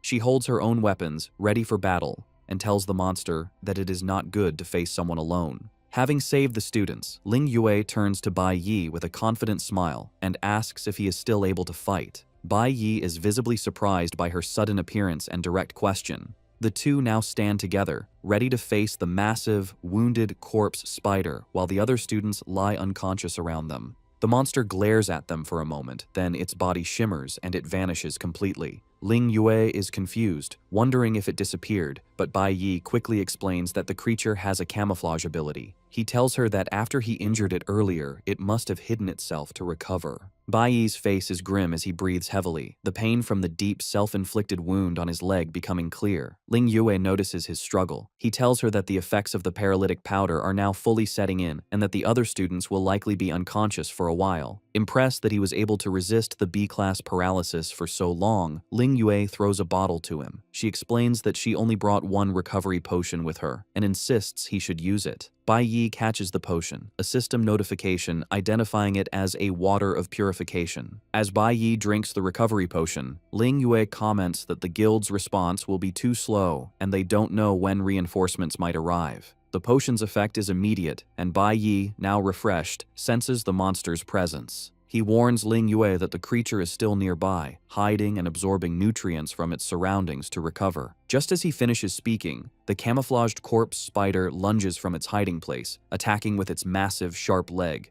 Reacting with incredible speed, Bai Yi meets the attack head-on, activating his parry skill to block and deflect the powerful blow. Using the opening Bai Yi created, Ling Wei instantly appears behind the now visible monster, her own blade crackling with golden lightning. She delivers a powerful strike that clashes with the monster's defenses. Caught between the two attacks, the corpse spider lets out an enraged roar as the force of the combined assault sends it crashing violently into the ground. Standing side by side, Ling Yue remarks on how quickly the monster recovered, and then repeats her question, asking Bai Yi if he is still able to fight. With a determined smirk and a green aura now surrounding him, Bai Yi confirms that he can and suggests that it is time for them to team up. Bai Yi and Ling Yue stand ready, facing the massive B-class corpse spider. Bai Yi has a green aura, while Ling Yue radiates a powerful golden energy. Bai Yi compliments Ling Yue, noting her attack and reaction times are excellent, but reminds her with a smile to prioritize her safety since they are still students. Ling Yue smirks back, teasing that he says that as if he isn't a student too. Their brief exchange is cut short as the enraged corpse spider gets back to its feet. It glares at them with glowing red eyes, clearly furious about their attack. Seeing the monster ready to fight again, Bai Yi shouts for them to attack together, and the two warriors leap towards the beast at the same time, striking the monster from both sides. During the attack, Bai Yi notices something is wrong. The monster retaliates with a powerful swing of its sharp leg, and though Bai Yi blocks it, the force sends him sliding backward. Seizing the opening, Ling Yue declares she will handle it and leaps over Bai Yi to strike the monster from above. She unleashes a flurry of slashes, her body crackling with golden lightning. To her shock, her powerful attacks are useless against the monster's tough hide. The corpse spider easily blocks her blades and counters with a swift strike of its own sharp leg. Bai Yi cries out Ling Yue's name in alarm as he watches the monster land another brutal blow. The attack sends Ling Yue flying backward, wounded and bleeding from her chest. As she clutches her wound, she realizes with horror that the monster's attacks are poisonous, a fact confirmed by a status notification. As the corpse spider continues its assault, Bai Yi moves to protect the injured Ling Yue, using his parry skill to block the monster's attack. He realizes the monster's defenses are like a top-tier B-class warrior, which is why Ling Yue's powerful attacks couldn't damage it. The monster glares at them, threatening that they will all die. However, Bai Yi realizes a greater danger. The creature has been constantly absorbing nutrients from its surroundings. He understands that it is continuously growing stronger, both physically and intellectually. Bai Yi knows that if they don't defeat it soon, they won't survive long enough for the Divine Guild to arrive, especially with the other students unconscious. He assesses their dire situation, noting both he and Ling Yue are only C-class, and Ling Yue is already wounded. Despite her injuries, Ling Yue struggles to her feet, declaring with determination they must find a way to break the monster's defenses quickly. Bai Yi stands firm, a plan beginning to form in his mind. His mind flashes back to a tactical meeting with his old team, the Divine Corps. He remembers asking them what to do when facing an overwhelmingly powerful enemy. Han Xiaoling had suggested retreating, but Ling Yue had firmly reminded them that for the elite Divine Corps, retreat was not an option. Bai Yi then recalls the specific strategy he was about to teach them that day, the Lure the Rat plan. He explained the first step was for him to attack the enemy with his full power, drawing all of their attention and aggression to himself. As he puts this plan into action in the present, he remembers the next part of the strategy. Once the enemy's attention is completely fixed on the first attacker, they will be vulnerable. With a look of fierce determination, he knows the next step is to wait for the perfect moment to strike. Ling Yue watches, ready to attack, as Bai Yi draws the corpse spider's attention. He shouts at her, ordering her not to attack, but to stay back and gather her strength. Shocked, Ling Yue questions if he plans to face the monster alone. Watching from a distance, she agrees it's too risky, noting that while Bai Yi is talented, he is still just a C-class student. She then looks down in shame, thinking that she is supposed to have the powerful, golden profession, yet Bai Yi is acting like the true leader. Bai Yi approaches the monster, dodging its attacks and countering with a powerful swing of his blade. He then makes a risky move, throwing his weapon into the air and leaving himself open. The monster takes the bait and attacks, to Ling Yue's horror. The corpse spider lunges forward and impales Bai Yi through the shoulder with one of its sharp appendages. He coughs up blood from the wound, but even as he is attacked, he gestures with his hand for Ling Yue to stay back. Confused by his actions, Ling Yue wonders what he is planning. The massive corpse spider looms over the impaled Bai Yi, gloating over its victory. It scoffs at the weakness of humans, declaring they are nothing more than nutrients for it to eat. As it prepares to devour him, its grotesque tooth-lined mouth opens wide above his head. However, Bai Yi, though badly wounded, has been waiting for this exact moment. He thinks to himself that the time is right.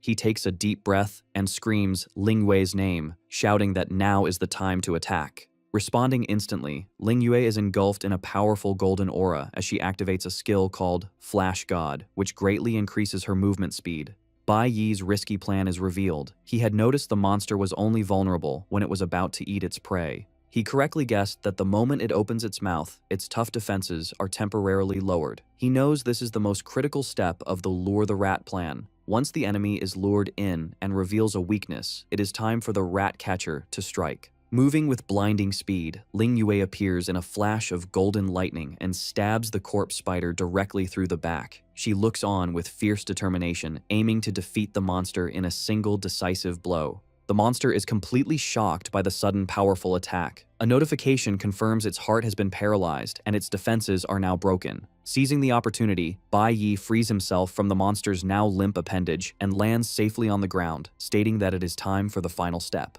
The massive corpse spider is paralyzed from Ling Yue's lightning attack. Ling Yue, still wounded, explains her control skill will only last for a few seconds and worries what will happen if the monster attacks again. Bai Yi struggles to his feet, telling a surprised Ling Yue that a few seconds is more than enough. He declares with firm resolve that he will not let the monster escape this time. A vibrant blue aura surrounds Bai Yi as a notification confirms he has switched to his cloud element mage profession. He unleashes a powerful ice spell, completely trapping the paralyzed corpse spider in a massive block of jagged ice. Ling Yue is shocked by this, exclaiming in disbelief that he actually has two different professions. With a confident smirk, Bai Yi switches back to his nuclear warrior profession, his aura now glowing green. He states that the power he has built up from his injuries and fatigue is now enough for his plan. He and Ling Yue unleash their ultimate attacks at the same time, a massive wave of golden and green energy that completely destroys the frozen monster. A series of system notifications appear, confirming the successful defeat of the corpse spider. The rewards are huge, over 10,000 experience points, 300 flower element points, a level up for his cloud element mage class, and a B-class armor material called Spider's Carapace.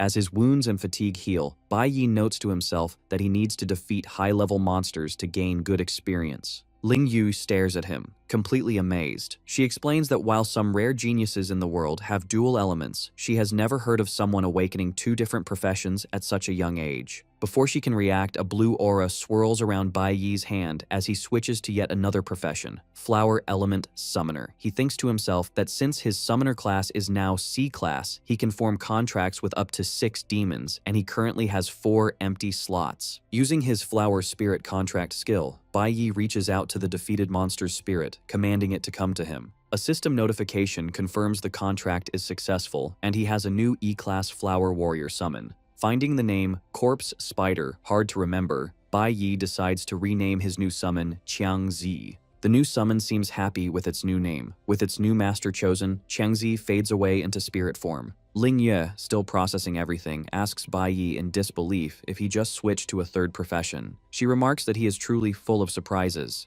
Bai Yi then asks her if she can keep everything she saw today a secret. With a knowing smile, Ling Yue notes he has all these abilities, but didn't reveal them during the official assessment. Guessing he wants to keep his true power hidden, she confidently reassures him that she can be trusted with a secret. Just as their conversation ends, a group of men in dark uniforms appear on the scene, announcing that Squad 26 has arrived. The leader of the squad, a man with blue hair, asks if they are all right, relieved that they finally made it in time. They are the Holy Nation Divine Guild's Eastern Border 26th Squad.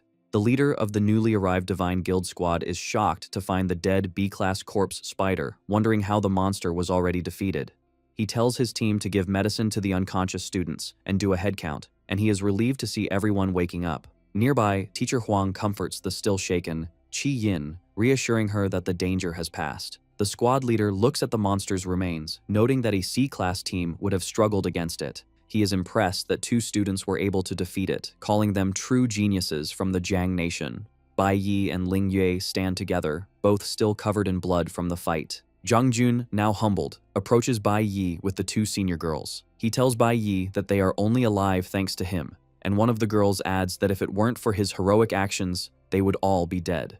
With a sincere expression, Zhang Jun extends his hand, thanking Bai Yi for saving everyone. At the same time, Ling Yue's team members rush to her side. The vice captain and a pink-haired girl in her team begin to heal her wound, asking if she is all right and scolding her for running back alone. The girl asks Ling Yue how dangerous it was, but Ling Yue calmly reassures them that everything has been resolved. The vice captain boasts that people shouldn't underestimate their captain, reminding them that as a golden profession user, a genius who appears only once every few years, there is nothing she can't handle. However, Ling Yue turns away thoughtfully, stating that today she met a true genius. She looks over at Bai Yi as he accepts Zhang Jun's handshake, thinking to herself that he is a person full of mysteries. After the situation is under control, a Divine Guild squad member announces that the headcount is complete, but one student is still missing. He tells the rest of the students to board the special train, stating that the guild will handle the search for the missing person. Meanwhile, back in the dark wilderness, the missing student, Zeeling, is running for his life.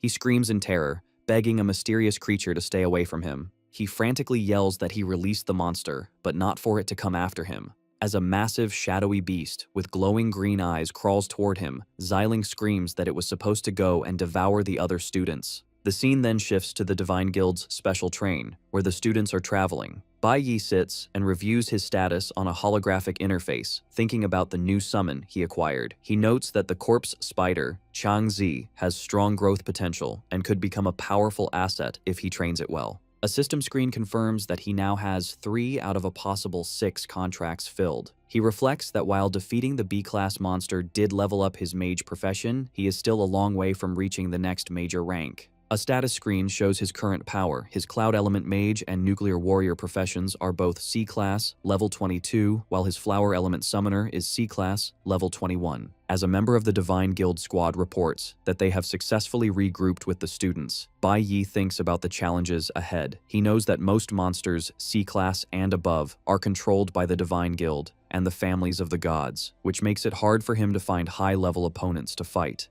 With a look of determination, he concludes that he must find more opportunities to level up.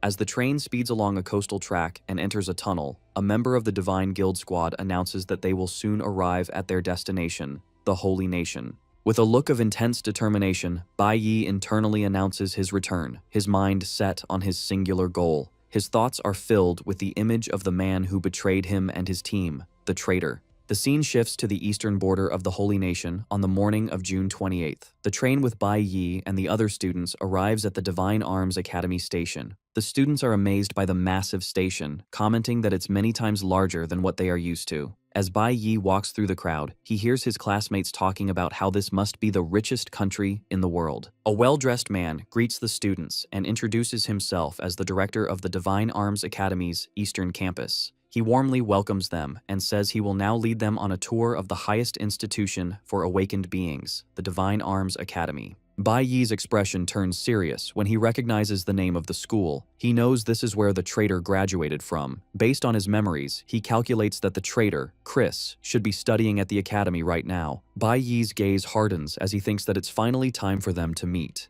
The director leads the students to a large, impressive statue of a knightly figure with a sword and shield. He explains that this is a monument to one of the 5 great creator gods, Cadmus Davis. The students look up in awe, with some remarking that the Davis family is the most powerful family today and that they are seeing their idol. The students start excitedly talking among themselves about the rumor that they might get to meet the God Clan during their trip.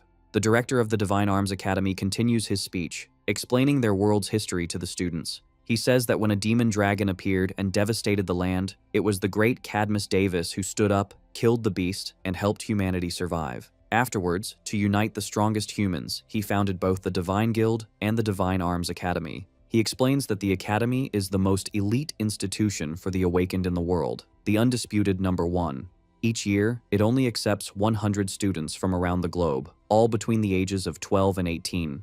Furthermore, all applicants must have reached at least B rank and must also pass an extremely tough entrance examination to be considered. The students are stunned by these demanding requirements. One of them murmurs that he struggled with all his might just to get past D rank and barely reach C rank. Another student agrees, noting how rare it is for anyone in a country to reach B rank, let alone before age 18. Standing nearby with the vice captain, Ling Yue smiles and remarks to herself how difficult it is to get into the Divine Arms Academy. While the others are overwhelmed by the difficulty, Bai Yi's thoughts are focused. He recalls that despite these impossibly high standards, the traitor was a graduate of this very academy. A memory from his past life flashes in his mind, a man introducing the skull-masked Chris as their new teammate. He then remembers that same man whispering to him, explaining that while they couldn't look into each other's pasts, he should know that Chris was the most outstanding graduate of the Divine Arms Academy and was incredibly strong. Coming back to the present, Bai Yi's expression is one of pure determination as he confirms to himself that, according to the timeline, the traitor should be at the academy right now. He clenches his fist tightly, filled with resolve. He knows he must reach B rank as fast as possible. He has to become stronger than the traitor, and he absolutely must get into the Divine Arms Academy.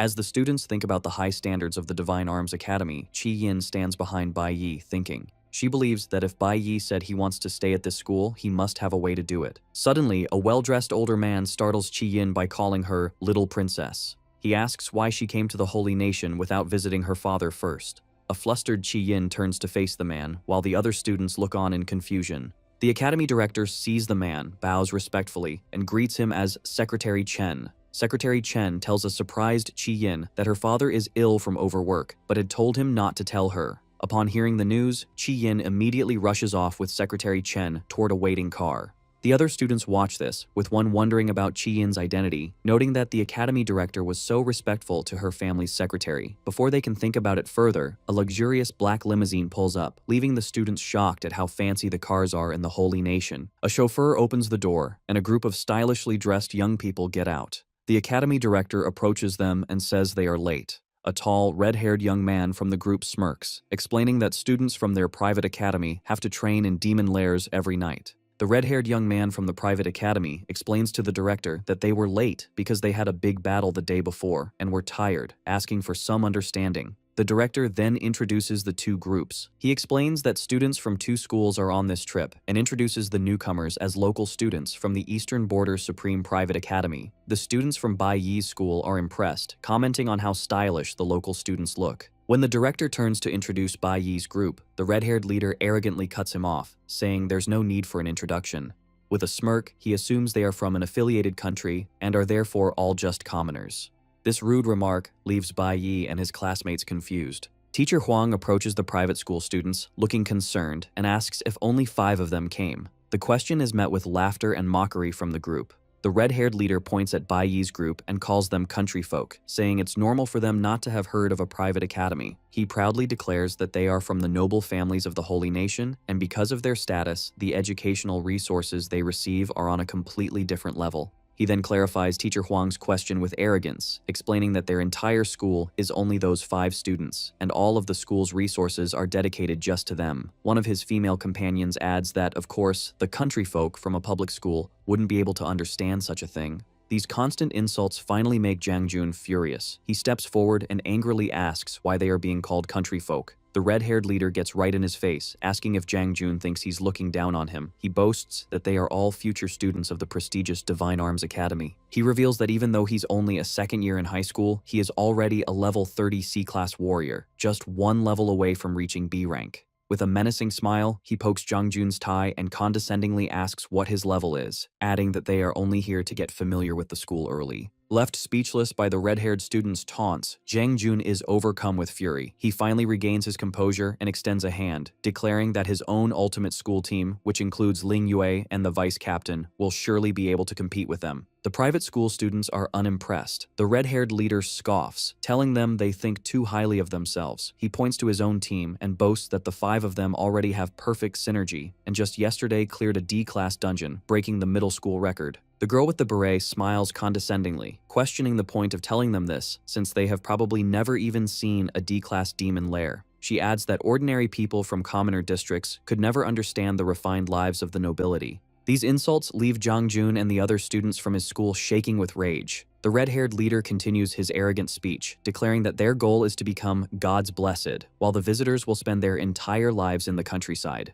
The term God's Blessed triggers a deep reaction in Bai Yi. He thinks to himself that this title is the highest social status an ordinary person without divine blood can achieve. It's the goal everyone pursues and the very position he reached in his previous life. However, his memory turns bitter as he recalls that in the end, achieving that status meant he was nothing more than a dog for the gods. An image of his past self in chains flashes through his mind, and he silently vows that he will never live that kind of life again. Suddenly, the loud whirring of a turbine fills the air, causing all the students to look up in shock, wondering what the sound is.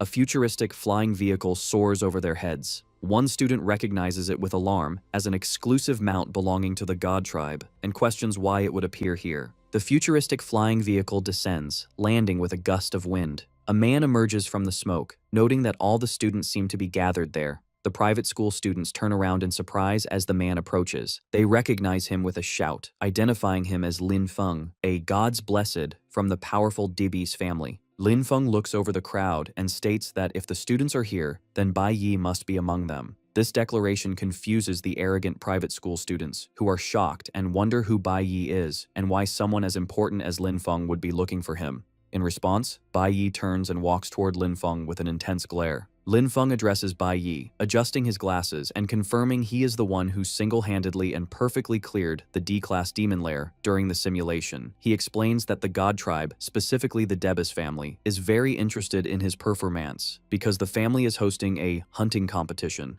they have extended a special invitation for Bai Yi to come and observe. Bai Yi remains completely silent, his face unreadable. This news, however, leaves the private school students dumbfounded. They are shocked to hear Bai Yi cleared a D-class dungeon by himself, and even more so that he received a direct invitation from the God tribe. With a polite smile, Lin Feng gestures toward his vehicle and asks Bai Yi to please come with him. Bai Yi recalls the origins of their world's current order. 100 years ago, the world fell into chaos when powerful monsters attacked humanity who were too weak to fight back. In this desperate time, 5 powerful gods appeared. They acted as humanity's guardians, killing the great monsters and protecting the people. With their help, the human world was saved. From that day on, humans deeply respected the gods and worshipped them. To continue their protection, the gods remained in the mortal world. They gave humanity great knowledge and power, helped them build strong armies, and created new laws to govern them.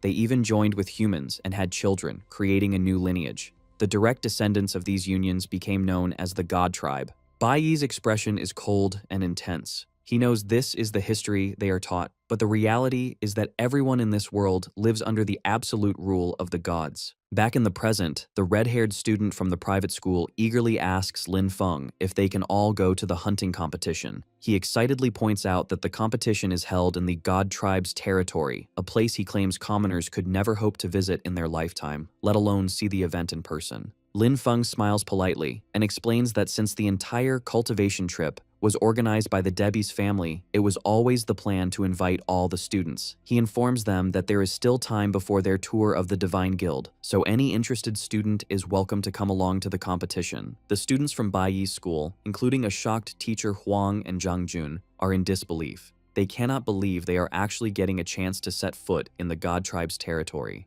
Standing apart from the crowd, Ling Yue and the vice captain watch. Ling Yue remarks that it's a place only nobles are supposed to go, and the vice captain adds that the other students are very lucky. With a final, welcoming smile, Lin Feng formally invites everyone to join him. The students are transported to the Debi's family's territory, a breathtaking floating city known as Sky City, hovering high above the ground. As they travel, it is explained that the 5 families of the gods are spread across the world, with the Holy Nation being the main home of the Debus family. They are the direct descendants of the great god Cadmus Debis, and have immense power, leading the world's strongest army, the Divine Guild.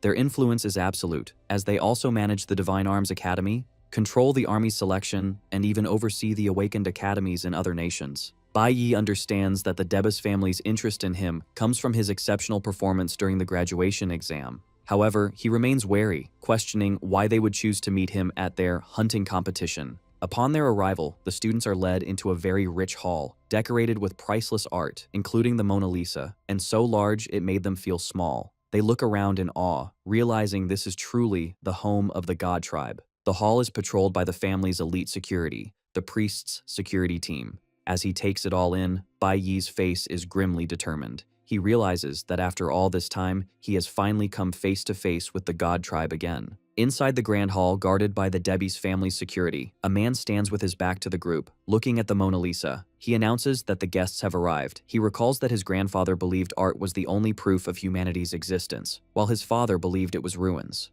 He introduces himself as Shin Davis, the heir to the Davis family, and reveals his own twisted view, that creating ruins is a form of art itself. The visiting students are left confused and unsettled by his strange words. In contrast, the red-haired student from the private academy quickly shoves his female classmate's head down, scolding her for not showing respect. He tells her to lower her head, saying they can't be like the ignorant country folk who dare to look a member of the God Tribe directly in the eyes. Bai Yi watches this, identifying Shin Davis as the eldest son of the god who rules the holy nation, the peak of power in their world. Shin Davis walks past the students without another word. Lin Feng then gestures for everyone to follow. They are led to a massive outdoor arena called the Hunting Grounds, a large forest contained within a high-tech, hexagonal energy barrier. The students look on in awe at the sheer scale of the arena. Their wonder turns to a mix of fear and excitement when they spot the gigantic monsters moving inside. High above the arena, members of the noble families ascend in floating chairs to a private viewing area. Two identical young men, Az and Ali Aude, sit in armchairs, wondering how many participants there will be this year. Nearby, another young noble, Rak Jin, casually orders a servant to bring him an iced coffee, while his sister, Alice Jin, politely declines a drink. From his position with the other students, Bai Yi observes the arrival of these powerful figures. He recognizes the grandsons of the Aude family, as well as the grandson and granddaughter of the Jin family. He finds it significant that members of three different god families, Debis Aude and Jin, are all present at the same event. Shin Debis stands before the massive energy barrier, looking out at the hunting grounds. Lin Feng steps forward to address the crowd, announcing that the hunting competition is about to begin and he will explain the rules. He explains that the competition takes place entirely within the arena, a battle between awakened individuals and the monsters inside. The monsters, he clarifies, are all C-class beasts captured from around the world by the Divine Guild. To increase the challenge, the volunteer participants must not have reached B rank. The competition is point-based, with each kill of a C-class monster earning 10 points, and the final rankings are determined by the total score. The students from Bai Yi's school are shocked by these rules. One of them points out that if the participants are below B rank, their strength is not much different from their own. Another student whispers nervously that it usually takes an entire team to defeat a single monster of the same rank, concluding that the volunteers must be very brave to face them alone. Nearby, Ling Yue stands with her arms crossed, observing silently, while the pink-haired girl on her team looks on with fear and the vice-captain watches the proceedings. Lin Feng continues his introduction, explaining this year's hunting competition is also a special celebration day. As he speaks, a pedestal rises from the ground. He reveals that for this special occasion, the Debis family has prepared a generous reward for the winner, showing a shining, high-tech chest. With a grand gesture, Lin Feng announces it's time for this year's participants to enter. A large section of the arena wall opens, allowing the competitors to walk onto the hunting grounds. Lin Feng announces there are 12 participants this year, naming Louis from the Sacred Code Nation and Lin Qing from the Ye country as examples, while the crowd watches on massive holographic screens. The students from Bai Yi's school watch with a mix of awe and concern. They guess the participants must be very experienced, with one student noting that killing a single monster of the same rank alone is an incredible feat. Yet there are hundreds of beasts in the arena, and only 12 competitors. He concludes the event is very dangerous. Another student points out the huge rewards, mentioning a rumor of S-class equipment for the winner, and a personal reward from the God Tribe for an outstanding performance. This isn't enough for a timid student, who mutters he would rather prioritize his life. Another agrees, saying he'd be scared to death if such a monster stood before him. Throughout their talk, Bai Yi remains silent and detached. Suddenly, Shin Debis calls out to Bai Yi from across the crowd. He walks towards Bai Yi, confirming his identity. Shin mentions Bai Yi clearing a D-class demon lair by himself in middle school, and suggests he has not yet reached his limits. Bai Yi stares back at him, his expression intense and unyielding. Shin's face hardens as he gives a direct command. With a snarling beast visible on the screen behind him, he tells Bai Yi to kill a C-class monster for him, right now. Shin Debis's demand shocks the crowd. The students from the private academy are aghast, with the blonde-haired girl questioning how a student could be expected to fight a C-class monster alone. The red-haired boy reminds her it is a direct request from the god tribe, implying it can't be refused. Ling Yue, watching from a distance, thinks this must be why Bai Yi was specially invited. Confident in his abilities, she believes that since he helped her defeat a B-class monster, killing a C-class beast should not be hard for him. However, Bai Yi interrupts her thoughts with one unexpected word: no. This declaration leaves Ling Yue completely shocked. Bai Yi then steps forward and asks how a single monster could possibly be enough. With a confident smile, he announces that since he is already there, he should be allowed to participate in the entire hunting competition. This bold proposal leaves even Sindebis silent and intrigued. The private school students are once again left stunned, exclaiming in disbelief at Bai Yi's audacity. High in the viewing area, the nobles react with scorn. One of the Audi twins scoffs at the idea of Bai Yi competing, calling it a joke, while Rock Jin looks on with bored contempt. Bai Yi's decision is part of a calculated plan. He knows that wild C-class monsters are almost impossible to find in the world. This competition is his only and fastest chance to gain the experience he needs to level up to B rank. He also realizes the importance of the moment, with members of 3 powerful god families present to witness his display. With his eyes glowing with power and a blue aura swirling around him, he decides he will give them all the most exciting performance of their lives. Just as Bai Yi makes his bold declaration, a hand is raised in the crowd, asking everyone to wait. With a confident smile, Ling Yue steps forward, announcing she would also like to sign up and participate. Immediately after, the vice captain chimes in with a cheerful smile, raising his hand as well and adding himself to the list. This sudden turn leaves the arrogant private school students completely shocked and speechless. Even Shin Daebis looks on, surprised by what is happening. An assistant shows Shin a datapad, and he notes that since the new volunteers are all C rank, they meet the entry requirements. Finding the situation amusing, Shin comments that this is the first time students have wanted to participate in the hunting competition. With a slight smile, he agrees to their request. The students from the private academy watch with disdain. The one in the pink suit mutters that the country bumpkins are just trying to show off. He recalls that in rare cases, someone with an outstanding performance was chosen to become one of the gods blessed, but he believes these students are being too hasty and arrogant. Not wanting to look cowardly, the red-haired student nervously declares that he will participate as well. Lin Feng warns him and the others to think their decision through carefully, reminding them the hunting competition has no safety teleportation devices. If they encounter real danger, no one can save them. The red-haired student stammers but confirms he understands. Trying to look brave, he turns to his fellow private school students, asking what the big deal is since they are only C-class monsters. He then stands next to Bai Yi, sneering at him and questioning if they can be seen as inferior to people from a vassal state. Bai Yi remains completely silent.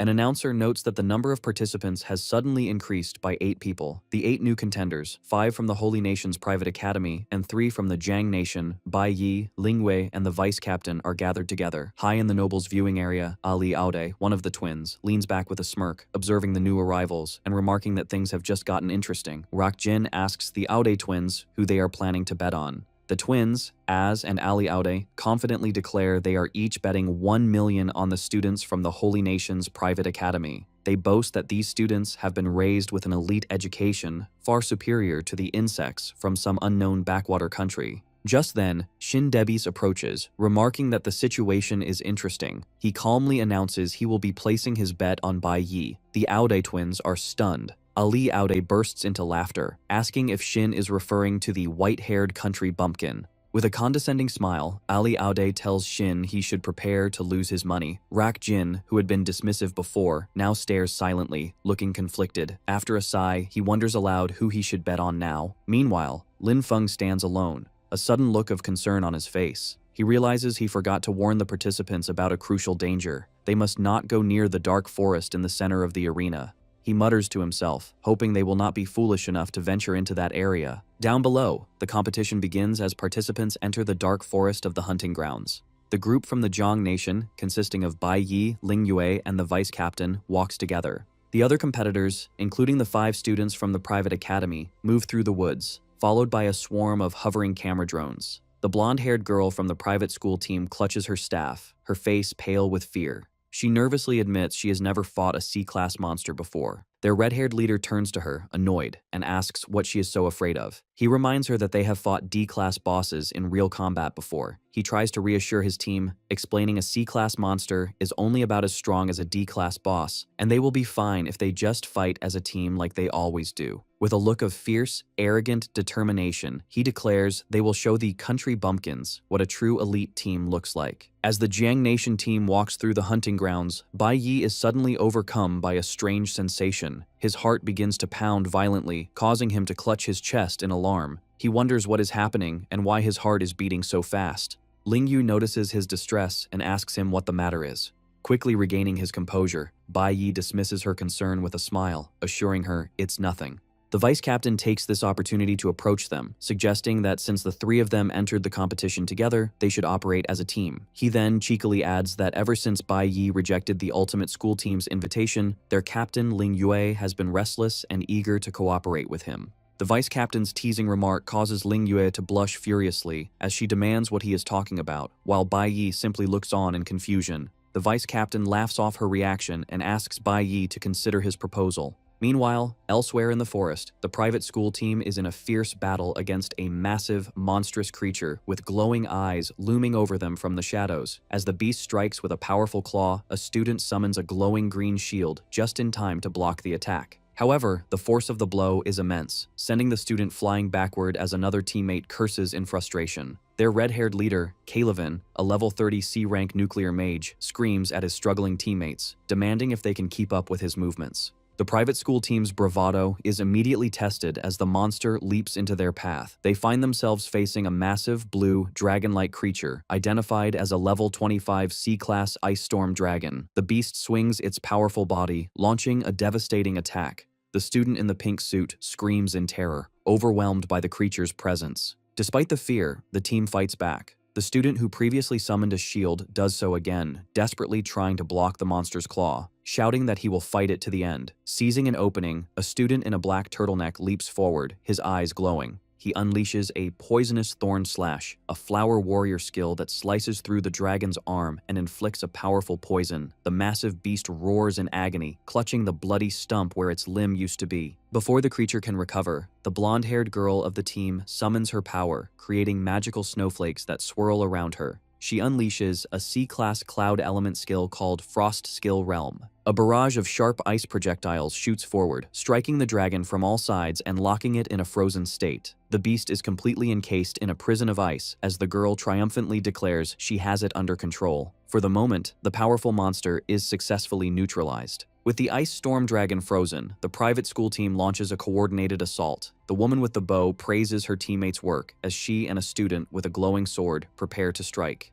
She unleashes a strong poison arrow, a skill that imbues her shot with venom, while her companion attacks with his Chi sword blade, a cloud warrior ability that enhances his weapon. They strike the immobilized beast in a combined flurry of attacks. As their attacks land, their leader, Calvin, leaps high into the air, declaring he will deliver the final blow. With a furious roar, he screams for the monster to die as he summons and hurls a massive fireball downward. The dragon's frozen face shows a moment of shock just before the powerful spell connects. The attack, a nuclear mage skill called a Scorching Flame Bomb, erupts in a massive explosion that completely shatters the frozen monster. Calvin lands, looking triumphant as he confirms their success. System notifications appear, confirming he has obtained valuable items like ice dragon skeletons and a cold dragon tail. A scoreboard update also shows Calvin has earned 10 points. He proudly turns to his teammates, reminding them he told them they could do it and boasting that they are the elite of the elite. His teammates are ecstatic, cheering and celebrating their victory, amazed they managed to defeat a wild C-class monster on their own. Feeling confident, Calvin tells his team to help him take out the next monsters, promising to leave the final kills for them so they can share the points.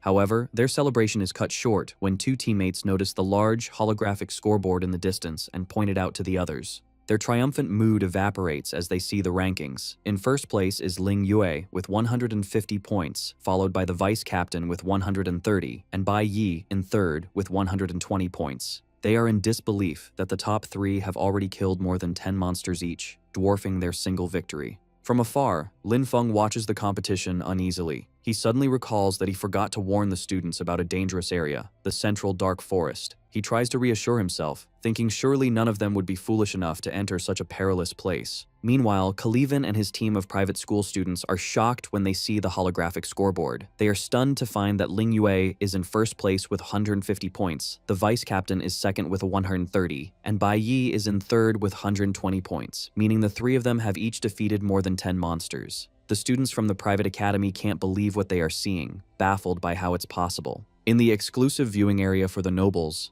the mood is tense. A vine glass is smashed in frustration. Aodajin is furious at the poor performance of the students he bet on, yelling about their elite education and calling them trash. The odd twins, Az and Ali, are upset, complaining they are about to lose the 1 million they bet on Calivan's team.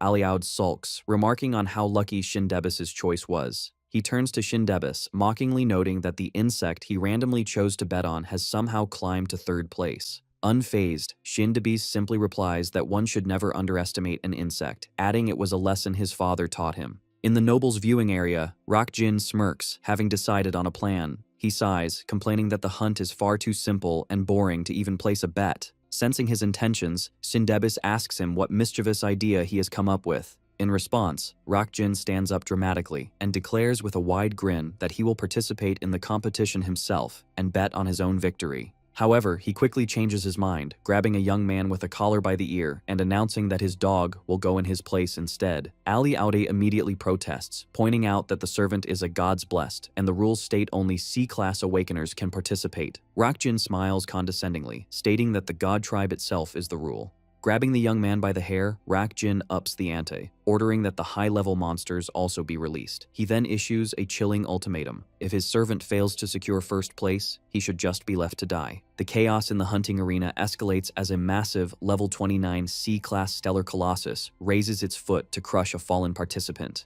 The monster stomps down, instantly killing the participant as his teammates watch helplessly. The remaining competitors are terrified, wondering why so many powerful high-level monsters have suddenly appeared. Another participant, a man with white hair named Louis, is caught under the monster's foot, begging for his life. Consumed by fear, he screams that he quits the competition and pleads to be let out, just before an official notification on the scoreboard shows he has been eliminated. The spectators in the stands are horrified by the brutal turn of events. One student points out that another awakener has been eliminated, while his friend remarks on the cruelty of it, since the participant was killed even after forfeiting. Among them, teacher Huang watches with a deeply worried expression, looking up at the scoreboard with concern for her students. In stark contrast, back in the nobles' viewing area, Rockjin and the Aude twins clap and laugh, greatly entertained by the carnage unfolding below. The Audi twins laugh wildly, declaring that the back and forth makes the competition fun. Ali Aud urges Shindebis to release any other hidden monsters to make the show more exciting. Shindebis remains silent, just watching the events on the monitors. Down in the arena, Ling Yue faces a massive C-class stellar colossus made of rock. As the creature launches itself forward, Ling Yue is shocked by its speed and prepares for the charge. Just as it is about to strike, she senses a presence. Suddenly, Bai Yi appears and kicks the creature's head, sending the colossal beast flying backward. The Zhang Nation trio, Bai Yi, Ling Yue, and the vice captain, now stand together, their auras flaring as they face the recovering monster. The enraged stellar colossus glares at them, steam puffing from its nostrils. Before it can attack, a mysterious purple energy slams down on it, crushing it to the ground and slowing it. The vice captain stands with his hand outstretched, smiling confidently. As a C-class stellar mage, he uses his yin pressure skill to lock down the monster. Seizing the opening created by the vice captain, Bai Yi pushes off the ground with incredible force. With his blade swirling with a powerful yellow aura, he closes the distance to the immobilized monster in an instant. He unleashes a single, devastating slash that cuts the C-class stellar colossus clean in half. As Bai Yi lands gracefully among the crumbling remains, a system notification confirms he has killed the level 28 monster and obtained 4 meteorites as loot. Another notification shows he earns 10 more points. Ling Yue and the vice captain watch him, and Ling Yue thoughtfully calls out his name. She realizes this is the 3rd time he has helped her. Although they are a team, Bai Yi has been leading the entire time, and amazingly, he has done it all using only his warrior profession without revealing his other abilities.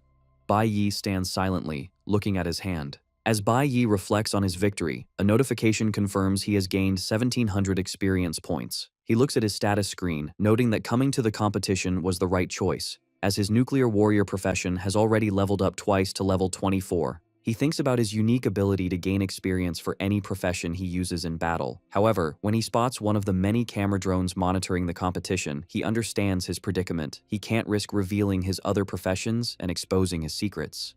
A bead of sweat rolls down his face as he considers the limitations of being constantly watched. Staring into the dark forest, Bai Yi concludes he must find a private space, away from the prying eyes of the drones. His gaze lands on a particularly dark and foggy area in the distance, and he decides to head towards the central dark forest to investigate, hoping to find the solitude he needs to use his full power. As the Zhang Nation trio walks through the forest, the vice captain sighs with satisfaction. He comments on their team's good cooperation and, looking at the scoreboard, notes that the winner will likely come from their group. He adds with a smile that the fourth-place contestant's score is far behind theirs, but Ling Yue remains silent and unimpressed. Suddenly, Ling Yue's stoic expression breaks into one of shock. She has noticed a sudden change on the scoreboard. A new participant's rank is rapidly rising, catching the attention of other spectators who shout for everyone to look. Bai Yi is also surprised by this, recognizing the name Ganix on the board. His expression turns serious as he wonders why this person has entered the competition.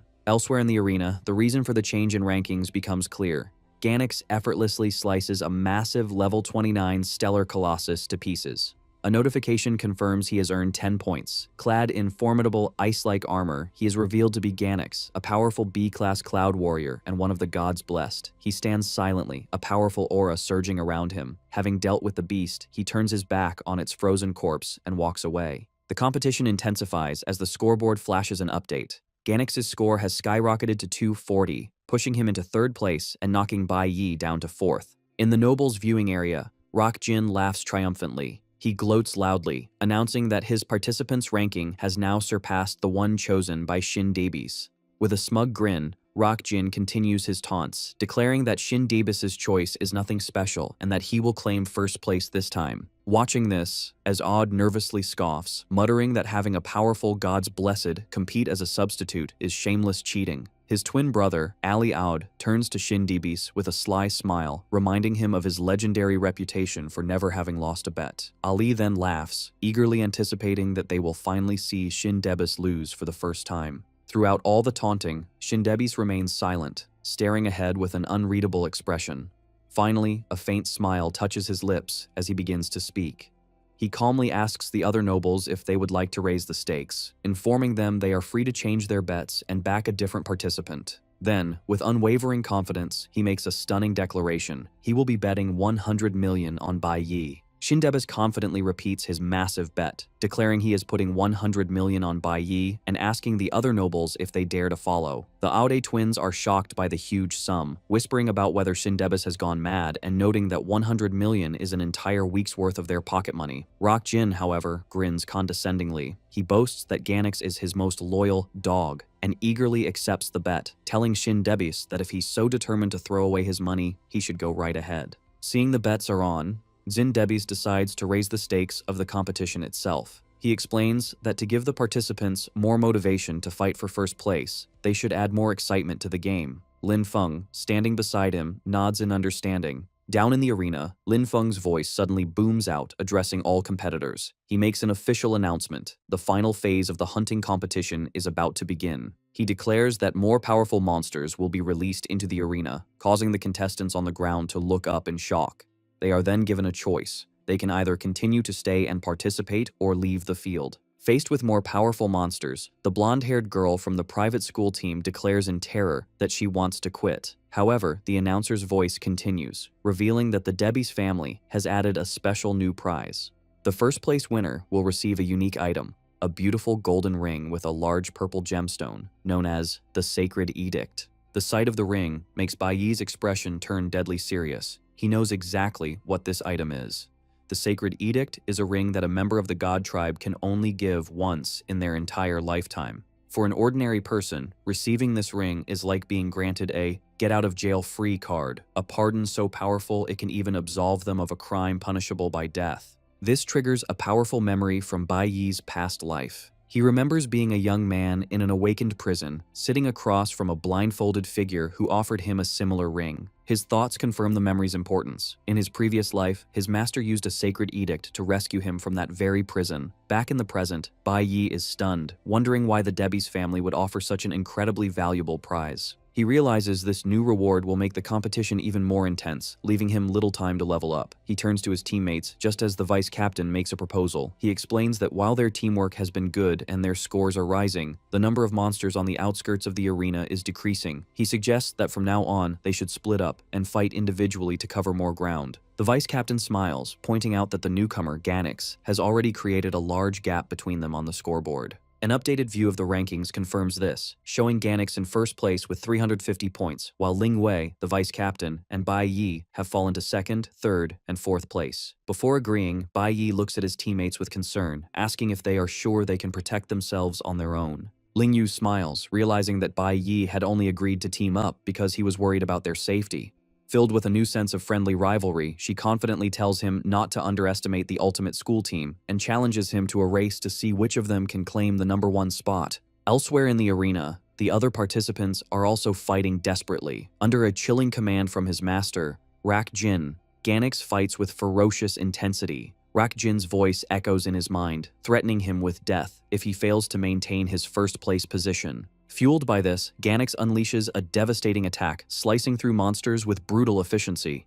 Back in the noble's viewing area, Rak Jin laughs maniacally as he watches his servants rampage on the monitors, proudly boasting that the hunting dog he raised is performing perfectly. Rak Jin points triumphantly at Shin Debi's, taunting that he is sure to lose the bet. He laughs, mocking Shin's choice by pointing out that Bai Yi is a loser who has even been abandoned by his own teammates. As he speaks, the image of Bai Yi on the monitor begins to flicker and distort with static. The other nobles in the room are confused by this sudden technical issue. They gather around the large screens, wondering aloud why Bai Yi's live feed has been cut off and what could be happening. Shindebi's, however, seems to understand exactly what this means. With a look of quiet anticipation, he stares at the blank screen and thinks to himself that Bai Yi is finally about to reveal his true strength. Bai Yi intentionally travels to the central area of the hunting grounds, a dangerous zone few dare to enter. To ensure he isn't watched, he uses his ice magic to freeze and destroy the live stream drone, cutting the video feed. Now unobserved,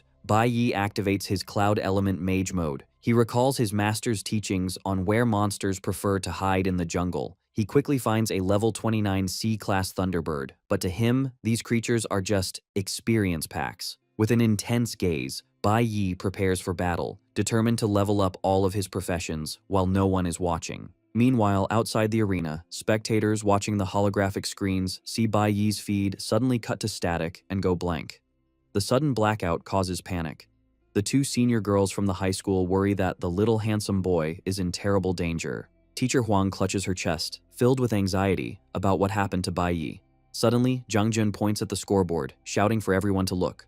On the board, Bai Yi's avatar is surrounded by upward arrows. The crowd sees he has instantly gained 30 points, shooting past Ling Yue and Yin Jixing to take second place with 290 points. They are baffled at how he gained so many points so quickly. Moments later, Bai Yi adds another 20 points, bringing his total to 310 and rapidly closing in on the first-place participant, Ganix. High above in the nobles' viewing platform, the atmosphere is tense. The nobles wonder if the system is malfunctioning, while a shocked Rak Jin cannot comprehend how the brat's score is shooting up right after the broadcast was cut. Lin Feng calmly explains to the agitated Rak Jin that the scoring system cannot make mistakes. He clarifies that chips are implanted in every monster, so the score is recorded the moment a monster is killed, regardless of the video feed. Rak Jin, feeling humiliated by a mere servant, reacts violently, throwing his hot coffee in Lin Feng's face. Furious, Rak Jin screams at Lin Feng, asking if he thinks he needs a servant to explain things to him. He then yells at Shin Debi's, demanding to know when it became a servant's turn to interrupt nobles. Shin Debis steps in with a mocking expression, calmly asking if Rak Jin is acting this way because he is terrified of losing the bet.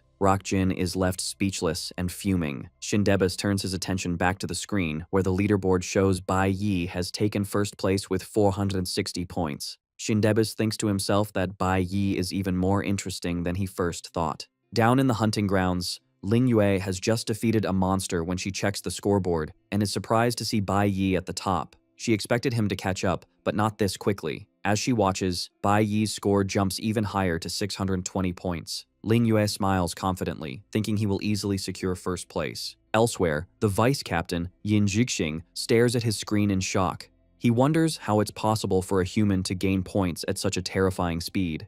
He watches as the gap widens, with Bai Yi reaching 750 points while he is in fourth place. Yin Jixing realizes with a sinking feeling that Bai Yi was hiding his true strength when they were a team. His shock turns into determination. Deciding this is a rare chance to display his strength, he reasons that, although the central area of the map is dangerous, it has more monsters to hunt. With a resolved glance, Yin Jixing decides to head into the central zone as well, telling himself he must go there to avoid being left too far behind. Vice Captain Yin Jixing walks into the woods, thinking that as long as he avoids the dangerous Black Mist Forest, he should be safe. However, the scene shifts to that exact location. Deep in the dark Black Mist Forest, Bai Yi stands in a clearing, having entered the zone everyone else avoids. Bai Yi stands between two large, aura-clad monsters, noting he has reached the heart of the mist. Behind him are the massive spirits of the monsters he conquered, having already killed most of them in the forest's inner circle. System screens show his progress. His Cloud Element Mage class is at level 25, his Nuclear Warrior is at level 27, and his new Flower Element Summoner class is at level 24. Bai Yi reviews the data with satisfaction, seeing his professions have leveled up significantly. He calculates that with a bit more effort, he might push his warrior class to B rank today. He then checks his Flower Spirit contract skill, which shows he has 5 out of 6 contracts filled. He reviews his new summons: a bird-like creature named Shaolin, used for scouting, and a large armored ape named Kong Kong that fights on the front lines. Ready to continue, Bai Yi commands Shaolin to fly up and check the surroundings for any remaining monsters. But just as he gives the command, a violent sensation strikes him. The world distorts and a loud thump echoes as his heart lurches. The pain is overwhelming, and Bai Yi collapses to his knees, clutching his chest. Sweat pours down his face as he realizes this is the same strange pounding sensation he felt earlier with Ling Yue. As the pounding in his chest gets worse, Bai Yi clutches his heart, realizing the strange sensation is coming from deep inside him. Collapsed on the forest floor, he hears a voice in his mind. The voice, Belphagor, says Bai Yi is calling out to him.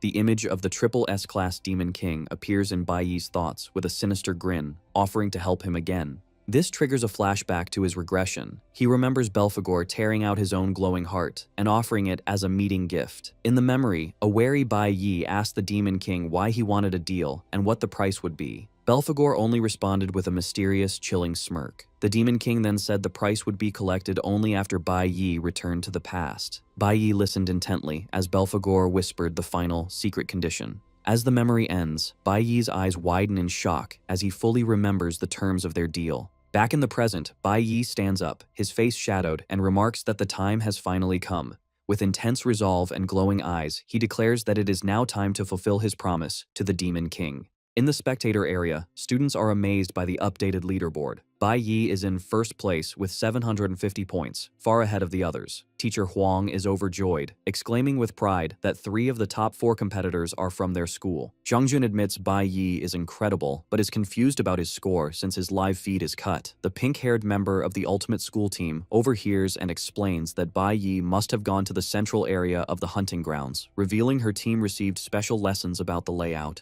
She explains that the hunting grounds are too vast to be seen at once, which is why professional drones are necessary. A map appears, showing 3 zones: the outer basic hunting area, Zone A, the middle high difficulty hunting area, Zone B, and the forbidden Black Mist Forest at the center. The girl clarifies their current location is in Zone A, where monsters are lower level and fewer. She continues, explaining that as participants go deeper, the monsters become higher level and more numerous. She concludes the only way Bai Yi could gain points so rapidly is by moving into the dangerous inner zones.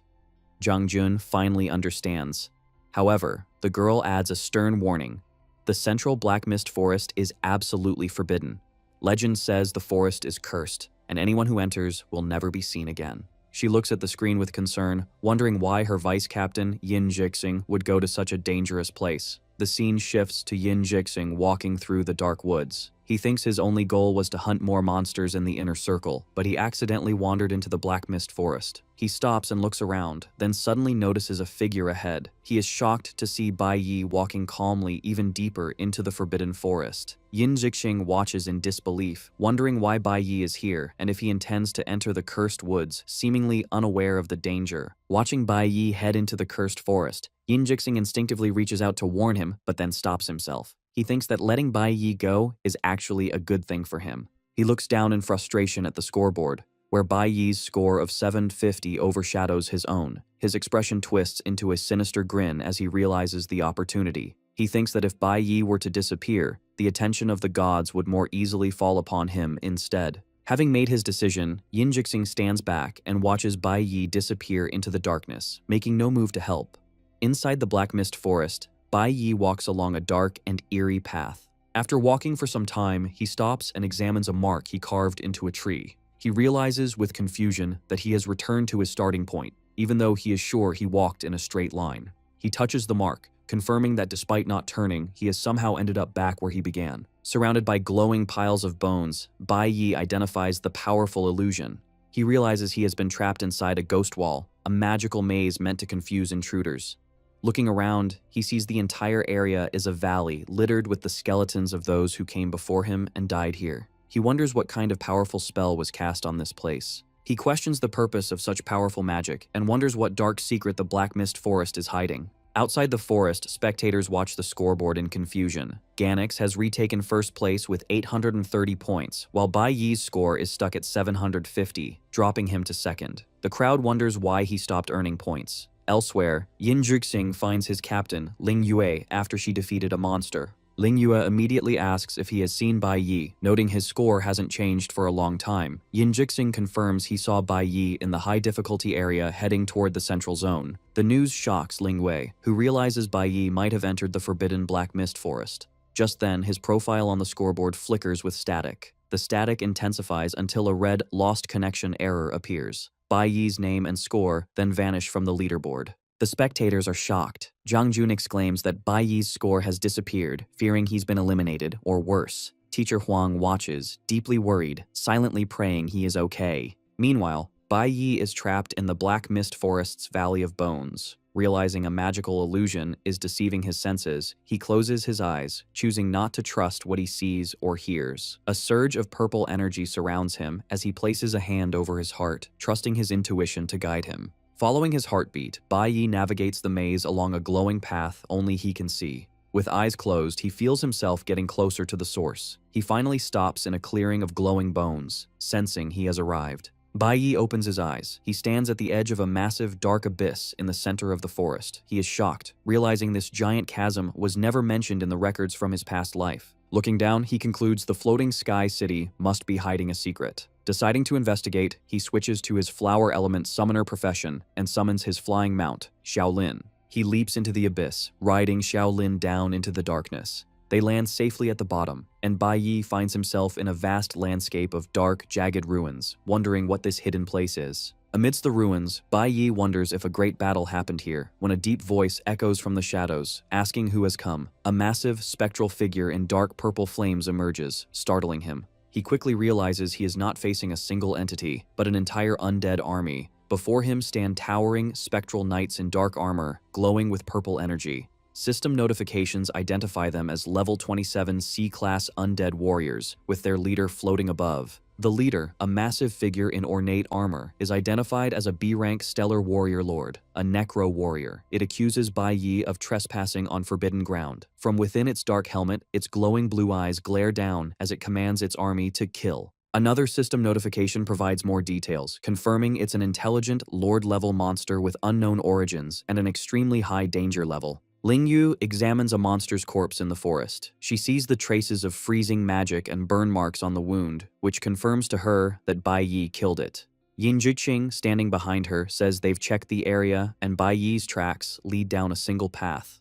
Yin Jixing suggests that the monsters in their location are not strong enough to threaten Bai Yi, so he must have gone deeper into the forest. He urges Ling Yue to leave so they can hunt monsters elsewhere, but Ling Yue firmly refuses. To Yin Jixing's shock, Ling Yue declares that she is going inside to find Bai Yi. She walks toward the dangerous path, blaming herself for not reminding Bai Yi about the extreme dangers of the Black Mist Forest. Yin Jixing reaches out to stop her, shouting that she is walking right into the Black Mist Forest. However, as Ling Yue ignores him and walks away, Yin Jixing's concern turns into a sinister grin. He thinks to himself that if she enters the forbidden area, he will have one less competitor to worry about in the rankings. On the live broadcast feeds, Ling Yue's signal disappears into static as she enters the interference zone. In the viewing area, the noble Rak Jin points at the screen and laughs, mocking Ling Yue for being foolish enough to run into the Black Mist Forest alone. Rak Jin leans back smugly and sarcastically wonders what to do now that the competition is so boring. He turns to Shin Davis and arrogantly declares that with the competition gone, first place now belongs to his hunting dog, referring to his champion. High above, the Odd twins, Az and Ali, drink wine. They casually ask what's in the Black Mist Forest and why no one returns, but quickly decide they don't care since the finale is near. Shin Davis stands before the massive wall of screens, observing the chaotic feeds. The atmosphere is tense, with only a few minutes left until 12 o'clock. Meanwhile, Shin Davis remains silent and stoic as the clock ticks down. Down in the Sky City hunting grounds, at 11:58 a.m., the situation is grim for the private academy students. Kalivin's team is hiding in a dark, rocky crevice. A male student bandages a female teammate's leg as she cries in pain. He comforts her, saying the competition will be over at 12 o'clock. However, Calvin is furious, shouting that although they were told they could quit, there is no exit for them to leave. He tries to stay positive, noting they were lucky to find a hiding spot. But internally, Calvin admits the score no longer matters. He is terrified and just wants to survive. Calvin tries to rally his teammates, arrogantly declaring that their lives are valuable, unlike the cheap lives of the commoners, and they must get out alive. Suddenly, a notification chimes, announcing that the time is up and the normal phase of the competition has ended. Calvin and his male teammate look completely shocked. The other students are relieved. One private school student smiles, shouting with joy that it is finally over. However, their celebration is cut short as a new announcement declares the start of the final Easter egg phase. The students freeze as the system reveals a boss battle. They look horrified, realizing the nightmare isn't over. The system announces that the final boss is about to land on the hunting grounds. Suddenly, the entire area begins to shake violently, with rocks falling around them. The system taunts the participants, stating this is their last chance to win. A student screams in panic, asking if it is an earthquake, while another cowers in fear. The injured girl with the bandaged leg breaks down in tears, asking in despair why the competition hasn't ended yet. The final announcement reveals the stakes. The person who defeats the boss will instantly receive 1,000 points, and the ultimate grand prize is waiting for the winner. Calvin furiously screams, demanding to know what kind of joke the boss battle is. He yells to be let out, saying he doesn't want the grand prize anymore, and that the competition was supposed to end at 12 o'clock. Desperately, he shouts that he is from a noble family. Suddenly, a sickening sound is heard, and Calvin freezes in shock. A massive, sharp limb stabs straight through his chest from behind. The weapon glows as it drains his vital energy, drying up his body in seconds. The creature retracts its limb, and Calvin's dried-up corpse falls to the ground. The student with earrings screams in terror that Calvin is dead, while the blonde girl covers her mouth in horror, crying and unable to understand what is happening. Looming over the terrified group is the final boss, a colossal, terrifying, level 36 B-class monster, the soul-reaping corpse. The student in the suit stares in despair, stammering that even if all the participants joined forces, it would be impossible to win. As the monster glares with glowing pink eyes, he grimly concludes that C-Class Awakened have no chance against a B-Class boss. Deep in the second layer, abyss of Sky City, Bai Yi stands alone before the menacing Necro Warrior Lord, the area covered with the remains of the defeated undead army. Bai Yi looks exhausted as he acknowledges that only the leader is left. A green aura surges around him as he realizes the intense fighting has raised all his profession levels. He notes his two main combat professions are now nearing the peak of C-Class. A status screen shows his impressive growth. His Nuclear Warrior is level 29, his Cloud Element Mage is level 27, and his Flower Element Summoner is level 26. He has also completed 5 out of 6 Flower Spirit contracts. However, Bai Yi knows that a single profession's power is not enough. He faces the level 36 B-Class Necro Warrior Lord, who glares at him with glowing blue eyes and a terrifying purple aura. Bai Yi charges forward, thinking that his true advantage is having multiple professions. The Necro Warrior Lord leaps into the air, unleashing a massive scythe attack. Bai Yi dodges and instantly switches to his Cloud Element Mage profession. He casts a freezing spell, hitting the boss with bolts of ice and lightning. However, the system reveals the freezing attempt failed. The boss easily shatters the ice and swings its weapon, forcing Bai Yi to dodge again. Bai Yi lands gracefully, ready to continue.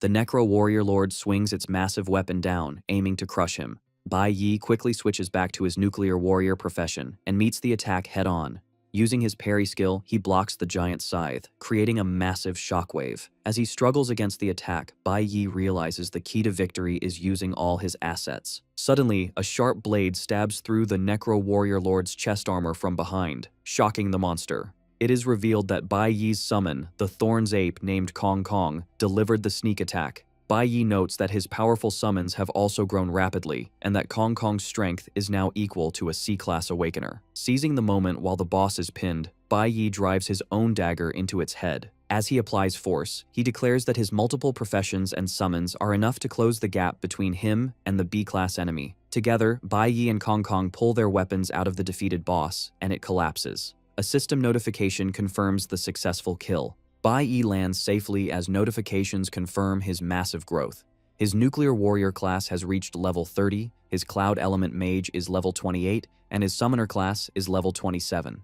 He wipes the sweat from his face, admitting that defeating a higher-level monster was truly difficult. With the battle over, he walks towards a massive, chained gate ready to proceed. However, he is stopped by a strange noise. He looks up as the system interface in front of him begins to glitch. Suddenly, he is in a cosmic void filled with stars. A system notification declares that his accumulation of stellar elements is sufficient. Bai Yi looks at his hands, realizing his stellar energy is completely full. A glowing notification announces that a brand new profession is about to awaken. At the same time, the system displays data on a new threat. The Soul-Reaping Corpse, a B-class monster identified as extremely dangerous and highly intelligent. Below this warning, Bai Yi's current stats are displayed, showing his Nuclear Warrior at level 30, his Cloud Element Mage at level 28, and his Flower Element Summoner at level 27. High above in Sky City, at the base of the Divine Guild's 8th Squad, 2 guards stand watch. One whispers a rumor about a secret space inside the tower where powerful monsters are imprisoned. The other guard laughs it off as an urban legend, reminding him that this is the God Tribe's territory. Their conversation is interrupted by their superior, the captain of the 8th Squad, who furiously screams at them for chatting on duty. The 2 guards panic and salute, apologizing. The captain lectures them, reminding them of their duty to guard the sector and that no mistakes can be made during today's important hunting competition. The captain continues to scold them, saying that after 3 years, they are less sensible than a new recruit. He points to a figure standing nearby, telling them to learn from Chris. The recruit is revealed to be Chris, the traitor from Bai Yi's past. As he stares up at the spire, he internally confirms the rumors, thinking about the secret space hidden in Sky City. Meanwhile, back in the Abyss, Bai Yi's system interface glitches as a notification announces that a new profession is awakening. A red notification confirms he has acquired the Stellar Mage profession. The system designates him as a level 1, E-class Stellar Mage. As the energy settles, Bai Yi realizes this powerful red tier profession is the same one used by Yin Jixing, the vice captain of the Ultimate School Team. Bai Yi's eyes widen in shock. He is suddenly hit by a wave of intensity, causing him to clutch his chest as his heart pounds. Gritting his teeth, he feels the sensation becoming stronger. He looks up at a towering stone gate, sealed with massive chains, realizing the source of this resonance must be hidden right behind it. Determined to reach it, he prepares to switch his combat style. A notification confirms he has switched to his Nuclear Warrior profession. With a single powerful swing, he slashes through the thick chains sealing the entrance. The heavy chains crash to the ground. Bai Yi places his hand on the massive stone surface and slowly pushes the colossal gates open, revealing the darkness inside as he stands ready. Inside the dark, secret space, Bai Yi finds a massive, tower-like prison structure filled with floating chains. He becomes alert, sensing a powerful presence nearby. He observes the restraints holding the prisoner, noting they are high-level purgatory chains and a star soul lock, indicating extreme security. Bai Yi stands at the base of the structure and looks up to see a man with long, pale hair suspended high above, chained tightly to a central pillar. The prisoner looks down with a cynical expression, his single visible eye glowing purple. He asks Bai Yi if he has been sent there just to humiliate him again. Ignoring the prisoner's hostility, Bai Yi looks up calmly and asks if his name is Samuel. The prisoner is visibly shaken by this, jerking against his chains in shock. He demands to know how Bai Yi knows that name. With a steady gaze, Bai Yi stands below the suspended figure and simply declares that he has come to rescue him. As Bai Yi faces the chained prisoner, Samuel remains cold and dismissive. Suddenly, the entire prison begins to rumble and shift. The massive stone gate closes, sealing the entrance and trapping them inside the secret space. Bai Yi readies his weapon as strange black energy swirls at his feet. Without warning, a powerful armored figure, a level 36 B-class Dead Soul warrior in purple flames, crashes down from above. Bai Yi is shocked, certain he just killed this exact monster outside. The situation quickly becomes more desperate. It's not just one enemy. Two more identical level 36 warriors appear, completely surrounding him. He stares in disbelief, wondering how so many high-level boss monsters could appear at once. Standing in the center of the trap, a massive dark blade suddenly crashes down, followed by a colossal figure glowing with a menacing red aura. It is a level 40 B-class Dead Soul general. The general points its massive sword at Bai Yi, grimly declaring that anyone who steps into this forbidden ground faces a dead end. Realizing the danger of the undead army, Bai Yi prepares for a difficult fight. As he gets ready, the chained prisoner, Samuel, bursts into manic laughter. He mocks Bai Yi, observing that he foolishly drew out all the guardians at once. Ignoring the mockery, Bai Yi demands that Samuel tell him how to release him from the chains. Samuel scoffs at Bai Yi's confidence, asking how he dares to save him when he can't even find the key to the locks. Hearing this, Bai Yi focuses on the word key and analyzes his surroundings.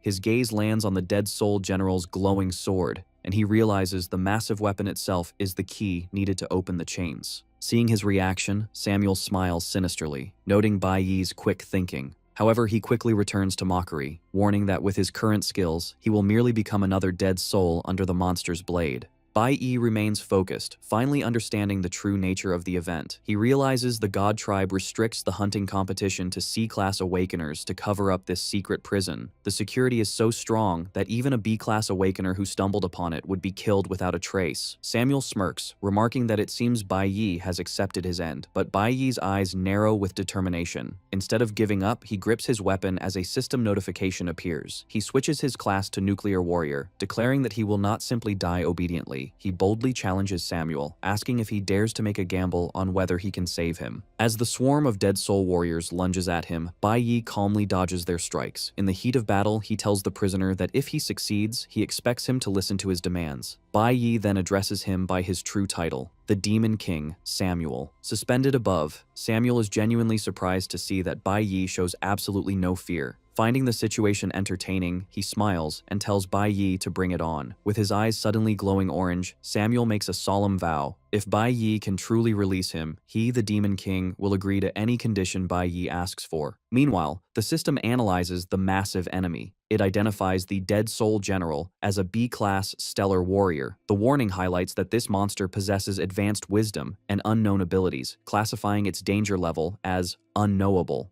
The battle starts as the level 40 Dead Soul General raises its massive weapon. The monster swings with incredible speed, and Bai Yi desperately dodges the purple energy blade. A massive column of energy crashes down where he just stood, and Bai Yi barely retreats in time.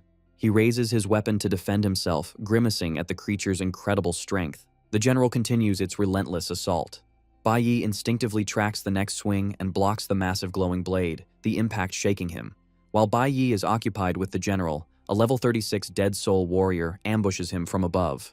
Bai Yi reacts just in time, swinging his weapon up to meet the falling enemy. Realizing he is overwhelmed, Bai Yi summons Kong Kong, who appears in a flash of blue energy to help block the attacks. Faced with the general's strength, both Bai Yi and Kong Kong are forced to leap away to dodge a devastating smash that cracks the floor. Watching from his chains, Samuel observes the fight. He is impressed to see that Bai Yi is a summoner and a warrior, a human with dual professions. However, Samuel remains serious as he looks at the army below. He notes that despite Bai Yi's talent, he is facing a level 40 general and a legion of level 36 warriors. On the ground, Bai Yi pauses to catch his breath, panting as he admits this situation is very hard to handle. The Dead Soul General glares at him, its eyes glowing with a pink light. The massive monster charges forward, and Bai Yi rushes to meet the attack head-on. Their weapons collide with a massive boom. Bai Yi tries to parry, holding his ground for a moment against the giant blade, but the general's power is overwhelming, smashing through his defense and sending him flying. Bai Yi lands hard,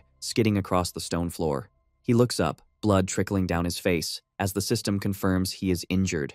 He is shocked to realize this monster knows high-level martial arts. The enemy gives him no time to rest. A dead soul warrior attacks from above, while another warrior charges from the side. Bai Yi is forced to block again, gritting his teeth as he holds back the crushing weight. The physical toll is too much, and Bai Yi coughs up blood. His vision blurs as he thinks that even at the peak of C-class, it is not enough against such powerful enemies. Bai Yi continues to struggle, thinking that facing so many B-class monsters at once is barely manageable. He leaps away as a dead soul warrior swings its massive blade. Bai Yi spins in midair to evade the shockwave and lands on his feet. However, several warriors descend from the sky, launching a group attack. Bai Yi looks up in alarm. To protect his master, Kong Kong intercepts the attack, but a massive blade slashes deep into his arm. Horrified, Bai Yi screams his summon's name. Desperate to save Kong Kong, he reaches out his hand. As the warrior looms over them, Bai Yi activates his recall ability, and Kong Kong vanishes into green energy just before the fatal blow lands. Battered and bleeding, Bai Yi kneels, realizing every monster in the room is a higher level than him. He recalls that defeating just one dead soul warrior before took all his strength. Now, the situation is desperate, as he faces 10 of them plus their more powerful leader, the general. From his chains, Samuel looks down cynically, remarking that against such absolute power, the weak have no hope.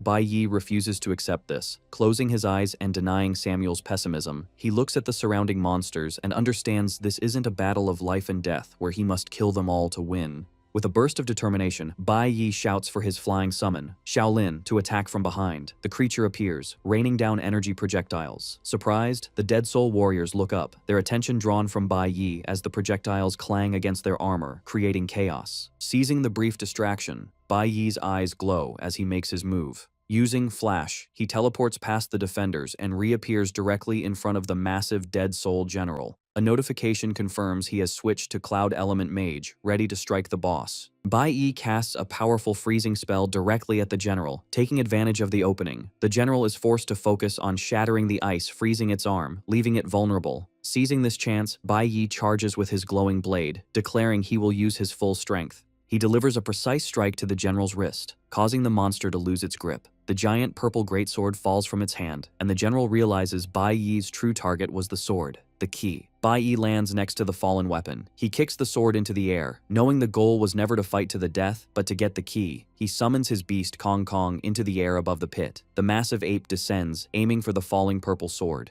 Kong Kong stretches out his arm, reaching for the weapon hovering near the chained Samuel. For a moment, it seems the plan will work as the ape prepares to grab it. However, the dead soul general reacts with terrifying speed. Its armored hand snaps out and grabs the huge sword handle first. A massive surge of dark energy erupts from the general as it reclaims its weapon. Bai Yi watches in shock and horror as his plan fails. With a brutal horizontal swing, the general's blade slices clean through Kong Kong's body, cutting the beast in half. The system confirms the summon has died. The remnants of the summon dissolve into particles and vanish, leaving the general standing victorious. Deep within the abyss, the dead soul general glares with glowing red eyes, bringing ultimate despair to the challenger. The dead soul general stands victorious as Bai Yi's powerful summon, Kong Kong, disappears into light. Exhausted, Bai Yi looks on in disbelief, realizing he seriously underestimated the strength of these B-class monsters. The dead soul general glares at him with its glowing pink eyes.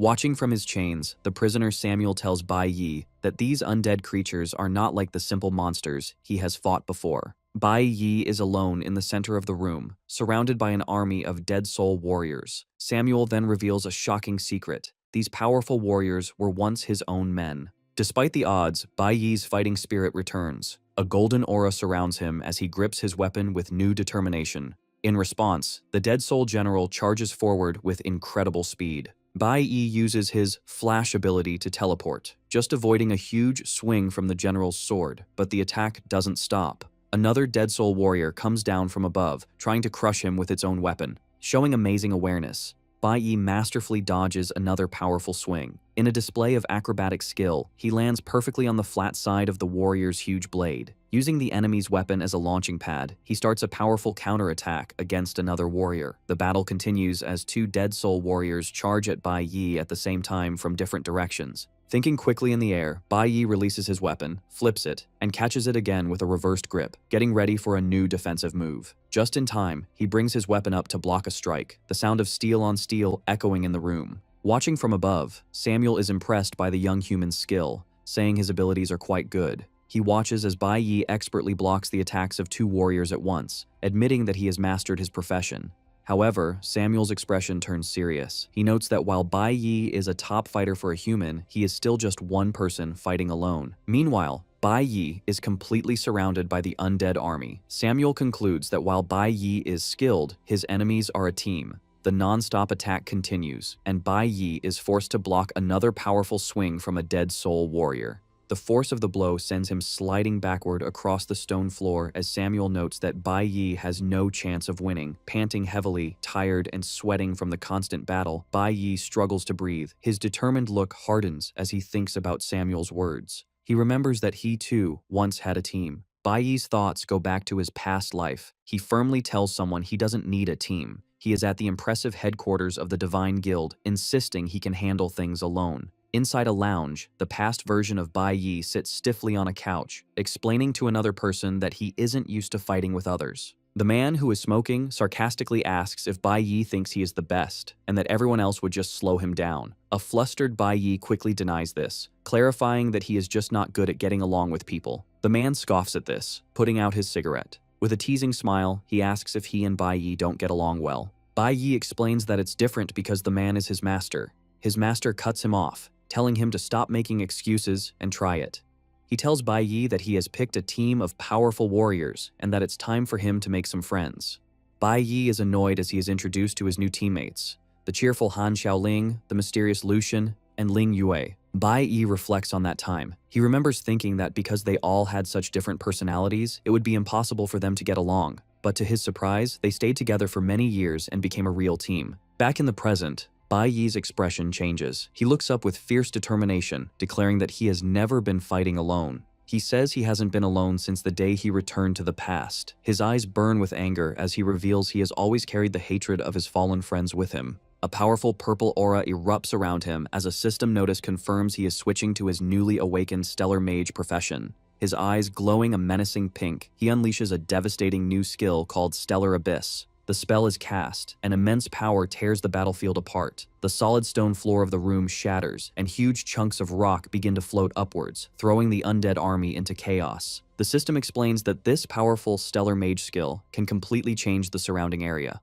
One of the dead soul warriors struggles to keep its balance on a newly formed, sharp pillar of rock, completely surprised by the sudden change in the environment. Now in his stellar mage form, Bai Yi clenches his fist, channeling immense purple energy. Using his Stellar Abyss skill, he reshapes the battlefield, causing massive rock spires to erupt from the ground, forming a cage that traps the dead soul warriors. The result is a long, narrow canyon, creating a one-on-one duel between Bai Yi and the powerful dead soul general. Bai Yi notes that he is already familiar with the strengths and weaknesses of many professions. The dead soul general charges down the new chasm, its massive sword glowing with menacing pink energy. Unflinching, Bai Yi charges forward to meet the B-class monster. As they cross paths, the general unleashes a devastatingly fast attack, its sword swirling with dark power. Bai Yi is shocked by the strike's speed and precision. Blood splatters as the general's glowing blade pierces clean through Bai Yi's side. Grunting in pain, with blood staining his clothes, Bai Yi acknowledges how vicious the attack of a B-class lord truly is.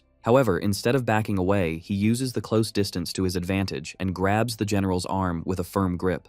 The massive monster is shocked by this move, unable to understand why its opponent would willingly take such a bad wound. With the general held in place, Bai Yi reveals his plan. He explains that the monster uses its weapon to shatter his freezing spells, but with its arm held, it can no longer do so. A notice confirms Bai Yi has switched to his Cloud Element Mage profession, and a chilling aura forms around his hand as he declares that this time the general will not break free. Unleashing his full power, Bai Yi casts his ultimate freezing spell, Frost World, on the trapped general. The system explains this C-class skill uses all of the caster's power to greatly increase the chance of successfully freezing a target. Caught completely off guard, the dead soul general cries out in shock as its body is encased in thick, sharp ice crystals. Chained above, Samuel watches with a look of complete surprise, impressed by Bai Yi's clever plan. He mentally recaps the strategy. First, Bai Yi used his stellar mage skills to separate the weaker warriors and create a duel. Then, he intentionally let himself get hit with a non-lethal blow to get close. Finally, the moment the general couldn't use its weapon, Bai Yi switched professions and froze his opponent solid. With the general completely frozen in ice, Bai Yi prepares to end the fight. A system notice confirms he has switched to his nuclear warrior profession. He raises his dagger to strike the frozen monster. Activating a powerful skill, he brings his weapon down in a devastating swing, severing the dead soul general's frozen arm at the elbow. Samuel continues his thoughts, observing that while Bai Yi is just one person, he fights with the skill and flexibility of an entire team. A system notice explains the skill Bai Yi just used, a nuclear warrior technique that unleashes all the user's power in one strike, ignoring all defenses, but leaving the user weakened for a time afterward. The frozen general roars in fury, but it is too late. With the immediate threat gone, Bai Yi grits his teeth and pulls the general's massive glowing sword from the wound in his side, blood splattering from the effort.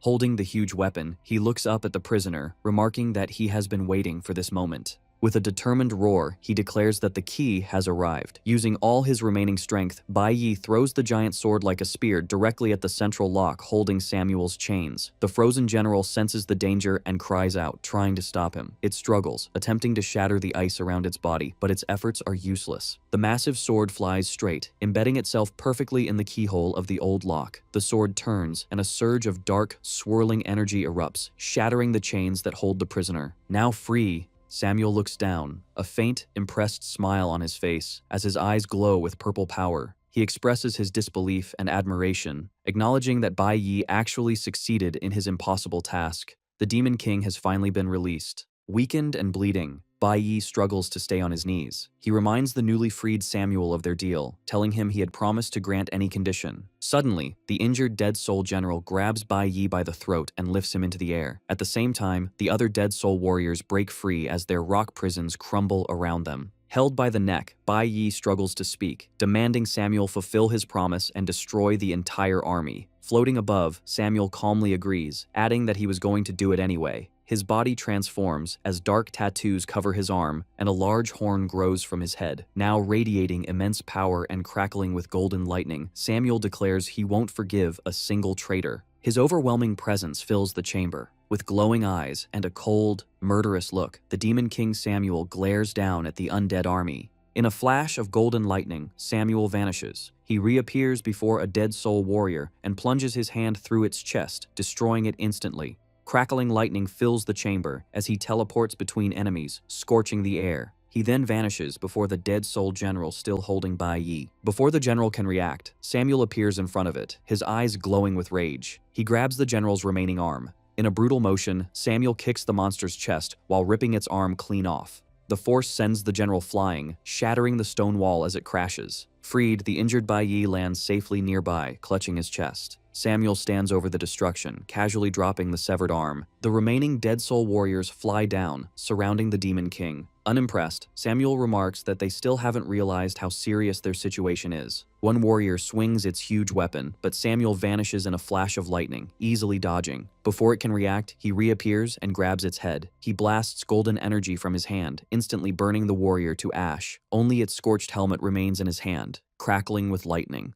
He crushes the helmet in his fist, declaring they will now realize how big their mistake was. Unbothered by his power, the last remaining dead soul warriors charge at him from all sides to continue their useless attack. With a look of pure contempt, Samuel calls his former followers traitors. He unleashes a massive storm of golden lightning, and the remaining dead soul warriors are obliterated, exploding in bursts of purple and gold energy. The slaughter is swift, with Samuel tearing through his enemies with his bare, blood-stained hands. As the room explodes around them, he angrily declares that this place was once their home. While the chaotic battle rages, Bai Yi's summon, Shaolin, appears and uses its healing ability, covering his severe chest wound in a calming green light. Samuel continues his furious attack, explaining that the self-proclaimed God tribe were the ones who invaded and took their land. He grabs one of the warriors and lifts it into the air, yelling that instead of fighting the invaders, they chose to betray him. He punctuates his words by smashing the warrior into the stone floor. Standing over the broken body of his former second-in-command,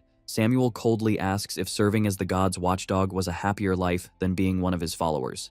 The battered general looks up and weakly pleads its case, calling Samuel its lord and explaining its actions were for survival, as there was no other choice. Samuel's expression stays icy as he repeats the words, "for survival." He then unleashes a powerful slice of golden energy, snapping back that betraying him for survival is still betrayal. The attack strikes the general, leaving a huge smoking wound in its chest. Enraged and surrounded by golden lightning, Samuel looks down at his defeated follower and asks if someone who betrayed him deserves such an easy death. He raises his hand, unleashing a powerful stream of electricity that covers the helpless general, causing it to scream in pain. Samuel's eyes glow with cold fury as he makes a horrifying promise. He will slowly slice the general's body apart, piece by piece, until the last drop of its blood has been spilled. Battered and broken, the dead soul general can only beg for mercy, weakly pleading with its former master to end its suffering and just kill it. Suddenly, a bright flash of light cuts across the general's chest. It looks down in shock as Bai Yi, holding a glowing blade, slices clean through its body, ending its life in a single, merciful strike. A system notification confirms that Bai Yi has successfully killed the dead soul general and has been rewarded with 100,000 experience points.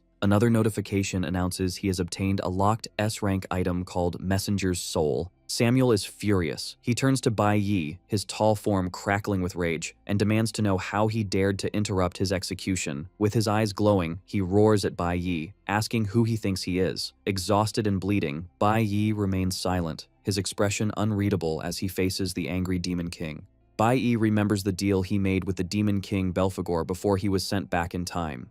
With a sinister smile, Belphegor explains the price. He tells Bai Yi that once he is in the past, he must find and release 6 other people. A confused Bai Yi asks what he means by 6 other guys. Belphegor confirms it. With a wicked grin, he explains as the shadowy shapes of 6 powerful, threatening figures appear behind him. He tells Bai Yi that he must find and release the other 6 great demon kings. Bai Yi is shocked into silence by this.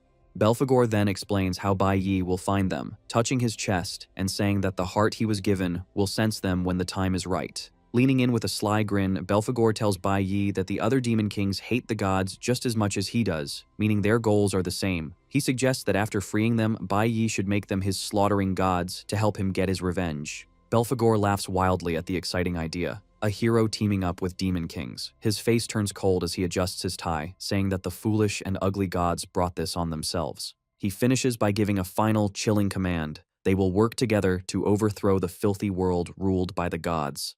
The memory fades. Back in the present, Bai Yi delivers the final blow to the dead soul general, slicing the monster in half. The system confirms the kill and gives him 100,000 experience points. After the fight, a rush of system messages confirms Bai Yi's growth. He has gotten the locked S-rank item Messenger's Soul, and his professions have been upgraded. His Nuclear Warrior and Cloud Element Mage are now B-class, and his new Stellar Mage is already C-class. Tired and breathing hard, Bai Yi looks at another message. It says the conditions to unlock the Messenger's Soul have been met, and the Hero's Tower is now open. His moment of rest is cut short by the huge, angry figure of Samuel, who is still crackling with golden lightning. The Demon King is furious that Bai Yi interrupted his punishment of the traitor general. With his eyes glowing, he roars at Bai Yi, demanding to know who he is to interfere. Bai Yi looks up, his expression thoughtful even under the great pressure. Samuel's powerful aura forces Bai Yi to his knees. However, his spirit is not broken. He looks up with a defiant look and says that the deal was for Samuel to destroy the army immediately. Since Samuel dragged out the fight for his own fun, Bai Yi had to step in and finish the job himself. Samuel is furious at Bai Yi's boldness, asking if he really thinks he can make deals just because he freed him. Ignoring his injuries, Bai Yi slowly forces himself back to his feet. He calmly reminds Samuel that he can't escape this place on his own. He explains that this tower was built to hold back the Demon King's power. Bai Yi then gives him a choice. Samuel can kill him now and be trapped here forever, or he can listen. Samuel goes quiet, his angry look changing to a very focused stare as he looks down at the human who dares to challenge him. Seeing he has the Demon King's attention, Bai Yi plays his last, most powerful card. He asks him a single important question. Do you remember Belphegor? Hearing Belphegor's name shocks Samuel, his anger forgotten as he stares at Bai Yi. Bai Yi explains that being here is no accident. Finding and freeing Samuel was a promise he made to Belphegor. Still floating in the air, Samuel asks how a normal human could possibly know the Demon King. In response, Bai Yi clutches the hoodie over his heart. He looks at Samuel and tells him the truth. His heart and his second chance at life were gifts from Belphegor. With a determined look, Bai Yi says he doesn't want to be in debt to the Demon King. He explains that freeing Samuel is just the first step in keeping his side of the deal. Samuel, now curious instead of angry, calmly asks what Bai Yi plans to do. Bai Yi looks forward and says his plan is to cause a huge disturbance right in their enemy's territory. After reaching an agreement, they leave the prison and walk out onto a cliff. From there, they overlook a vast, ruined city deep inside the abyss, a desolate place of shattered buildings and glowing blue crystals. Samuel sadly explains that this was once a city that belonged to his people.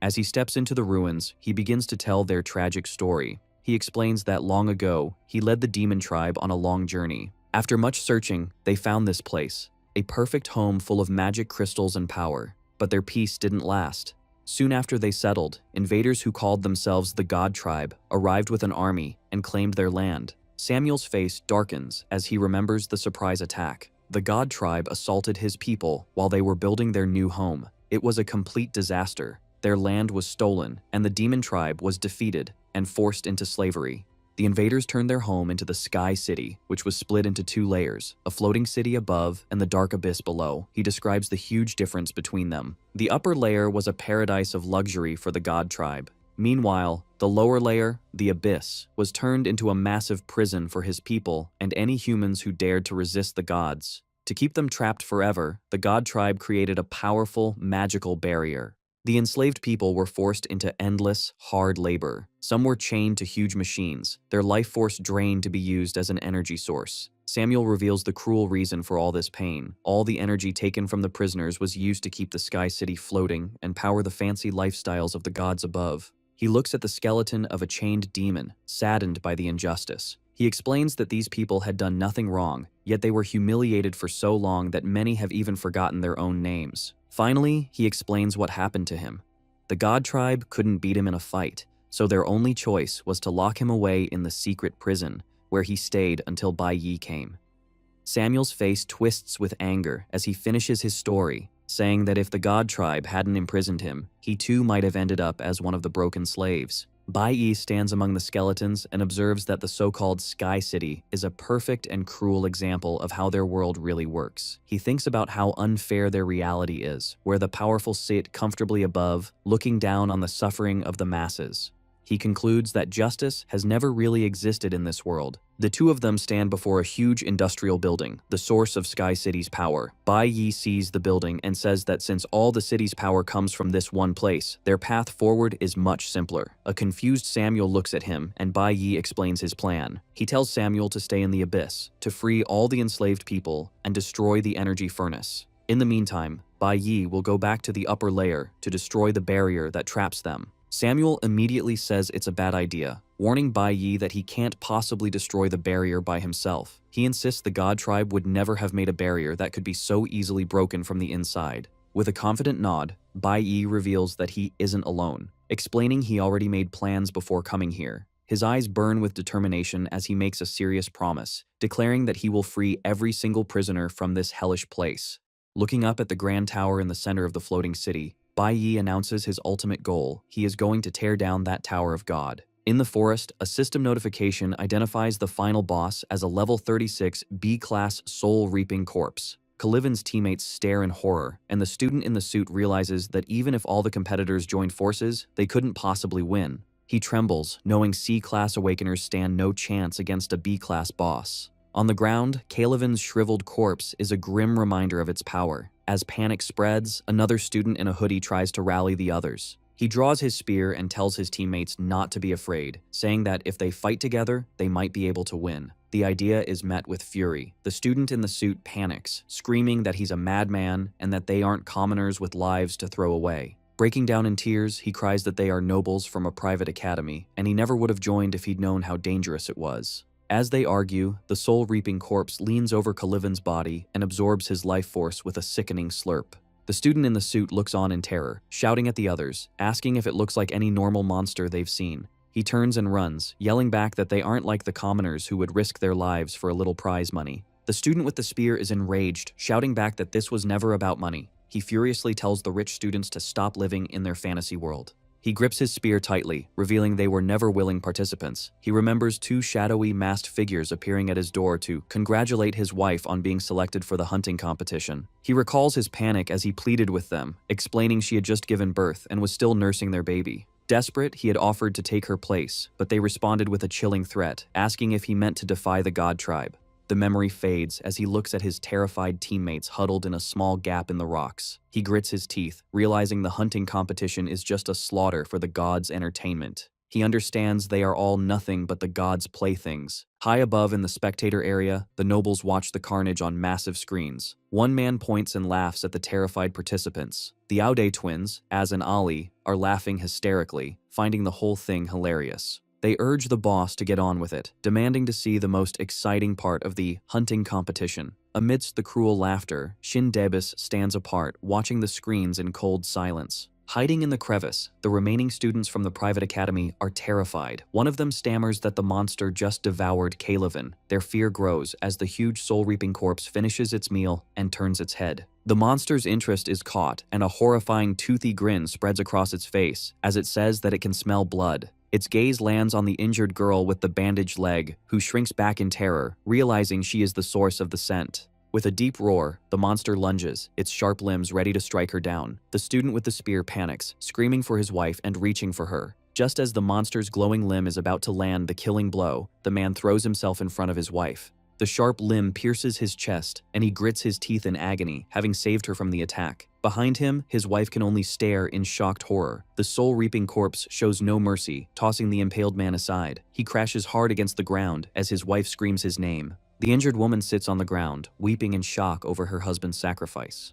Nearby, the student in the suit hides behind a rock, covering his mouth in terror as the monster looms over the helpless woman. From the ground, the dying husband weakly reaches out, trying to save his wife as the monster moves in. The creature opens its massive, tooth-filled mouth, ready to eat its next victim. Lying in his own blood, the husband can only whisper, "No," as he watches the terrible scene. Suddenly, just as the monster is about to strike, a huge piece of ice smashes into the side of its head, throwing it off balance. A figure in glowing blue ice armor leaps into the air using a powerful Cloud Warrior skill. From above, he launches a volley of huge, sharp ice spears down at the monster. The spears rain down, piercing straight through the soul-reaping corpse's body. The attacker lands gracefully, his face set with a grim look. A system message identifies him as Ganax, the god's blessed warrior from the Jin family. Peeking from behind a rock, the student in the suit recognizes the warrior, exclaiming that he's ranked #1 on the leaderboard. Relief washes over the other survivors as they come out of their hiding places, thinking they have finally been saved. However, Ganax stands silently before the pierced monster and shatters their hope.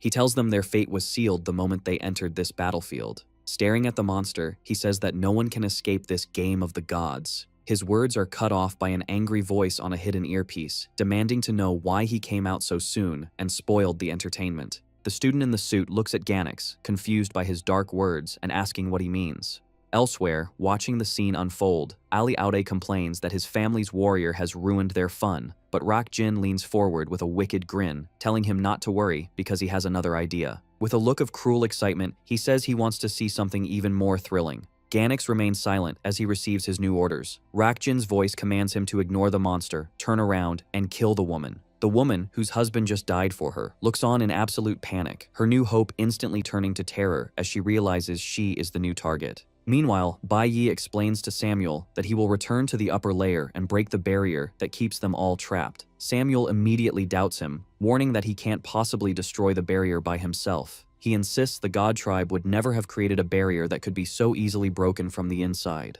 With a confident nod, Bai Yi reveals that he is not alone and that he already made preparations before coming. With fierce determination, he promises to free every single prisoner from this hellish place and return them to their world. Bai Yi then declares his ultimate goal. He is going to tear down the Tower of God.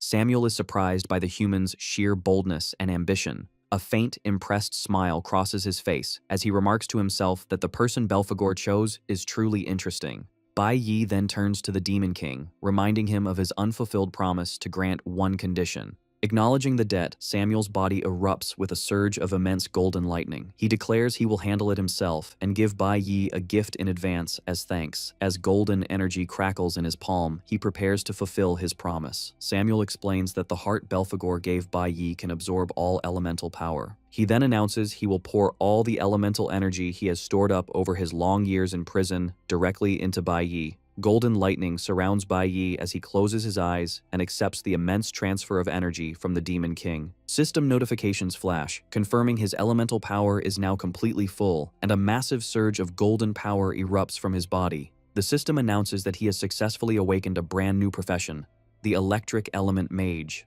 Surrounded by golden lightning, Bai Yi is stunned to see that the power instantly filled all of his electric element requirements. He looks on in amazement, realizing he has just obtained his first, very rare, gold-tier profession.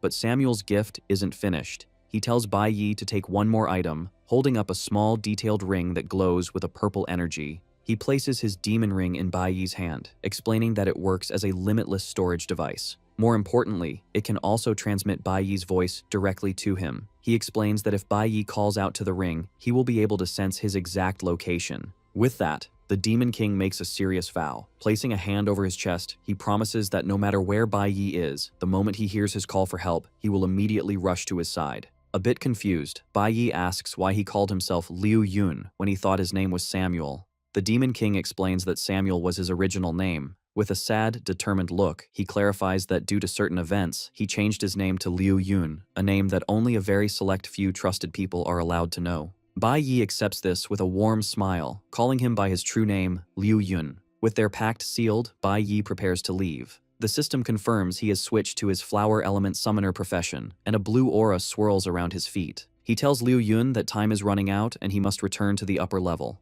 He gives one final instruction. The moment the barrier is broken, Liu Yun is to lead everyone out of this place. Bai Yi then summons his flying mount, the majestic, glowing blue bird, Xiaolin. As Bai Yi leaps onto the creature's back, Liu Yun calls out, telling him that next time they meet, they should have a celebratory drink together. Soaring into the air, Bai Yi agrees enthusiastically, shouting back that it's a promise. Watching him go, a dark and determined smile spreads across Liu Yun's face as he suggests they should tear down this playground of the gods once and for all. High above, Bai Yi mirrors his expression with a look of pure, excited determination, ready to completely overthrow their enemy's world. In the rocky crevice, Ganek starts to walk away from the dead monster. However, the cruel voice in his earpiece orders him to turn around and face the crying woman. Rak Jin demands that Ganex kill her in front of everyone. Lying in his own blood, her dying husband weakly reaches out, desperately asking what Ganex is going to do.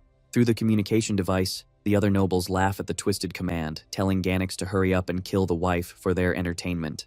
Ganex stands silently for a moment, his eyes hidden in shadow, before reaching up to his ear. With a swift, powerful clench of his ice-armored hand, he shatters the earpiece, cutting off their voices. He then looks back at the terrified survivors with a stern expression and tells them to leave the area immediately, even if they have to crawl away to survive. From the spectator lounge, the nobles watch the live feed on the screens in stunned disbelief.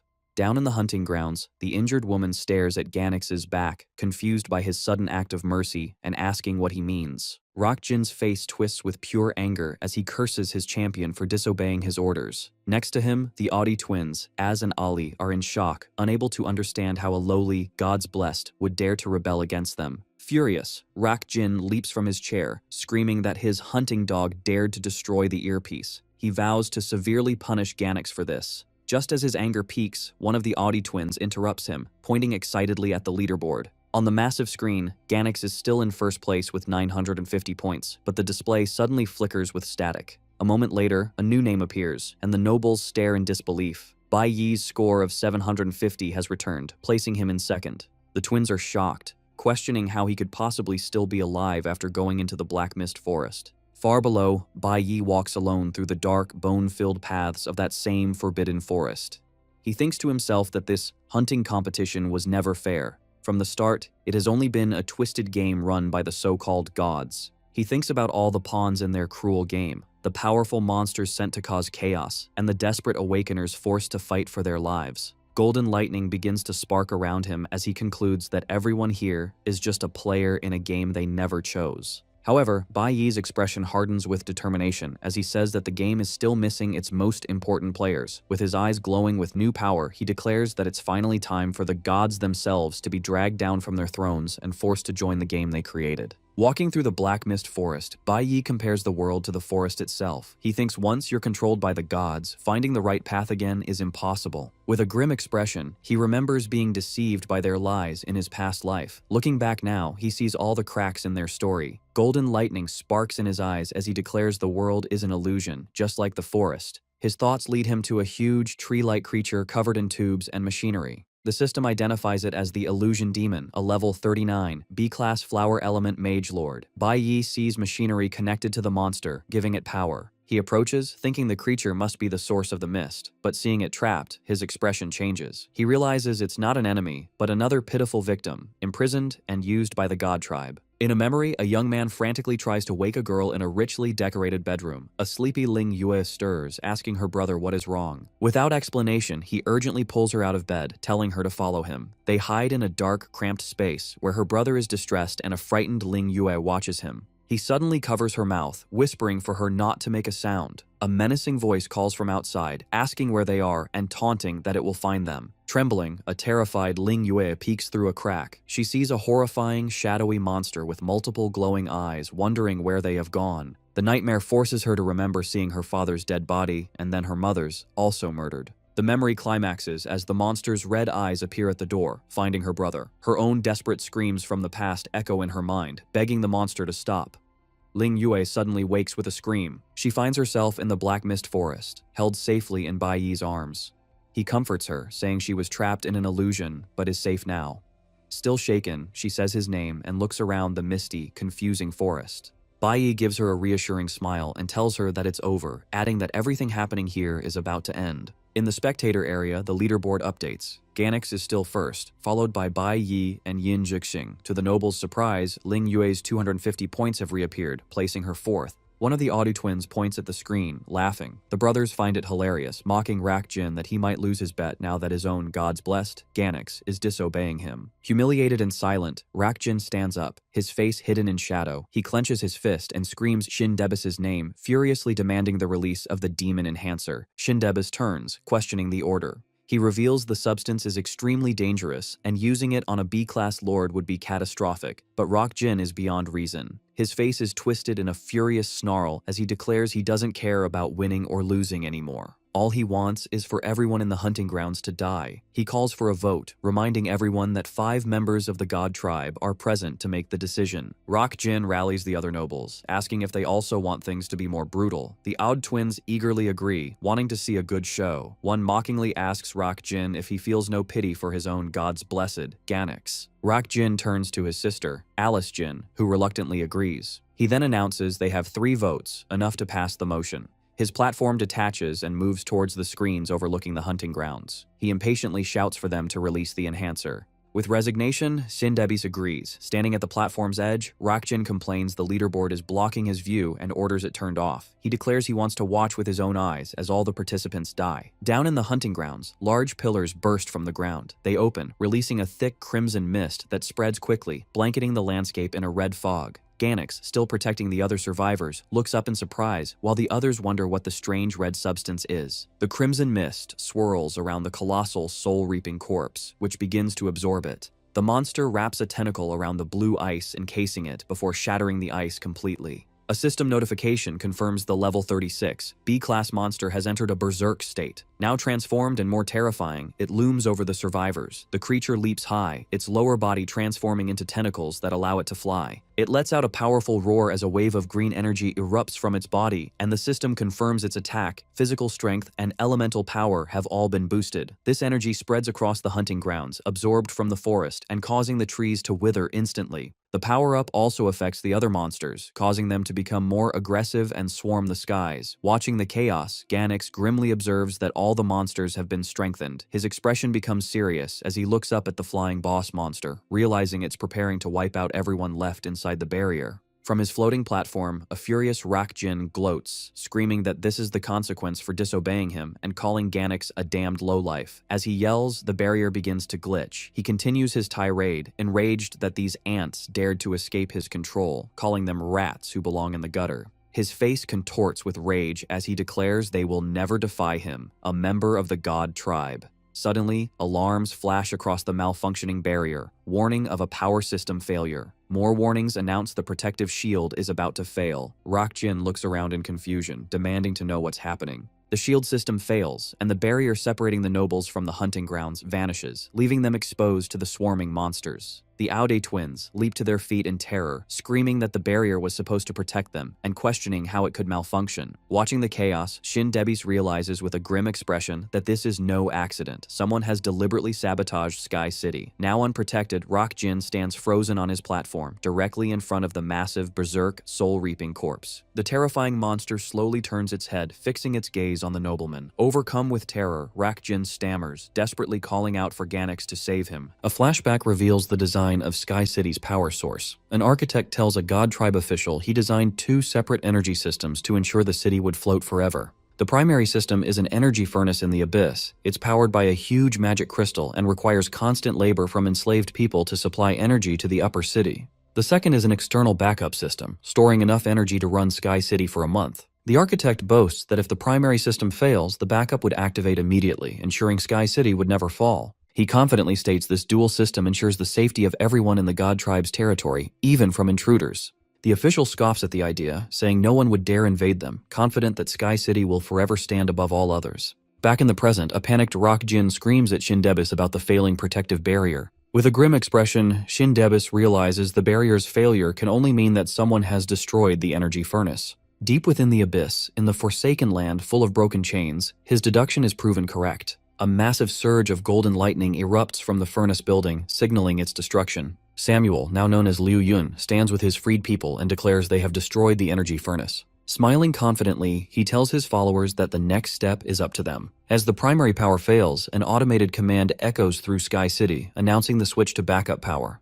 A massive generator powers on, and for a moment, disaster seems averted. The system confirms the backup is online, and the glitching static stabilizes as Rakjin panics. The Aude twins, Az and Ali, peek from behind their thrones. One exclaims in relief how scared he was, while the other remarks that he didn't expect a backup plan. Their relief is short-lived. New, frantic alarms blare, announcing the backup power has also been destroyed and the barrier has failed. The propulsion for the nobles' floating platforms shuts down. Panic erupts as the platforms plummet from the sky. Below, students and spectators look up in horror as the massive structures fall toward them. The platforms crash violently to the ground, scattering the nobles. Enraged and terrified, Rakjin yells at Shin Debis, demanding what happened to the useless backup power. Stunned by the events, a grim realization dawns on Shin Debis. He understands this was no accident. Someone had deliberately destroyed Sky City's entire power infrastructure. At Sky City's backup energy center, the massive modern tower is now shrouded in smoke and chaos. Inside, the center's guards lie dead on the floor, revealing the source of the destruction. The culprit, Changzi, by Yi's summon, unleashes electrical attacks that tear the facility apart. Changzi telepathically reports to its master, proudly stating it has completed the mission. As a reward, a system notification announces Changzi has been upgraded to a powerful B-class creature. Elsewhere, Bai Yi and Ling Yue walk through the dark forest. Changzi playfully tells its master it expects a good reward for its efforts. Bai Yi sternly reminds it not to get carried away, as their most important task isn't finished yet. Changzi enthusiastically agrees, calling him boss. It continues to absorb raw power from the destroyed generators, reveling in the feast and exclaiming how delicious the energy is. In the forest, Ling Yue looks up at the sky filled with swarms of enraged monsters. She wonders what is happening, realizing with fear that things have spun out of control as crazed creatures attack anything in sight. For other participants, the barrier's failure is a sign of hope. They see the shield dissolve and yell that they can finally escape. The woman helps her wounded husband, and they cry with relief, thankful they can finally make it home alive. Their hope is shattered as the massive, berserk, soul-reaping corpse descends, landing in the path of the fleeing nobles. A terrified Rakjin screams for Shin Debis to notify the nearest God's Guild for help, but Shin Debis coldly ignores his plea. The monster fixes its gaze on Rakjin, who panics and runs, screaming about why it's only targeting him. In a display of cowardice, he shoves his bodyguards forward, ordering them to die in his place and stop the monster. The Aude twins, Az and Ali, hide behind their thrones, ordering their guards to keep the monster away and threatening death if they fail. Obeying their masters, bodyguards from the Jin and Aode families leap forward, attacking the colossal soul-reaping corpse. Amid the chaos, Lin Feng steps protectively before Shindebis, warning him to be careful of the surrounding monsters. Seeing their defenses break down, Shindebis remarks to Lin Feng that there is only one possible explanation for the surrounding chaos. He grimly concludes that after a long peace, someone has finally dared to rebel against the god tribe. The noble's bodyguards subdue the soul-reaping corpse. The system confirms the B-class monster is bound and severely injured. His fear now vengeful fury, Rock Jin storms toward the creature, screaming at his men not to kill it. He declares that since the beast nearly killed him, he will torture it to death, slicing it piece by piece. On his command, the guards electrocute the monster, causing it to writhe in agony. Bai Yi suddenly appears, a notification confirming he switched to his nuclear warrior class. With cold resolve, he remarks it's time to lose control. He reflects that whether a powerful monster or an arrogant human like Ganax, in Rock Jin's hands, they become just an abused plaything. As a furious Rock Jin screams for more torture, Bai Yi concludes the nobleman embodies the god tribe's foolishness and cruelty. Determined to end the spectacle, Bai Yi's eyes glow green as he prepares to strike. With a single fast swing, he unleashes a slash that cuts through the soul-reaping corpse and its chains. As the monster is sliced in half, Bai Yi declares it's time to stop the pointless cruelty. System notifications confirm Bai Yi defeated the boss, earning him 88,000 EXP, a flower bone item, and 1,000 points.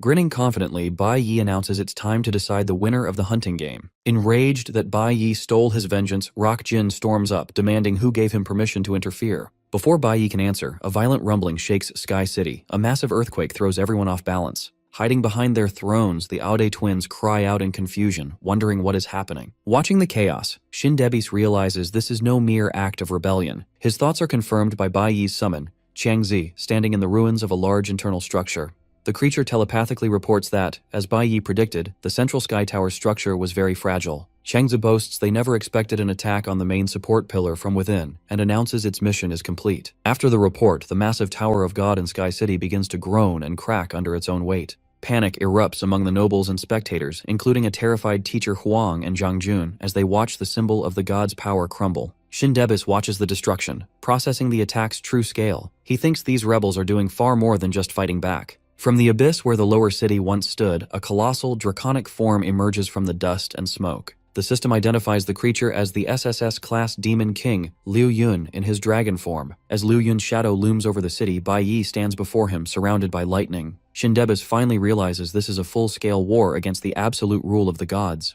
The Great Sky Tower, the symbol of the god's power, cracks and shatters. On a nearby balcony, members of the Divine Guild watch in disbelief as the imposing structure collapses into dust, wondering if what they are seeing is real. In the chaos, the 8th Squad captain reacts quickly. Through his radio, he orders his squad to secure the backup power and investigate the cause of the collapse. He then rallies his men, telling them to prepare to move out with him. As he and 2 of his subordinates advance on a walkway, a gigantic shadow suddenly covers them. Looking up, they see the imposing figure of an enormous black dragon that descended upon them. The sudden appearance makes the men stagger back in surprise. The system identifies the creature as the SSS-class Demon King, Liu Yun, in his dragon form. Before they can process the dragon's appearance, the chaos escalates as golden lightning descends from the sky. Among the scattered nobles, a panicked Rock Jin turns to Shindebis and yells furiously. He demands an explanation, reminding Debis that he had assured him the strongest monsters in the hunting area were B-class. As Shindebis remains silent, Rock Jin screams again, asking where this giant dragon came from.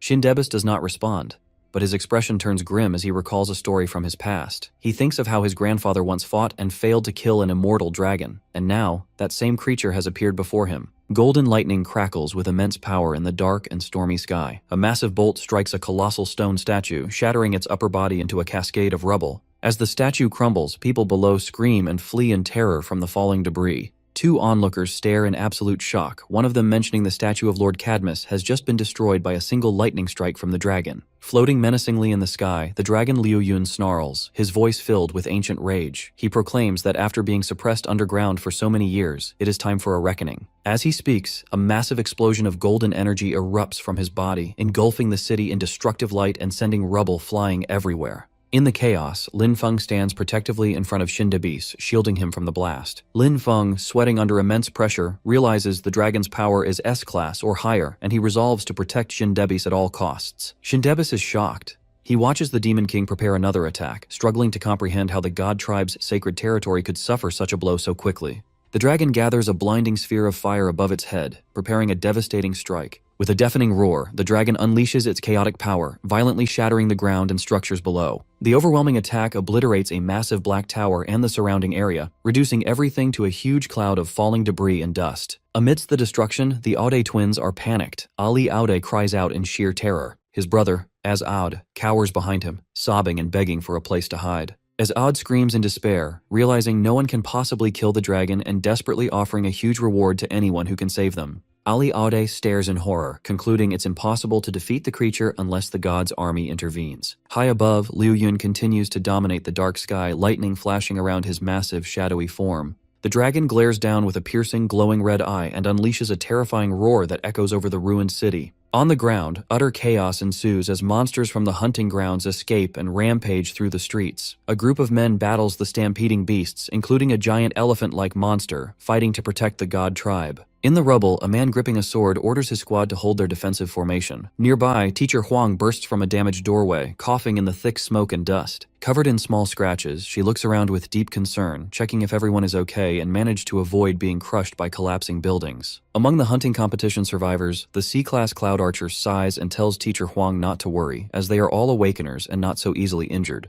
However, the group is clearly traumatized by the ordeal. The C-Class Electric Chanter huddles on the ground, sobbing that she wants to go home. Nearby, the husband comforts his injured wife, telling her they at least managed to escape the hunting grounds alive. The nobles, however, are panicked. Amidst the swirling debris, Rock-Jin screams at Shin Debus, demanding he call the god's army for help. Hiding behind Ganex, Rock-Jin frantically asks when the army will arrive and why Debus is silent. Shin Debus stands with his back to them, watching the destruction. He knows the ruin of the god's territory and the Demon King's release were not random acts. He realizes this was a long-planned, catastrophic attack on the entire god tribe, and he concludes the rebels must have infiltrated the competition. As he wonders who could be behind such a rebellion, Bai Yi calmly walks through the chaos. He looks up at the massive dragon, Liu Yun, and speaks to him through their connection. He tells the Demon King that he is still injured and advises him to take his companions and leave. Liu Yun asks if Bai Yi will come, warning the god tribe will not let this incident go unpunished and Bai Yi will be discovered if he goes to the deep continents. Bai Yi tells Liu Yun not to worry, saying he has his own arrangements and was prepared for this outcome when he entered the hunting competition. He adds that their meeting was a coincidence.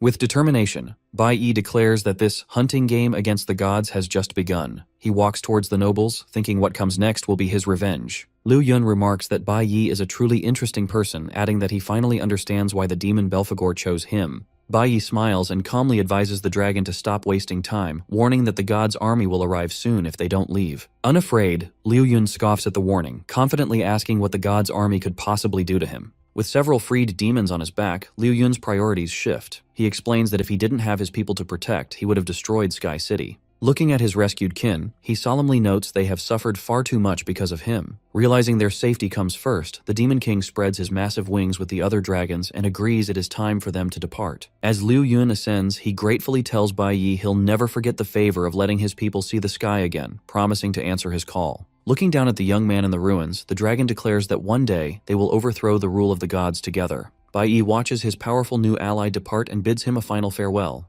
In the chaos, someone activates the Stellar Mage skill, Meteorite Pressure. A terrifying monster is crushed by an immense, invisible force, shrieking in agony. The person with this power is Yin Juxing, who uses gravity magic to crush the beast and extract its eye. He does this to protect the terrified Odd twins, Az and Ali, cowering behind their bodyguards. Maintaining his polite and collected demeanor, Yin Juxing places a hand on his chest and respectfully asks the two trembling nobles if they are all right. Az and Ali Aude stand in disbelief, questioning if the terrifying monster is truly dead. After kicking a bodyguard's leg, as Aud regains his arrogant composure and praises Yin Juxing, as Ode's relief sours into embarrassment as he realizes how pathetic he looked, complaining about the massive losses the god tribe suffered during the ruined competition. Staring at the devastated landscape, he wonders if Sky City can ever be rebuilt after such destruction. Nearby, Shindebis stands silently, hands behind his back, observing the ruins with Lin Feng, who is holding a radio. The communication device clicks and beeps with an incoming report. Lin Feng relays the updates to Shindebis. The monsters in the area are cleared, the giant dragon has left their borders, and the god's army has initiated its pursuit. Unfazed by the news, Shindebis immediately asks for an update on the city's power. Lin Feng checks the radio, getting a report from the 8th Squad. A fluorescent light hums to life as the radio confirms the 8th Squad has successfully repaired the backup power system. Lin Feng informs Shindebis that the backup power is on and the system is recovering. As the glowing blue protective barrier reactivates, restoring the god tribe's defenses, Bai Yi stands quietly among the survivors, observing.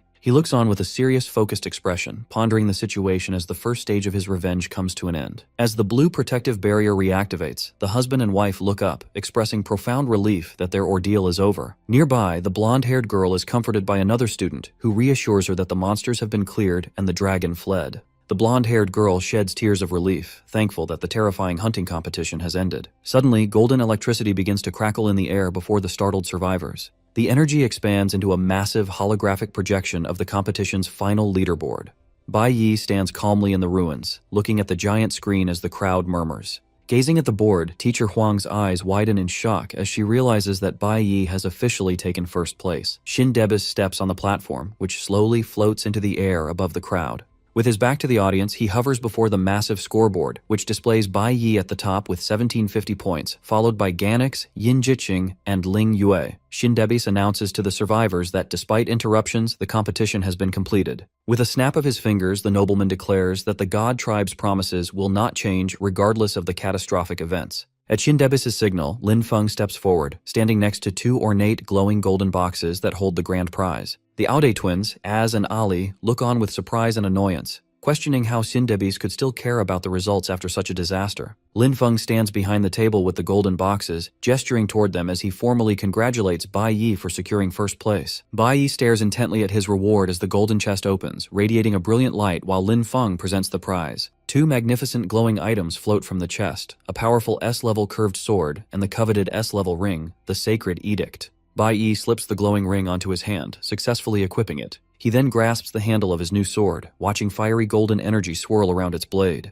He gives the weapon a swift test swing, feeling its balance and power. A look of shock crosses Bai Yi's face as he examines the blade more closely, realizing he recognizes this weapon. In the ruined facility, an announcement confirms the power system has been supplied with energy. With Sky City's operations restored, orders are given to search the area for any injured people. The captain of the 8th Squad oversees recovery efforts as a subordinate uses magic to repair the electrical equipment, while Lucian investigates the ground nearby. The captain touches his chin in thought. He notes signs of a monster attack, but questions why they would target the power grid, wondering if it was a normal invasion. Lucian reaches out with his gloved hand to examine a strange trace left on the debris. He corrects the captain's theory, explaining the marks were left by a summoned beast. He concludes the attack on the power system was not random, but a carefully planned scheme. As Lucian narrows his eyes in thought, he looks around the devastated facility and finds the situation very strange. With a serious expression, the traitor thinks of a secret.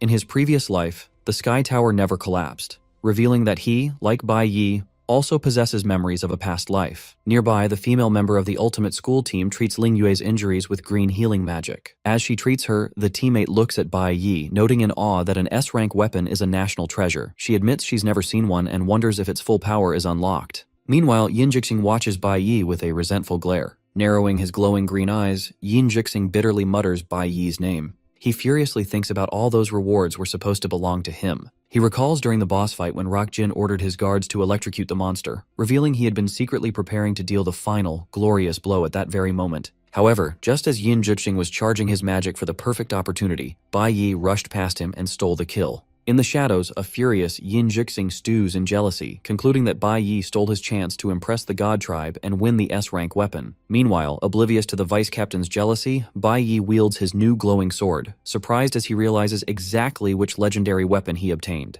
The peaceful moment is suddenly broken by an act of violence as Rock Jin kicks Ganix. The enraged nobleman repeatedly stomps on his servant, cursing him as useless and wishing him dead. His face contorted with fury, Rock Jin screams at Ganix, humiliated that his elite gold B-class professional lost to a commoner from the countryside. He brutally kicks Ganix in the face, drawing blood and punishing him for failing to secure first place. Continuing his assault, Rock Jin stomps on Ganix, calling him worthless trash and wishing for his death. His face contorted with rage and covered in sweat, he screams about losing a massive fortune due to his champion's failure. The commotion is broken by the hum of an approaching platform. Shin Debis rises above the crowd and calmly orders Rock Jin to stop. As 3 surviving students watch in shock, Shin Debis advises Rock Jin to be more mindful of his actions with so many eyes on him. Rock Jin glances at Shin Debis with an annoyed, defiant expression. Refusing to back down, he grabs the battered Ganix by the hair, declaring he is his property and he alone decides if his servant lives or dies. Rock Jin complains to Shin Debis that the country bumpkin only won through tricks,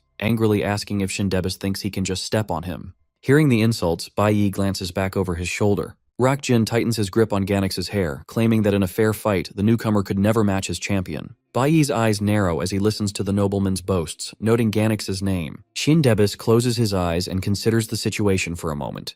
Looking down from his platform, Shin Debus announces a simple solution. The two should fight directly, which catches Rakjin by surprise. With an authoritative tone, Shin Debus issues a command in the name of the god tribe, declaring an additional event, an Awakener duel. Extending his arm over the ruined arena, he announces the combatants for this final duel will be Bai Yi and Ganex. With a calculating gaze, Shin Debus raises the tension by mentioning the massive sum of 100 million on the line, emphasizing the high stakes of the sudden match. The announcement shocks the remaining spectators, who stare in disbelief at the sudden turn of events. Zhang Jun and the female member of the Ultimate School team exchange an astonished look, unable to believe Bai Yi is about to fight Ganex one-on-one. From his elevated position, Shin Debus focuses his attention entirely on Bai Yi. Amidst the smoke of the ruined battlefield, Shin Debus wonders how much strength Bai Yi is hiding and if he is connected to the events that destroyed the city. With an intense stare, the nobleman challenges Bai Yi to prove his worth. Unfazed by the scrutiny, Bai Yi stands still, his expression calm and resolute. The ruins of the destroyed arena loom in the background, creating a grim stage for the upcoming fight. Rakjin's demeanor shifts. A malicious smile appears as he realizes this duel is a chance to regain his lost pride. Standing over the battered Ganex, Rakjin viciously kicks his servant again, commanding him to use this chance to win back their lost money. Leaning in close to the fighter, Rakjin makes a personal threat, warning Ganex that if he loses, he will personally visit his hometown. Hearing this threat against his home, Ganex's eyes widen in shock. From his floating platform, Shin Debus asks the combatants a direct question. He looks at Bai Yi and the battered Ganex, asking if either of them has any objections to the duel. Still kneeling on the ground, Ganex quietly answers that he has no objections. Bai Yi considers his options. He knows the order is from a god tribe member, so refusing means openly opposing the gods, and now is not the time for that. Looking up, Bai Yi confirms he has no objections. Pleased with their compliance, Shin Debus says, "Very well." A platform rises from the ground. Shin Debus gestures to the platform, declaring it their stage for the duel. He outlines the rules. A loss is by death, surrender, or falling off the stage, and the winner is decided in one match. An anticipating smile crosses Shin Debus's face as he sets the stage. Bai Yi stands silently while the surviving students behind him murmur in disbelief, wondering if the fight will really happen in the ruins. From the crowd, Ling Yue looks at Bai Yi with deep concern. Shin Debus addresses Bai Yi, noting that many significant events occurred in Sky City today. With a calculating look, the nobleman reveals his suspicion that the mastermind is hiding among the participants. He adds that the culprit is concealing their true strength and planned this sabotage for a long time. Glancing at the young man, Shin Debus suggests the culprit's participation was no coincidence, subtly probing Bai Yi for his thoughts. Bai Yi pauses and firmly denies any involvement, stating he knows nothing about the situation. Bai Yi calmly states his only motivation is to get stronger as quickly as possible. Shin Debus simply grins and says he understands. The nobleman floats higher, wishing them good luck as the fighters step onto the stage. Bai Yi immediately realizes Shin Debus strongly suspects him. He concludes that because of this, he can no longer afford to hold back his true strength in this fight. A strong wind sweeps across the ruined buildings. On the concrete stage, both fighters unleash their elemental powers. Fiery golden energy swirls around Bai Yi's arm, while blue ice magic forms around Ganex's hand. Ganex glares at his opponent with a deadly serious expression, ready to fight for his life. In contrast, Bai Yi remains calm. He thinks back to his previous life, reflecting that he never expected he and Ganex would be forced to face each other on the same stage again. Bai Yi recalls his past life, where an official in a suit and sunglasses holds a wanted poster of Ganex. The official announces the god's army is sent to capture him alive for hurting a god tribe member and fleeing to his hometown. In Mangjia country, a coastal city in the mountains, the official's voice adds that the pursuers can use deadly force if the target fights back. Bai Yi stands before Ganex and tells the runaway that trying to escape is useless. He explains that all members of the Gods Blessed have trackers in their hearts, so there is nowhere to hide. Sitting at a small table and drinking from a green bottle, an exhausted Ganex remarks that his pursuers tracked him down very quickly. Ganex stands up, slamming the bottle onto the table, and admits that no one can truly escape the grasp of the gods in this world. Accepting his fate, Ganex channels his power, causing fierce blue energy to crackle around his hand. He summons a massive, icy blue chained sword and declares that if he has to die, he would rather die right there in his hometown. In response, Bai Yi prepares for battle, summoning his dark sword wrapped in glowing golden energy. An older Rakjin and another rich man watch a brutal fight between two large green insect monsters. The men cheer for the bugs to fight to the death as the creatures bite each other. A servant approaches Rakjin, bowing to report that Bai Yi of the god's army has landed on the island. Rakjin casually accepts the news before getting a sudden idea. Holding a blade of grass with a cruel smile, Rakjin asks his companion if he wants to bet on who will die in the battle between Bai Yi and Ganex. Bai Yi and Ganax stand on a sandy battlefield ready to clash. Covered in golden energy, Bai Yi remembers that during their last fight, he fought as a holy warrior on the side of the gods. Opposing him, Ganax wielded his chained ice sword, fighting as a wanted fugitive who stood against the god tribe. Bai Yi reflects that back then, he was completely blind to the truth of their situation. He realizes that both he and Ganax were just bugs fighting for the gods' cruel entertainment. Ganax channels his frost magic. He summons his icy sword as thick ice armor forms across his body, preparing for the life or death duel. Standing opposite of him, Bai Yi draws his glowing golden dagger. He realizes they are once again forced to fight each other in an arena built by the god tribe. The Oda twins Az and Ali smile wickedly, finding the brutal show highly entertaining. Floating above, Sindebis observes the fighters in complete silence, his gaze sharp and smart. An enraged Rakjin shouts at Ganax, furiously ordering his servant to kill the country boy. With an evil grin, Rakjin tells Ganax to think about what will happen to his hometown if he loses. The fight immediately begins as Bai Yi pushes off the ground with a burst of fiery energy, gaining intense momentum. He launches a powerful high kick, but Ganax blocks the heavy strike using his thick ice armor.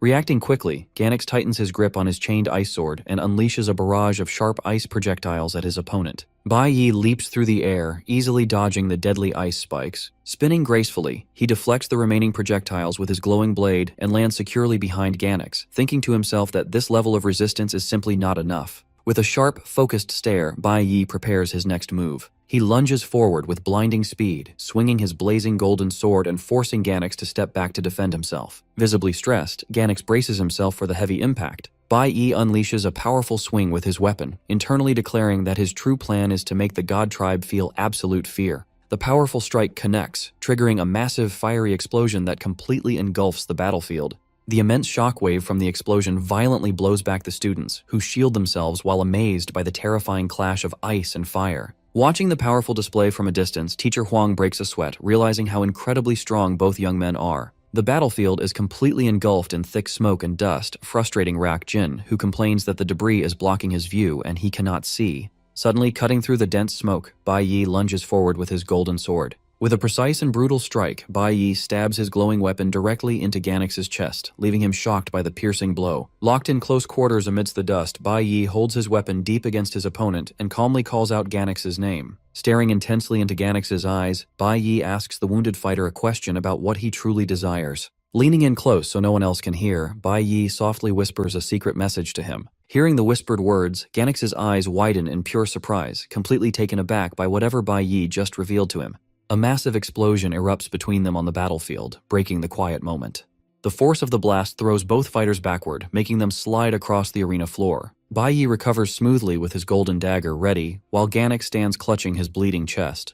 The God's Blessed looks confused, trying to understand why his opponent would say that to him. The nobles watch the fight from the platform. Ali Aude notes with amusement that the commoner actually managed to injure the God's Blessed. Hearing this, Rakjin's face twists with rage. He screams at his servant, demanding he stop hesitating and attack immediately. Driven by his master's command, Ganax charges forward and violently swings his massive chained ice sword at Bai Yi. The two fighters exchange fast, heavy blows. Their weapons clash repeatedly as Rakjin cheers from the sidelines, demanding Ganax destroy his opponent. Bai Yi blocks a massive overhead swing from the ice sword. Ganax narrowly dodges a quick counterattack from Bai Yi's glowing blade, but pieces of his ice armor shatter. As the battle continues, an angry Rak Jin yells from the edge of the stage, demanding to know why Ganax is struggling to defeat a simple country boy. The other students are amazed by Bai Yi's performance. One remarks that he has never seen Bai Yi fight so hard to match a god's blessed, assuming the massive prize money is his motivation. Bai Yi prepares another attack with his glowing sword raised, thinking that the reward money will be enough to last several lifetimes. With a powerful swing, Bai Yi lands a heavy blow that sends Ganax flying backward across the stage. Ganax drags his chained ice sword on the ground to stop, sliding dangerously close to the edge of the arena. Seeing this, the students yell that Bai Yi has the upper hand and has successfully cornered his opponent. Gathering his remaining strength, Bai Yi launches a fast final charge. He dashes past Ganax, piercing the stunned fighter's chest with his golden blade. Rakjin watches in shock, pale with anger as he realizes the duel is over and his champion is defeated. Bai Yi pauses, noticing the wounded Ganax trembling strangely. Observing from above, Sindebis narrows his eyes, sensing something is wrong. Bai Yi realizes his attack didn't hit real flesh. The figure shatters, revealed to be an ice decoy skill. Using the brief distraction, the real Ganax appears directly behind Bai Yi. With a swift motion, Ganax lands a powerful kick to Bai Yi's exposed chest. The impact launches Bai Yi completely off the stage. He crashes onto the ground outside the boundary lines, leaving Ganax standing alone in the arena. The students are stunned by the sudden reversal. One excitedly points out that Bai Yi is out of bounds, meaning Ganax won the match. They marvel at the advanced clone skill, noting it is their first time seeing a B-class gold profession in action. Jang Jun smiles, commenting that Bai Yi still performed well to push a God's blessed so far. The girls agree with his assessment. Delighted by the outcome, Rock Jin bursts into boastful laughter. He gloats to Shin Debus that his champion's victory was never in doubt, to which the nobleman responds with a quiet nod. While Bai Yi kneels on the ground panting, Ganax stands tall before him, surrounded by a blue aura. Ganax realizes that while Bai Yi seemed to attack with full force, he was actually avoiding Ganax's vital spots and leaving himself open. Stunned, he stares at the young man, wondering why Bai Yi would intentionally throw the match. Bai Yi stands up and calmly gives up the duel. He publicly declares Ganax the superior fighter, admitting defeat to secure his victory. Bai Yi's thoughts drift to his past life, recalling the fierce battle against Ganax. Back then, Bai Yi fought with his golden sword against Ganax's ice magic. Bai Yi remembers his power level was much higher, yet Ganax fiercely defended himself using his ice puppet skills. Despite his superior strength, Bai Yi recalls his frustration at being unable to quickly break Ganax's icy defenses. Ganax stubbornly held his ground, refusing to retreat and dragging out the fight. The battle lasted until sunset, ending only when Ganax's strength gave out, leaving Bai Yi victorious. Bai Yi recalls the exact moment he finally found an opening to strike the exhausted Ganax. However, upon hearing a distant train whistle, Bai Yi realized the truth. Ganax never fought to win. He sacrificed himself to buy time for others to escape. Bai Yi deduced that Ganax's retreat to his coastal hometown wasn't cowardice. The train whistle revealed his true motive. Ganax returned solely to evacuate his family, ensuring they could flee safely before the God Tribe's extermination orders. The day-long battle was just a stalling tactic. Ganax sacrificed his body to buy time for his hometown to escape. Having fulfilled his duty, a bleeding Ganax lay helpless on the sand, accepting his fate and asking Bai Yi to end his life. Recognizing Ganax's deep love for his family, Bai Yi drove his golden sword into the defeated fighter's chest. Ganax peacefully closed his eyes, accepting the blow and acknowledging Bai Yi's victory. Leaving the body on the sand, Bai Yi reported to his superiors that Ganax had been dealt with. Shortly after, Ganax awoke in disbelief. Bai Yi's strike wasn't meant to kill him.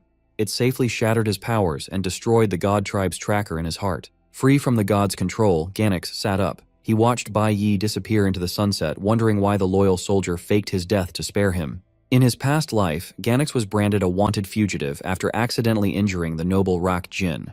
This was made worse because he was the sole provider for his disabled mother and sister. Because Ganax resisted the God Tribe, Bai Yi, as their enforcer, had the authority to execute him on the spot. Glancing back at the man he secretly spared, the past Bai Yi felt deep respect, acknowledging that unlike himself, Ganax managed to protect his mother. Bai Yi silently urged Ganax to survive for his family, hoping he would escape far beyond the God Tribe's reach. Back on the ruined tournament stage, Bai Yi looks at the current Ganax. He repeats his wish for him to live, but with a new determination for this second chance. Smiling confidently, he vows that in this new timeline, instead of fleeing, they will overthrow their oppressors and create a world where they never have to run again. After the chaos, Lin Feng addresses the survivors gathered near the dead monster. He acknowledges the incidents during the hunt but reassures everyone that the God Tribe still has everything under control. He points to a set of large doors, inviting them to enter the Debbie's family's cafeteria and enjoy a meal. Inside, a huge feast awaits with dishes like massive lobsters, roasted meat, and decorated cakes. The survivors spread out across a beautiful dining hall with a grand fountain in the center, contrasting sharply with the ruined city outside.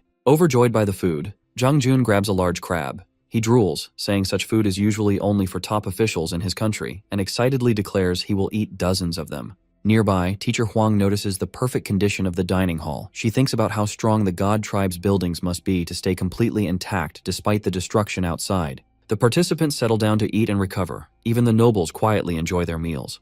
At another table, Rak Jin dines with Alice Jin while Ganax stands silently behind him. Rak Jin holds out a slice of cake, offering it to his servant as a reward. Rak Jin smugly praises Ganax for winning the final duel and securing his massive bet. Ganax humbly accepts the cake, stating it was just his duty. Just as Ganax reaches for it, Rak Jin drops the cake onto the floor right in front of him. The noble coldly asks Ganax if he realizes his actual mistake. Suddenly, Rak Jin violently grabs Ganax by the hair. Furious, he yells at him for disobeying orders and destroying his earpiece during the hunt, questioning if Ganax thinks a God Tribe member could ever be wrong. Without waiting for an answer, Rak Jin smashes Ganax's face into the floor, screaming that this is his final warning. Leaning in with an evil grin, Rak Jin reminds Ganax to think about his sister's safety. Pinned to the ground, Ganax's eyes widen in a mix of despair and quiet rage. From across the dining hall, Bai Yi silently watches the cruel scene. Yin Jixing approaches Bai Yi with 2 glasses of wine. Wearing a fake smile, he offers a glass and congratulates Bai Yi on his victory. Yin Jixing continues his act, claiming he is proud that Bai Yi won first place. Bai Yi just stares back with a cold gaze, seeing right through the vice-captain's lies. Bai Yi calmly says that Yin Jixing must not have known how dangerous the Black Mist Forest was, or else he would have warned him not to enter. This pointed accusation instantly breaks Yin Jixing's smile, leaving him shocked that Bai Yi figured out his trap. Swirling his wine, Bai Yi then casually dismisses the confrontation, vaguely reminding Yin Jixing of their shared history as classmates and comrades. Bai Yi then clinks his glass against Yin Jixing's, delivering a stern warning to ensure Ling Yue is never put in danger again. Maintaining his friendly facade, Yin Jixing smoothly agrees, stating that classmates should naturally look out for one another. Changing the subject, Yin Jixing looks around the hall, commenting on the impressive number of powerful participants who survived the day's chaos. Their conversation is interrupted by a loud, boastful laugh. The arrogant noble, Rock Jin, steps forward and announces his decision to choose a new God's Blessed, immediately capturing the attention of the entire opulent hall.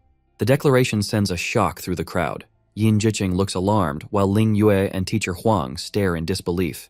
Even the other nobles like Az and Ali Aude pause their meal to watch the spectacle unfold. Observing the situation, Bai Yi reflects on the rigid, oppressive hierarchy that dictates their world. He recalls the structure. At the absolute pinnacle of society sit the gods, holding unquestionable authority over all. The supreme tier is for the direct descendants of the God tribe, or first-class nobles, an exclusive group of about 100 worldwide, including Rock Jin, Shin Debis, Alice Jin, and the Audi twins. Beneath the God tribe are the God's Blessed, classified as second-class nobles. For an ordinary human, this is the highest status they can ever hope to achieve. Because it is such an exclusive and powerful position, almost everyone in the world desperately covets the title. As Bai Yi knows from his past life, there are 2 ways to attain this rank. The first is to join the God's army and earn the title through massive contributions, just as he did before his regression.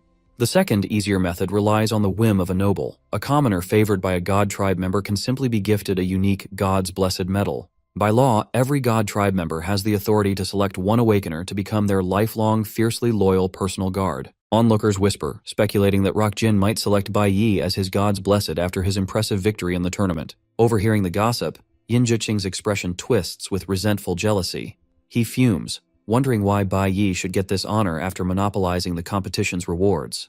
Bai Yi calmly faces the noble, reflecting that while others see this as the highest glory, the reality is far darker. Rock Jin's malicious smirk only confirms Bai Yi's thoughts on the true nature of the nobles. He knows the grim fate of those chosen by sadistic masters. For them, the title is a life sentence to a hell of abuse, exactly like the torment the bleeding Ganix endures. Suddenly, the Aude twins, Az and Ali, interrupt the spectacle. They mock Rock Jin, reminding him that a noble can only bestow the God's Blessed title upon one person, a quota he's already filled. Enraged, Rock Jin screams back at the twins, calling them idiots. He gestures toward his sister, Alice Jin, and smugly declares that since she has not yet chosen a guard, he is making the selection on her behalf. Nearby, Shin Debis watches the exchange in silence as the battered Ganix kneels on the floor. Turning his attention to Bai Yi, Rock Jin scowls. He admits that he finds Bai Yi's defiant attitude and lack of respect irritating. Bai Yi doesn't back down, meeting the noble's gaze with a piercing, cold stare that shows no fear. Rock Jin grimaces, disturbed by the young man's intense, unyielding gaze. Deciding on a different punishment, Rock Jin raises his hand past Bai Yi, loudly announcing his true selection. To everyone's shock, his finger points directly at a stunned Ling Yue. Rock Jin loudly declares that he chooses Ling Yue as the new God's Blessed. The shocking announcement leaves Ling Yue frozen in terror. Teacher Huang stares in disbelief, wondering why the noblemen bypassed the tournament's champion, Bai Yi, for Ling Yue.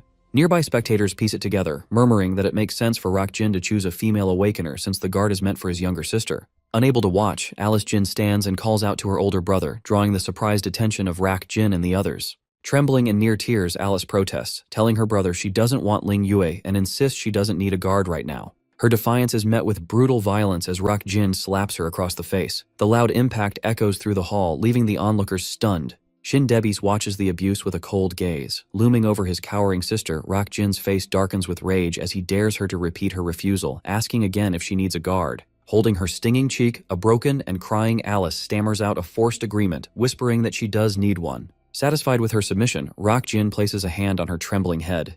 His rage vanishes, replaced by a sickeningly sweet smile as he praises her for being a good girl, adding that a noble her age must have a guard. The Aoda twins, Az and Ali, mock Rock Jin's transparent excuse, pointing out that he's not choosing a guard for his sister, but picking Ling Yue for his own late-night entertainment. With a sleazy smirk, one twin commends Rock Jin's taste, noting Ling Yue's beauty. He adds with mock disappointment that it's a shame they've already filled their quotas, or they would have taken her themselves. Unwilling to be a pawn, Ling Yue steps forward. She maintains her composure and respectfully declines Rock Jin's offer, formally thanking him. Her outright refusal catches the arrogant noble off guard. Bowing, Ling Yue explains she is still a student and wishes to finish her education. She adds her desire to enter the Gods Guild on her own merit, not through a shortcut. As she speaks, Rock Jin's expression darkens furiously. Sensing the danger, Teacher Huang steps in to protect her student. She nervously tries to diffuse the tension, agreeing with Ling Yue and reminding the nobleman that the girl is still enrolled at their school. As Teacher Huang tries to reason with him, Rock Jin's face contorts with fury. He coldly interrupts, stating that commoners misunderstand the absolute laws of the God Tribe and asks if they think he is trying to negotiate. His anger boiling over, Rock Jin screams that they are in God Tribe territory and reminds them of his status. He furiously asks how they dare treat the command of a God Tribe member like a suggestion. Responding to their master's rage, God Tribe guards step forward, slamming the butts of their spears on the floor in a menacing display. The sound terrifies Teacher Huang, Ling Yue, and the other students. Stepping close to the cornered Ling Yue, Rock Jin reiterates his command. With a sinister grin, he tells her that since he has chosen her, her only response is to kneel and show her utmost gratitude. As Ling Yue nervously protests, Bai Yi stands silently behind the imposing nobleman, his face shadowed as he assesses the situation. Before Ling Yue can finish, Yin Jixing steps forward, pressuring his teammate. He coldly states that being chosen is an honor and accuses her of being ungrateful. The Odd twins watch in amusement, openly mocking the commoners for daring to argue with a noble's command. A traumatized Alice Jin trembles behind her brother, while Sindebis watches with cold indifference, sipping wine flanked by armed guards. The tension peaks as the God Tribe's heavily armed guards step forward, surrounding Bai Yi, Ling Yue, and the other survivors. Trapped by the ring of spears, a terrified Teacher Huang stammers in despair as a chilling realization dawns on the students. Looking at the bleeding, defeated Ganax kneeling on the floor, they understand the brutal truth. Against the God Tribe's absolute authority, their strength means nothing. With the crowd intimidated, Rock Jin turns his attention back to Ling Yue. He violently stabs a piece of fruit with a fork from a nearby table. Stepping uncomfortably close, Rock Jin holds the fork to the paralyzed girl's face.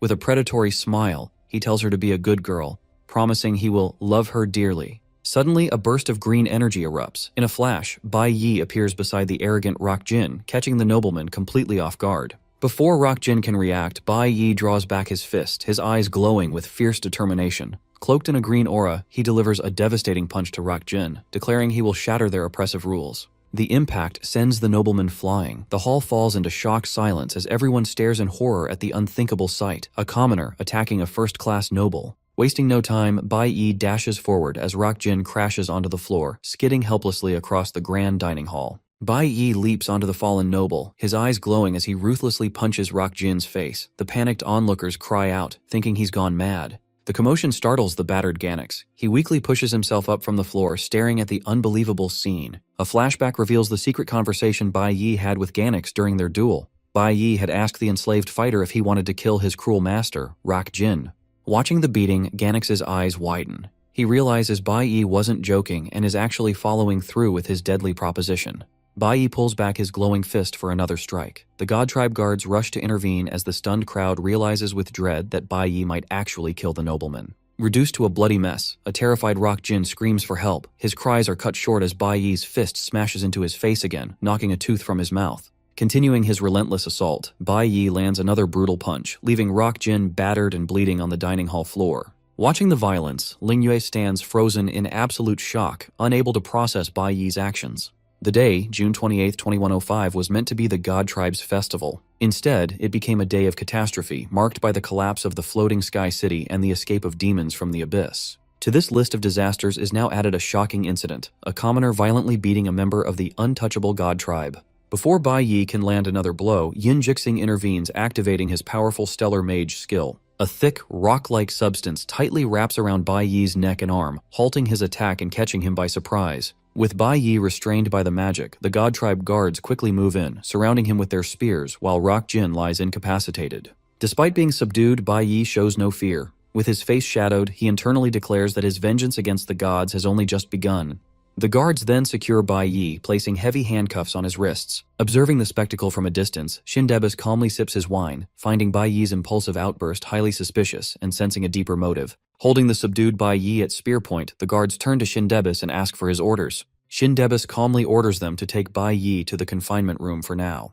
The nobleman declares that any crime committed within God Tribe territory must be judged formally by the high priest. Hearing this, Teacher Huang gasps in terror. She knows that while a trial usually means prison, assaulting a God Tribe member carries an undeniable death sentence. The Aude twins, Az and Ali, watch with cruel amusement. They mock the sight of a commoner striking a noble, agreeing that Bai Yi's life is over. With the chaos settled, Lin Feng steps forward to end the banquet, instructing all guests to return to their accommodations. As the guards march Bai Yi out of the hall, frantic calls ring out for a healer to attend to Rock Jin, who lies unconscious and bleeding heavily. Watching his rival being escorted away, Yin Jiqing internally gloats that Bai Yi foolishly threw away every advantage he had. He coldly concludes that this single impulsive act has completely destroyed any future Bai Yi might have had. Meanwhile, a distressed Ling Yue steps toward Bai Yi as he passes, silently agonizing over his grim fate. Catching her worried gaze, Bai Yi subtly moves his cuffed hands behind his back. Ling Yue's eyes widen as she recognizes the hand signal. It's the same gesture he made right before his attack, a sign meant to reassure her. As the guards push him forward, Bai Yi wears a confident, hidden smile. Ling Yue is left bewildered, wondering how he can be so calm.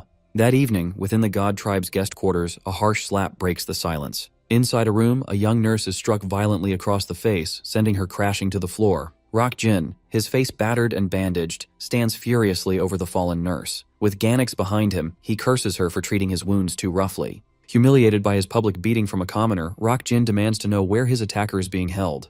His attacker, Bai Yi, sits calmly on the floor of the Awakener confinement room, locked behind heavy bars. Outside, two guards discuss Bai Yi's transfer to the high-security Sky Prison the next day. They note the cell's black magic crystal bars are immune even to S-class weapons, despite the facility being abandoned for years. Their conversation is cut short by heavy banging on the main doors, followed by an impatient voice demanding entry. On the security monitor, the guards see an enraged, bandaged Rock Jin with Ganix, ordering them to open the doors. Intimidated, the guards open the heavy doors. Rock Jin storms into the confinement area, declaring his intent to confront the man who humiliated him. Rock Jin furiously stomps to the cell, but Bai Yi remains unfazed, sitting quietly behind the bars. Gripping the bars, Rock Jin mocks Bai Yi, reminding him that as an untouchable noble, he is safe, while Bai Yi is doomed to be executed. With a sadistic grin, the noble vows not to let Bai Yi die quickly, promising to inflict immense psychological torture before his death. As Bai Yi slowly gets to his feet, Rock Jin reveals his twisted plan. Knowing Bai Yi cares for Ling Yue, he has ordered his subordinates to bring her to him. Rock Jin gloats that begging won't save him, promising to viciously destroy the person Bai Yi values most tonight. Screaming maniacally, Rock Jin yells that Bai Yi has no idea of the true consequences of offending a noble. Standing tall, Bai Yi calmly replies that he is fully aware. He calls Rock Jin trash, noting people like him only understand their sins the moment before they die. With a dark expression, Bai Yi declares that this is why he never intended to show any mercy. Putting the noble's threats to the test, Bai Yi firmly grips the supposedly unbreakable black magic crystal bars. Rock Jin freezes in disbelief. Emitting a blazing golden aura, Bai Yi stares down the trembling noble with glowing eyes, challenging to see which of them will beg for mercy first. At 9 p.m. in a Sky City hotel, Ling Yue examines an invitation to become Alice Jin's God's blessed personal guard, while two God Tribe bodyguards wait to escort her. A highly concerned Teacher Huang questions the timing of the event, asking if the ceremony must take place tonight. She presses further, asking why it has to be held privately at the God Tribe's residence rather than as a public commendation. The bodyguards sternly remind her the God Tribe's commands are absolute and warn them not to make things difficult in Sky City. Resigned to the situation, Ling Yue agrees to go with them. As she stands, she tells a worried Teacher Huang that trying to flee now would only result in a situation they couldn't control. Ling Yue reassures her teacher, promising she will find a way to explain her position clearly to Alice Jin when she arrives. Ling Yue is escorted to a luxurious guest house in the Debbie family's eastern courtyard and led to the entrance. The door slams shut behind her. Inside the room, she is shocked to find not Alice, but a battered and bandaged Rock Jin waiting for her with a glass of wine. Maintaining her composure, Ling Yue demands to know where Alice Jin is. Rock Jin gives a sinister bruised grin, claiming that as Alice's older brother, it's his duty to personally inspect her new guard to see if she's worthy. Tossing a small pink bikini onto the sofa, he notes this is a rare opportunity not offered to just anyone. Leering at Ling Yue, Rock Jin demands she serve the God Tribe well, promising that her entire family will be elevated to the top of society. Standing her ground, Ling Yue firmly states her reason for coming, to outright refuse the position of personal guard and make her rejection clear in person. Rock Jin looks down at her with arrogant disappointment, noting that he had assumed she was a smart person. Taking a slow sip of his red wine, he chillingly asks if she really intends to defy the gods. With a menacing glare, Rock Jin warns that anyone who dares to oppose the god tribe inevitably meets a gruesome end. Ling Yue remains silent, breaking a nervous sweat but holding her ground. Refusing to be intimidated by his games, Ling Yue turns her back on the nobleman and announces her departure. Suddenly, Rock Jin violently smashes his wine glass against his forehead. Blood pours down his face as a wicked, calculated smile spreads across his lips. He points an accusing finger at Ling Yue, declaring she attempted to assassinate a god tribe member and is now trying to flee. A shocked Ling Yue realizes she is being framed.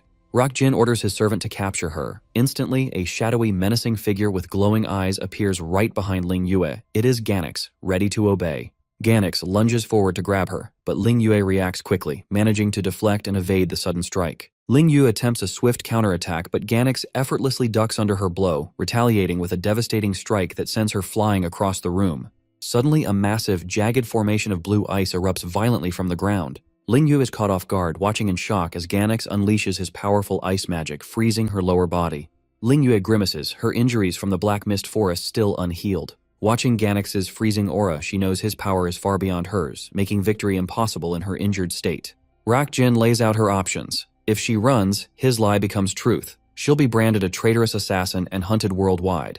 Worse, her escape would implicate her teacher and fellow students. Trapped by the ice, Ling Yue argues that Rock Jin knows she's innocent. Rock Jin laughs maniacally, revealing he's already ordered everyone within a kilometer of the villa to leave. With a twisted smirk, he asks if she knows why his subordinates obeyed without question. He proudly declares that no one disobeys the god tribe. Here, his word is law, and his version of events becomes the truth. Ling Yue realizes in horror that she's completely cornered.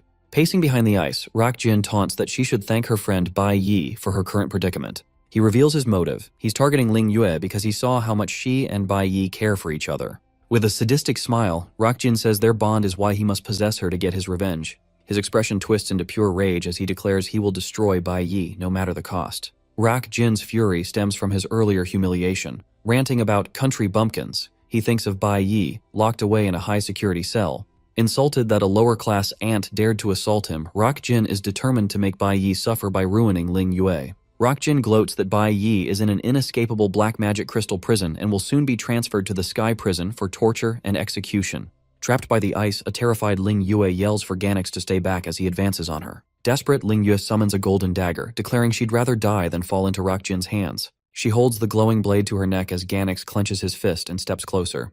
Unfazed, Rock Jin leans in with a sadistic grin, promising to break her before forcing her to watch Bai Yi's execution.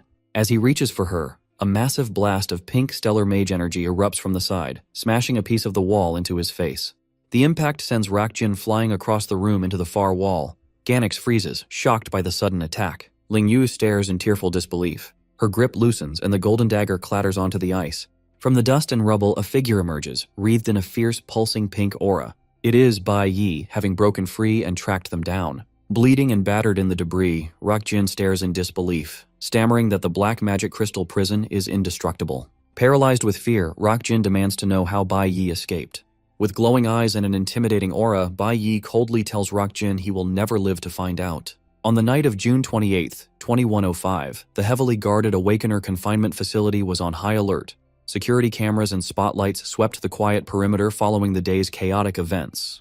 Inside his cell, Bai Yi sat calmly on a straw mat, quietly writing a letter. Outside his cell, two prison guards on watch discussed the situation. They hoped the enraged god tribe noble wouldn't return, fearing another outburst might provoke the high-profile prisoner into attempting an escape. One guard reassured his partner, pointing out the cell's extreme security. The room was secured by 3 heavy doors forged from indestructible black magic crystal, and it was under constant supervision. Confident in these defenses, the guard concluded that it was absolutely impossible for anyone to escape. At his luxurious villa, a heavily bandaged Rock Jin put his plan into motion. He coldly ordered his subordinates to clear a 1-kilometer radius, ensuring no one could interfere. However, Rock Jin was unaware he was being watched. Hidden outside the villa, Bai Yi's massive insect summon, Changzi, telepathically informed its master that the guards had all been dismissed. In his cell, Bai Yi finished sealing his letter. Changzi asked via their link if it should crush the jade pendant to summon him immediately. Bai Yi instructed his summon to wait.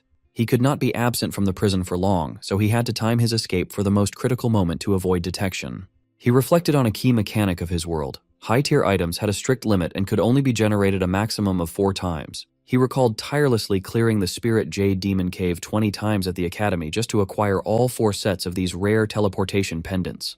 He had used the first pair to save his mother, and had left the second with her for protection before his departure. With only 2 pairs remaining, Bai Yi clutched the red pendant.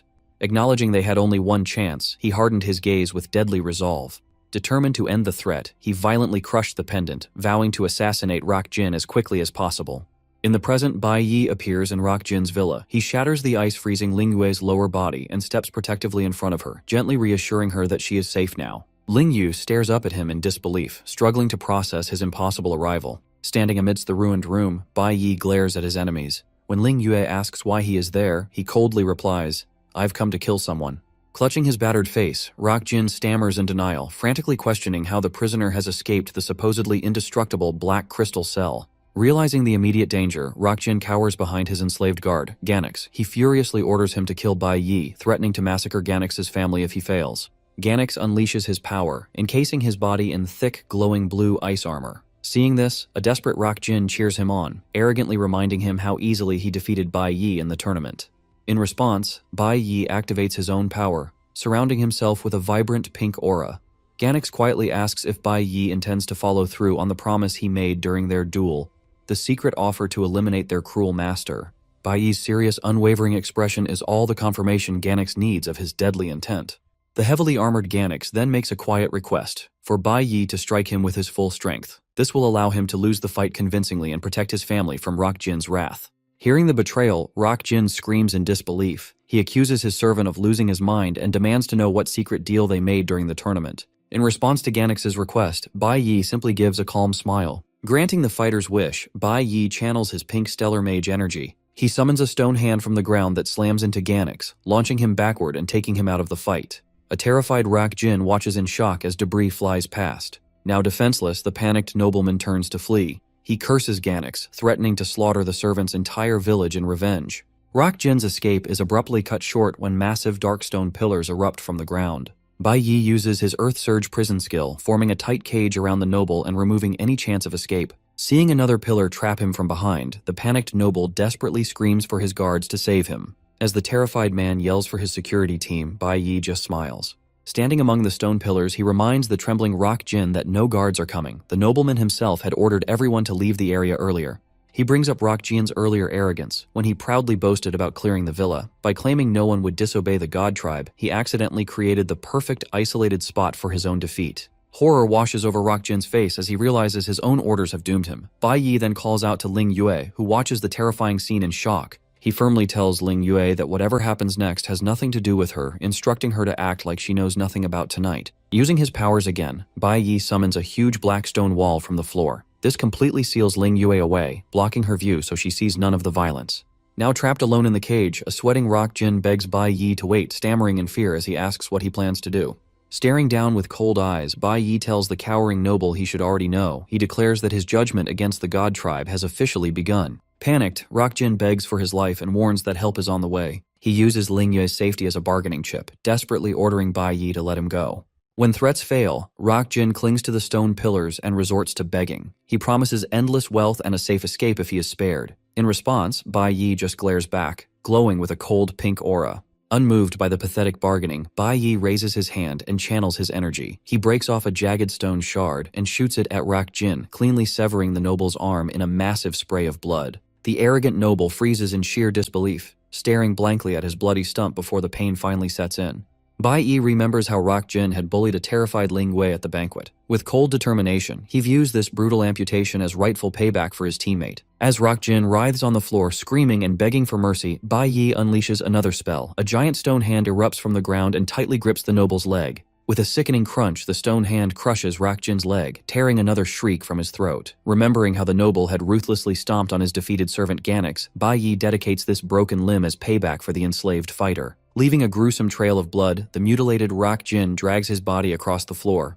Sobbing in pain, he tries to crawl away and begs his tormentor to stay back. Ignoring the pathetic pleas, Bai Yi tightly clenches his fist. Rock Jin looks back in terror as another massive stone pillar slams into place right beside him. Cornered and paralyzed by fear, he shrieks for Bai Yi to keep his distance. Completely broken, the ruined man finally abandons his pride. He cries uncontrollably and confesses his guilt, desperately apologizing in a futile attempt to calm his executioner. His agonizing screams echo through the chamber as his mind and body completely shatter.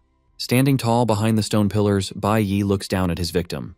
Raising a glowing finger, he coldly announces one last piece of payback. He declares that this final punishment is for himself. Suddenly, a stone hand bursts from the ground and seizes the terrified noble. As the massive fingers crush him, Rock Jin curses Bai Yi as a madman, screaming a final warning that he will never escape the consequences. Covered in blood and facing certain death, Rock Jin laughs maniacally. He spits out a final threat, screaming that Bai Yi will be branded a traitor and his entire family will suffer the consequences. Unmoved, Bai Yi calmly ignores the warning. The massive stone hand holding Rock Jin suddenly squeezes tighter, making the nobleman scream in renewed agony as his body is crushed further. Clenching his fist, Bai Yi commands the stone structure to crush Rock Jin completely. The intense pressure shatters the man's ribs and spine, ending his life instantly in a brutal display of power. Blood sprays as Rock Jin's body is obliterated in the unforgiving grip. His grim judgment executed, Bai Yi stands quietly in the settling dust. A pink aura fades around him as he deactivates his magic. Behind him, the thick stone wall he built to shield Ling Yue from the gruesome sight begins to crumble. As the dust clears, she stares at her savior in absolute shock. Seeing the dark blood dripping from the jagged stone, Ling Yue realizes what just happened. Horrified, she asks Bai Yi if he really killed the nobleman. Bai Yi confirms it with a simple nod. Overwhelmed by the terrifying reality and the immense danger they are now in, Ling Yue lowers her head, tearfully blaming herself for the entire incident. Bai Yi immediately stops her apologies. His expression remains calm as he explains that he intended to kill Rock Jin from the start, assuring her she is not responsible for his death. Ling Yu's shock quickly turns into anger. Staring at the bloody debris, she agrees with Bai Yi's actions, declaring that Rock Jin completely deserved his fate and that dying 100 times wouldn't be enough punishment for him. Her brief vindication is soon replaced by worry for Bai Yi's safety. She asks what he plans to do now, pointing out that it is only a matter of time before the guards discover the gruesome scene inside the villa. Grabbing his arm, she urges him to flee immediately. She insists he needs to get as far away as possible and leave Sky City entirely before the authorities arrive. Ling Yue rushes toward the door but pauses with a determined look. Willing to sacrifice herself, she offers to act as a decoy to distract the guards and buy Bai Yi time to escape. She tries to convince him, noting that his incredible strength will easily help him survive if he slips away. Before she can run, Bai Yi stops her by firmly grabbing her shoulder. He calmly promises that they will both be completely fine. As the silhouette of a man approaches the villa from outside, Bai Yi reveals his real plan. Someone else is going to take the fall for tonight. Ling Yue's eyes widen in sheer disbelief at the revelation.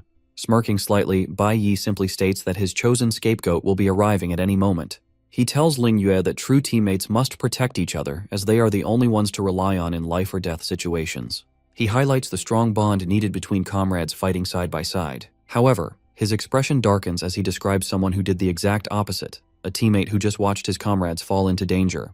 Ling Yue listens in shock, picturing Yin Jixing's cruel taunts about the honor of becoming a god's blessed and how he kicked people when they were down. Remembering the banquet where he was taken away in chains, Bai Yi pictures Yin Jixing's evil grin. He declares his deep hate for traitors. Ling Yue gasps, realizing he means their vice captain. Bai Yi then reveals his plan to frame Yin Jixing for Rock Jin's murder, explaining he sent the traitor a forged letter under the god tribe's name. Fake signed by Rock Jin, the letter offered Yin Jixing the god's blessed title if he came to the guest room at 9:20 p.m. to kill the current candidate and burn the evidence. Bai Yi notes that once the traitor arrives, he will easily take the fall for killing a noble. Ling Yue stares at Bai Yi in complete shock. She finally pieces everything together, realizing he planned this entire assassination and frame-up from the very start. Bai Yi smiles to confirm. Checking the time, he calmly says he must return to the confinement room before anyone notices he is gone. Glowing with a pink and purple magic aura, he comforts a worried Ling Yue. He tells her not to worry and to insist she remembers absolutely nothing about tonight. With a confident smile, Bai Yi promises they will see each other again soon.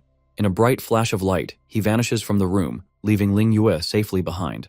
At exactly 9:20 p.m., purple magic swirls inside the heavily guarded Awakener confinement room. Bai Yi seamlessly teleports back into his cell, arriving just in time to secure his perfect alibi. His summoned bird beast, Xiaolin, waits with a broken red tracker in its beak. It confirms the guards remained completely oblivious to his secret departure. Settling into the shadows behind the bars, he pets Xiaolin and reflects on his successful scheme. By brutally beating the noble Rak Jin at the banquet earlier, he intentionally orchestrated his arrest to secure a flawless alibi for the night. He also ensured the horrific scene at the villa, the shattered walls and the blood-stained stone structure that killed the nobleman, pointed away from him.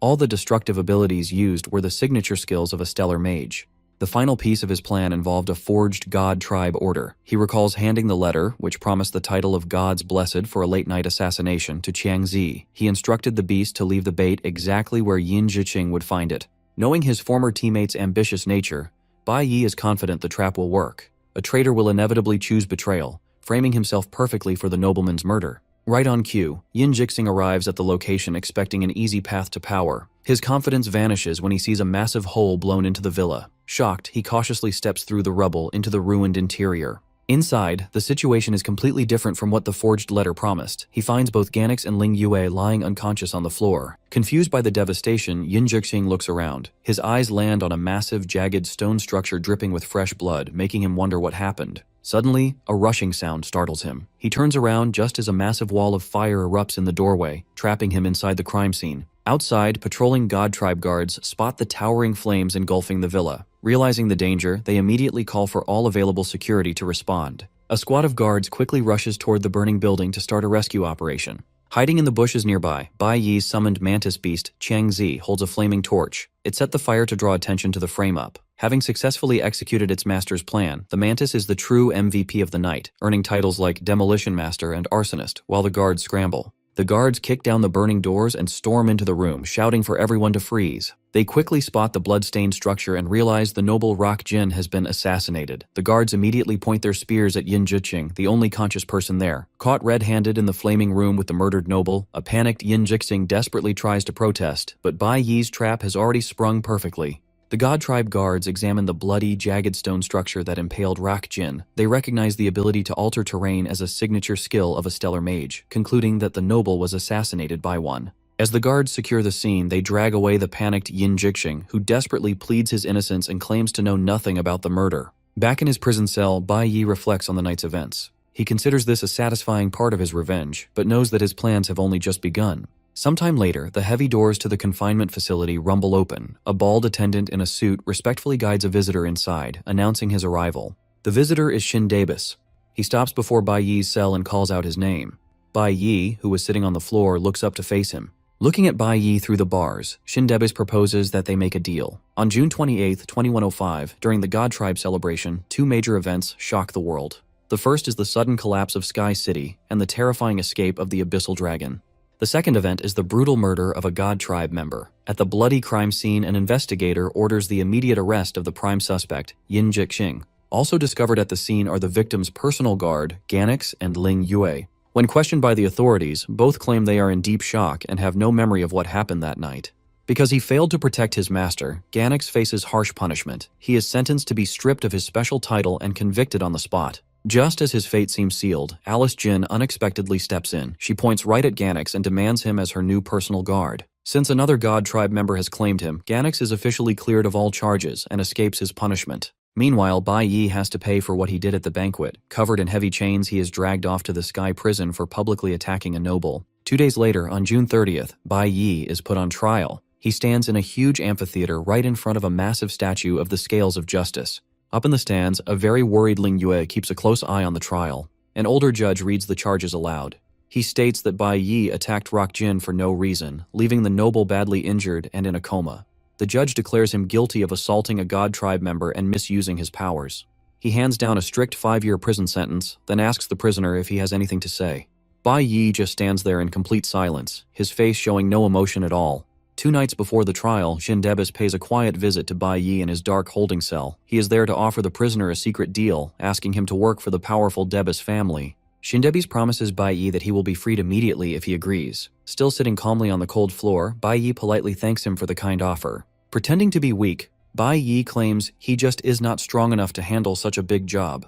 Shin Dabis sees right through the lie, praising Bai Yi for secretly pulling off such a massive disaster right under the God Tribe's nose. Shin Dabis admits he is highly impressed that Bai Yi caused so much chaos and got away without leaving a single clue. Playing dumb, Bai Yi calmly replies that he has no idea what the noble is talking about. Grabbing the iron bars of the cell, Shin-debis gives Bai Yi a harsh reality check. He reminds him that in their world, whatever the god tribe says is, the truth becomes the absolute truth. He makes his final pitch, promising that if Bai Yi works for him, the Sky City investigation will never point his way. Stubborn as ever, Bai Yi simply repeats that he does not understand. Realizing that Bai Yi will not drop his innocent act or take the deal, Shin-debis lets out a defeated sigh. Turning away from the dark cell, Shin-debis mentions that it must not be the right time for them to work together just yet, and walks away. Now standing in the grand amphitheater, the judge's final question hangs heavily in the air. When asked if he has any complaints about his 5-year sentence, Bai Yi firmly answers that he accepts it. But before the judge can slam the gavel, Lin Feng suddenly jumps up from the crowd. He raises his hand high and loudly announces that the Debis family objects to the ruling. The sudden interruption sends shocked murmurs through the crowd. Ling Yue watches in surprise as Lin Feng walks down the steps. He hands an envelope to a court official stating the Debis family officially invited Bai Yi to Sky City. He points out that during the banquet, Rock Jin suddenly provoked and attacked Bai Yi right after he won first place in the tournament. Lin Feng reveals that Rock Jin ordered his new guard, Ganix, to attack Bai Yi. He argues Bai Yi acted purely in self-defense during a desperate moment, unintentionally putting Rock Jin into a coma. Wrapping up his defense, Lin Feng cites the Awakener management rules, stating Bai Yi's actions were perfectly legal self-defense. The official hands the envelope to the older judge, explaining it holds evidence from the Debis family. The judge hesitates, noting this should have been submitted before the trial began. Lin Feng firmly interrupts, saying Lord Debis submitted the evidence himself. He urges the judge to review it carefully before deciding, leaving Bai Yi to wait silently for the outcome. Far away in a bright space, Shin-debis looks over the city's ruined remains. He reflects that in their world, the actual truth does not matter. Back in the courtroom, the judge rubs his forehead, stressed by the powerful Debis family's pressure. At the same time, Shin-debis thinks about how whatever the god tribe says becomes the truth, which is why their world was ruined long ago. Despite this harsh reality, Shin-debis thinks of Bai Yi finding hope in the young man's defiance. Standing among massive broken stones, Shin-debis thinks about destroying the broken system to start over. He believes that one day he and Bai Yi will work together to make this happen. The judge bangs his heavy gavel and announces the final ruling. Bai Yi is completely innocent and must be released immediately. The heavy chains binding Bai Yi shatter. The 2 god tribe guards tell him he is free to go, and Bai Yi calmly rubs his freed wrists. The giant doors of the grand courtroom rumble open, letting Bai Yi walk out. Zhang Jun and the surviving students cheer wildly. They are thrilled Bai Yi avoided prison and celebrate that they can finally return home together. Ling Yu smiles in the cheering crowd, deeply relieved that her teammate is safe. Watching his friends, Bai Yi thinks about the surprising outcome. He had planned to use his new S-level ring, the Sacred Edict, to clear his name, and is shocked by how easily things were solved without it. The peaceful moment breaks when the sound of slapping flip-flops approaches. A casually dressed man walks confidently toward them. A god tribe guard yells at him to stop, warning that he is trespassing on sacred grounds. The man ignores the warning and walks right past the confused guards. They helplessly admit that no one can actually stop him. The man calls out, asking if he is really Bai Yi. Startled by the sudden voice, Bai Yi turns around to look at him. Bai Yi's eyes widen in absolute shock. He cannot believe who is standing right in front of him. The man smiles broadly, showing a deep scar on his face. He eagerly asks Bai Yi if he is the guy who beat up a god tribe member. This loud man is Bai Yi's master from his past life. Bai Yi stares at him in shock, realizing that their very first meeting in this new timeline is happening right here outside the courthouse. He recalled his past life, a time when he was forcibly chained by his own father, Bai Lingsheng. When the young boy demanded to know where he was being taken, his father merely tightened the restraints, making Bai Yi scream in pain. As the cold metal cut into his arms and drew blood, his father menacingly asked if he had fun playing outside. Terrified, Bai Yi reflected that this cruelty remained his only childhood memory associated with adult men. Without warning, Bai Lingsheng furiously beat and kicked his chained, helpless son. The abuse soon culminated in ultimate tragedy. Bai Yi remembered the sight of his mother lying in a pool of blood, realizing in that moment that his father had extinguished his last ray of light. Driven into an absolute blinding rage, Bai Yi overpowered his father and strangled him to death using the very chains meant to bind him. Fully prepared to face the consequences and descend into hell alongside his father, a blood-soaked Bai Yi stood outside a police station to turn himself in. Due to the severe nature of his crime, he was heavily shackled and immediately transferred to the Holy Nation's Awakened Sky Prison. Inside his cell, Bai Yi met the man who was destined to become his master. The stranger struck up a conversation, mentioning rumors that Bai Yi was the first person ever to advance a green-tier profession. The man noted that professions typically needed to be at least blue tier and A rank to advance, yet Bai Yi somehow leaped directly from green to the incredibly rare platinum tier. He asked the quiet boy how he managed such a feat so early. Intrigued by the silence, the man pressed further, asking what crime Bai Yi committed to land in a prison reserved exclusively for death row inmates. Clenching his shackled fists, Bai Yi firmly stated that the man he killed deserved his fate, questioning how a father could brutally beat his own wife to death. Exhaling a puff of smoke, his cellmate calmly asked if Bai Yi truly killed his own father solely to avenge his mother. Bai Yi glared at the man with immediate suspicion. He pointed out that he never mentioned the identity of his victim, demanding to know how the stranger knew that specific detail. The man burst into genuine laughter and apologized, casually confessing that he was not actually a criminal. Crushing his cigarette beneath his worn flip-flop, he explained that the warden simply made him wear prison garb so he could blend in with the inmates. Reaching out for a handshake, the stranger introduced himself as Dong Yang, chief of the Holy Nation Divine Guild's 6th Division. Pointing out that Bai Yi was already stuck on death row, he made an unexpected proposition. Dong Yang invited Bai Yi to join his guild and work directly under him. Bai Yi reflected that in his past life, Dong Yang ultimately broke him out of the prison without ever giving him a choice in the matter. Sometime later, Dong Yang rested a hand on Bai Yi's shoulder, excitedly introducing the boy to his team and ordering them to take good care of him. Bai Yi recalled that this was exactly how he officially joined the 6th Division and began following the eccentric man. A red-haired man named Qi Shan, captain of the first squad, approached with a welcoming smile. Audibly relieved that his master was taking disciples again, he warmly greeted Bai Yi as his new junior brother. Unamused by the assumption, Bai Yi flatly corrected Qi Shan, firmly stating that he was not Dong Yang's disciple. Ignoring the boy's protest entirely, Dong Yang cheerfully slapped Bai Yi on the back and ordered Qi Shan to show his new junior brother around the guild. Qi Shan playfully pushed a disgruntled Bai Yi forward, cheerfully calling him his junior brother while Bai Yi grumbled in protest. Dong Yang watched them quietly as they settled into the massive, bustling training arena of the 6th Division. He Hu, captain of the 8th Squad, approached Dong Yang to share his concerns. He stated bluntly that the boy was completely unsuited for their division. He pointed out that Bai Yi hadn't spoken a single word to anyone in over 2 months. He Hu added that the boy's actual combat skills fell far short of a platinum rank holy warrior. He noted that many failed to adapt to the military environment, warning that Bai Yi's criminal record was already causing a lot of resentment and complaints among the troops. Taking a drag from his cigarette, Dong Yang calmly asked He Hu if he knew that, in his entire life, he had only ever met 3 people who naturally skipped a rank to advance. He solemnly added that all of those rare prodigies had endured incredibly tragic childhoods. He explained that the boy's silence wasn't arrogance. He simply couldn't bring himself to trust anyone. Dong Yang revealed that Bai Yi's struggle to defeat his opponents came from the fact that he currently didn't know what he was fighting for. He pointed out that people who had suffered such deep trauma simply didn't know how to get back on their feet alone. However, Dong Yang confidently predicted that if Bai Yi ever found a new goal, he would definitely carve out an amazing life for himself. This quiet, struggle-filled period became Bai Yi's normal life in Dong Yang's guild. During a break, Dong Yang cheerfully offered Bai Yi an extra sandwich, telling the growing boy he needed it to build his strength. Bai Yi quietly ate his meal in front of a defeated monster. Despite his master's care, he still couldn't find a real purpose or reason to live. Nearby, other guild members complained to each other, questioning why their division chief valued Bai Yi so highly. One guy grumbled that Bai Yi only focused on killing enemies by himself and totally ignored teamwork. His friend agreed, arguing that Bai Yi's individual strength meant nothing if he refused to work with the rest of the squad. Bai Yi truly believed he would spend the rest of his life stuck in this empty routine, but an unexpected event changed everything. In October 2110, the daily training at the 6th Division's arena was cut short when a young noble named Rak Jin arrived unannounced. With Ganix following silently behind him, Rak Jin walked into the training grounds and smugly remarked that the guild clearly hadn't held back on the budget for such a huge facility. Full of arrogance, he announced that he had finally awakened his powers that year and was eager to test out his new strength. Grabbing a massive sword, Rak Jin loudly challenged the guild members to a sparring match. He stepped onto the floor with total confidence, demanding that someone come forward to fight him. Qi Shan quietly reminded Bai Yi and the others that Dong Yang was away that day. He warned his squad to be very careful and hold back, stressing that they absolutely couldn't harm a member of the God tribe. Before anyone could even volunteer, Rak Jin pointed his heavy blade directly at Bai Yi, singling him out. Qi Shan looked on in confusion as to why he was picked. With a cruel grin, Rak Jin taunted Bai Yi, boldly claiming he had chosen him simply because he looked incredibly weak. Stepping forward, Qi Shan volunteered to duel Rak Jin, catching the nobleman off guard. Rak Jin recovered fast, flashing a wide grin as he accepted the challenge and told Qi Shan to go all out. The two men charged at each other with their swords drawn.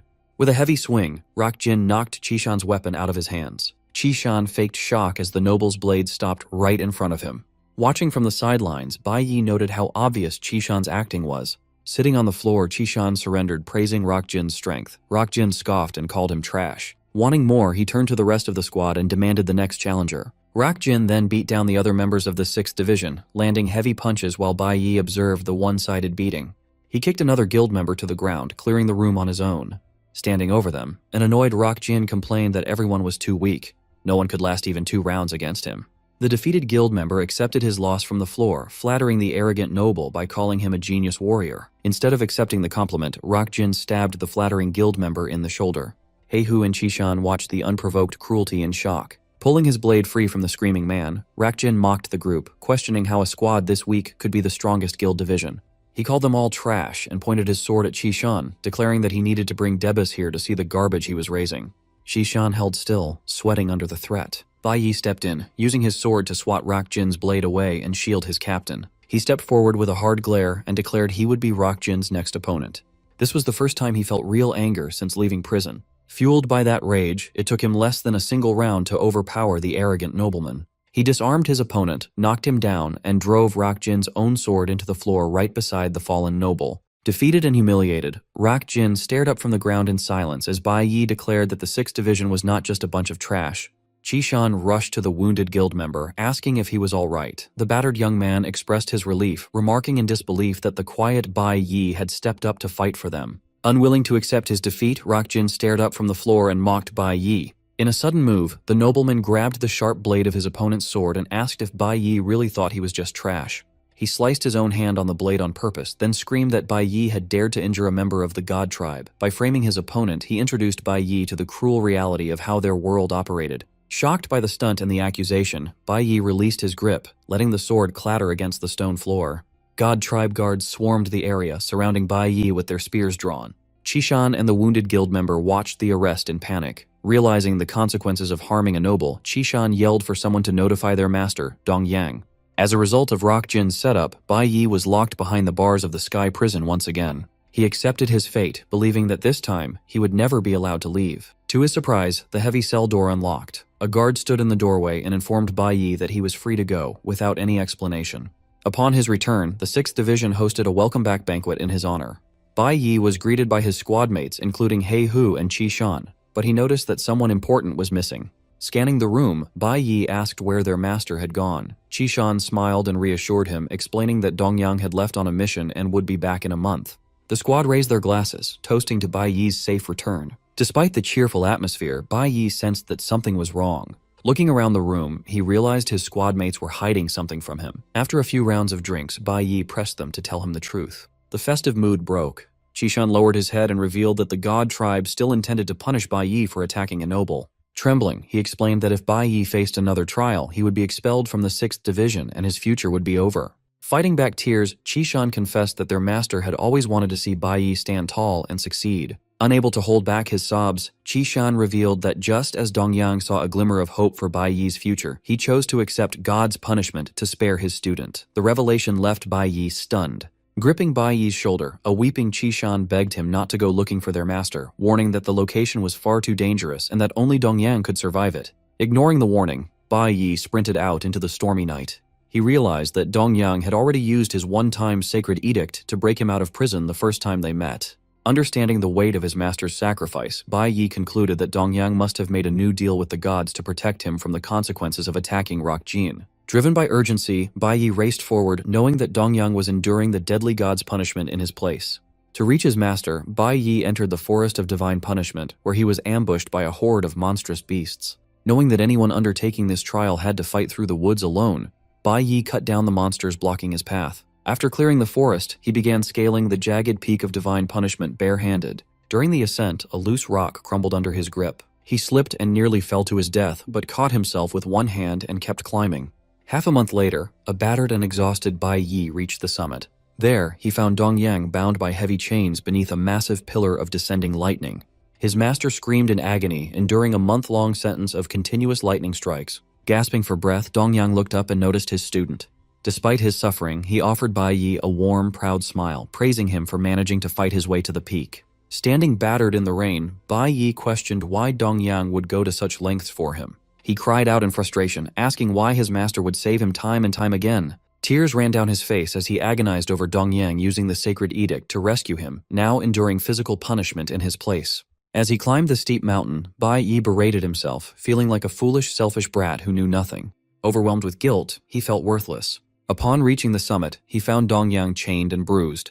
Despite his suffering, Dongyang smiled and told the crying boy to stop talking nonsense. With a gentle look, Dongyang assured him that he had always been his precious disciple, leaving the boy shocked and in tears. The sight of his master bound by heavy chains was reflected in Bai Yi's eyes, filling him with urgency. He rushed forward through the rain. Throwing his arms around the chained man, Bai Yi hugged him and cried out for his master. Burying his face in Dongyang's shoulder, a weeping Bai Yi asked if the lightning strikes hurt. Rather than complain about the pain, Dongyang laughed and noted that this was the first time he had ever seen Bai Yi look so anxious.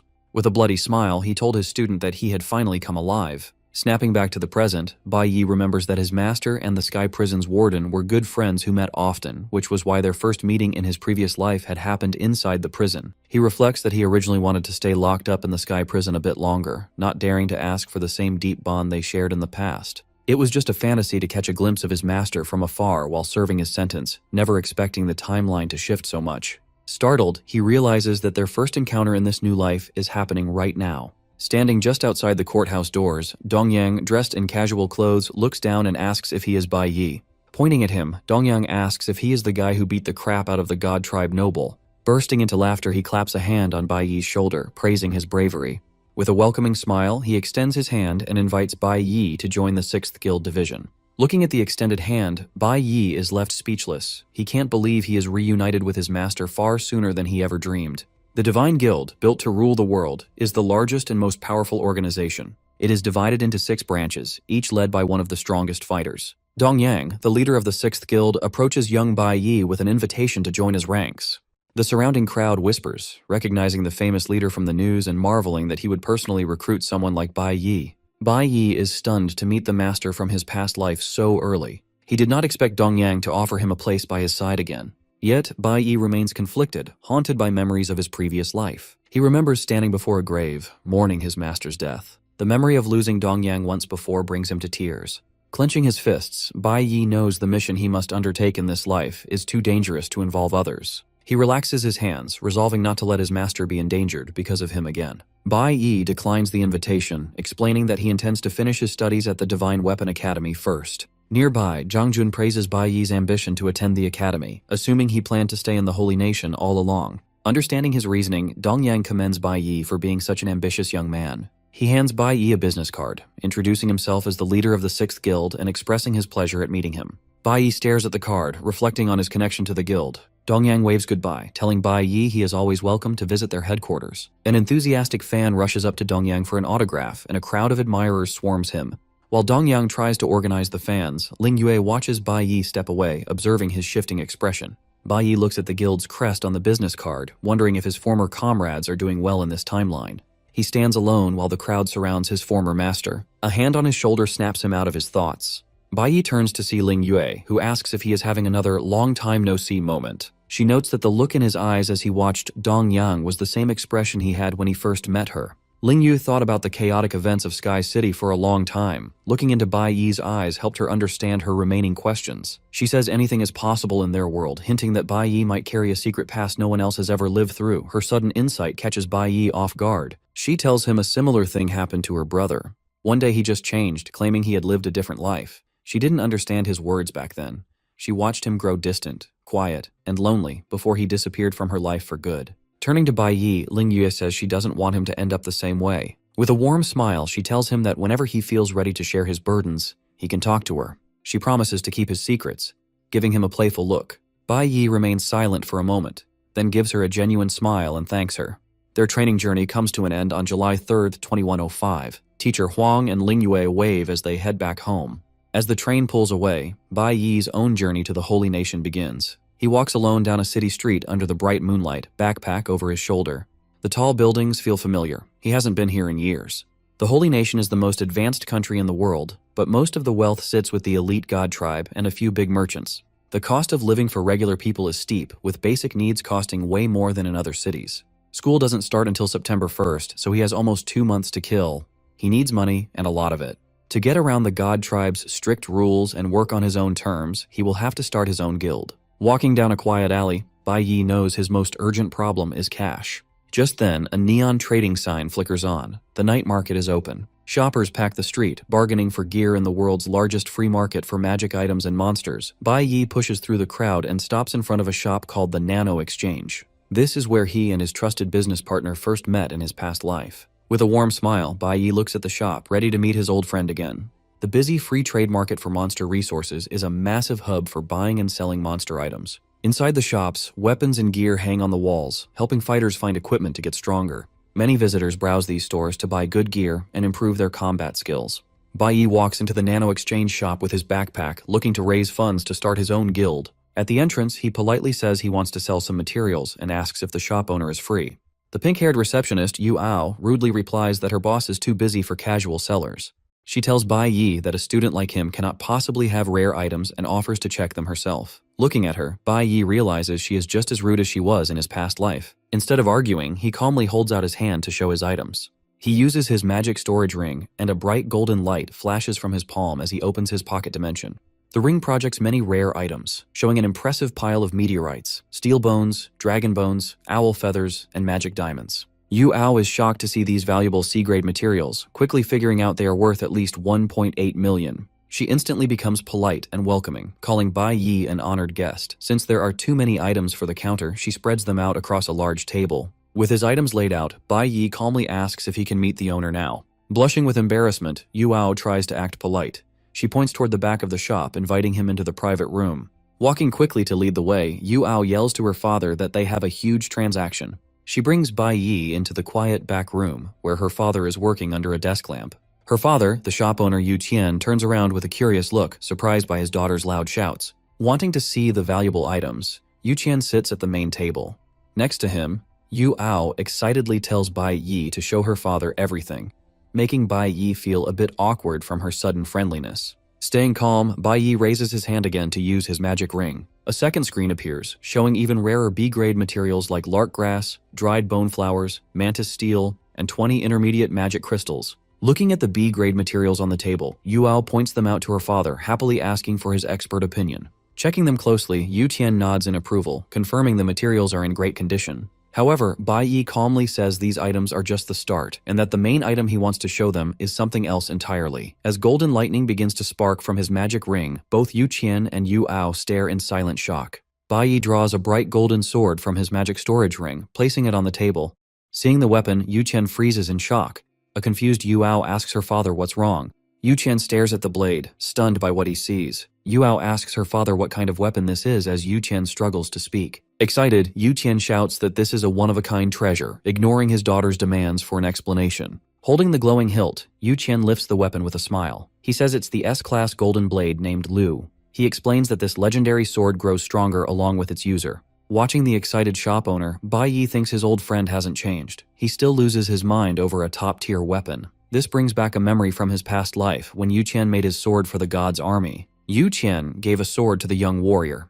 He explained that he used the finest materials he could find. Still, he felt the materials weren't high-grade enough and that the sharpened blade limited its potential. Bai Yi assured him it was the strongest weapon he'd seen, but the blacksmith insisted it wasn't enough, wishing for better materials. Back then, Yu Qian complained that a lack of top-tier materials and unsharpened weapons kept his creations from being perfect. Now, Yu Qian holds the clean, unsharpened S-class weapon with joy. Yu Ao stares in disbelief. Watching him, Bai Yi thinks about his friend's dream to make the ultimate blade. Yu Qian is shocked to realize the S-class sword is unsharpened.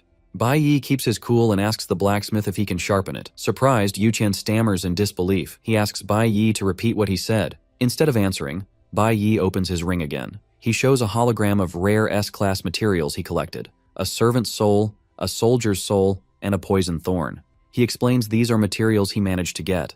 Seeing multiple S-class materials, both Yu Qian and Yu Ao yell in shock. They can't believe a student has such rare, top-tier items.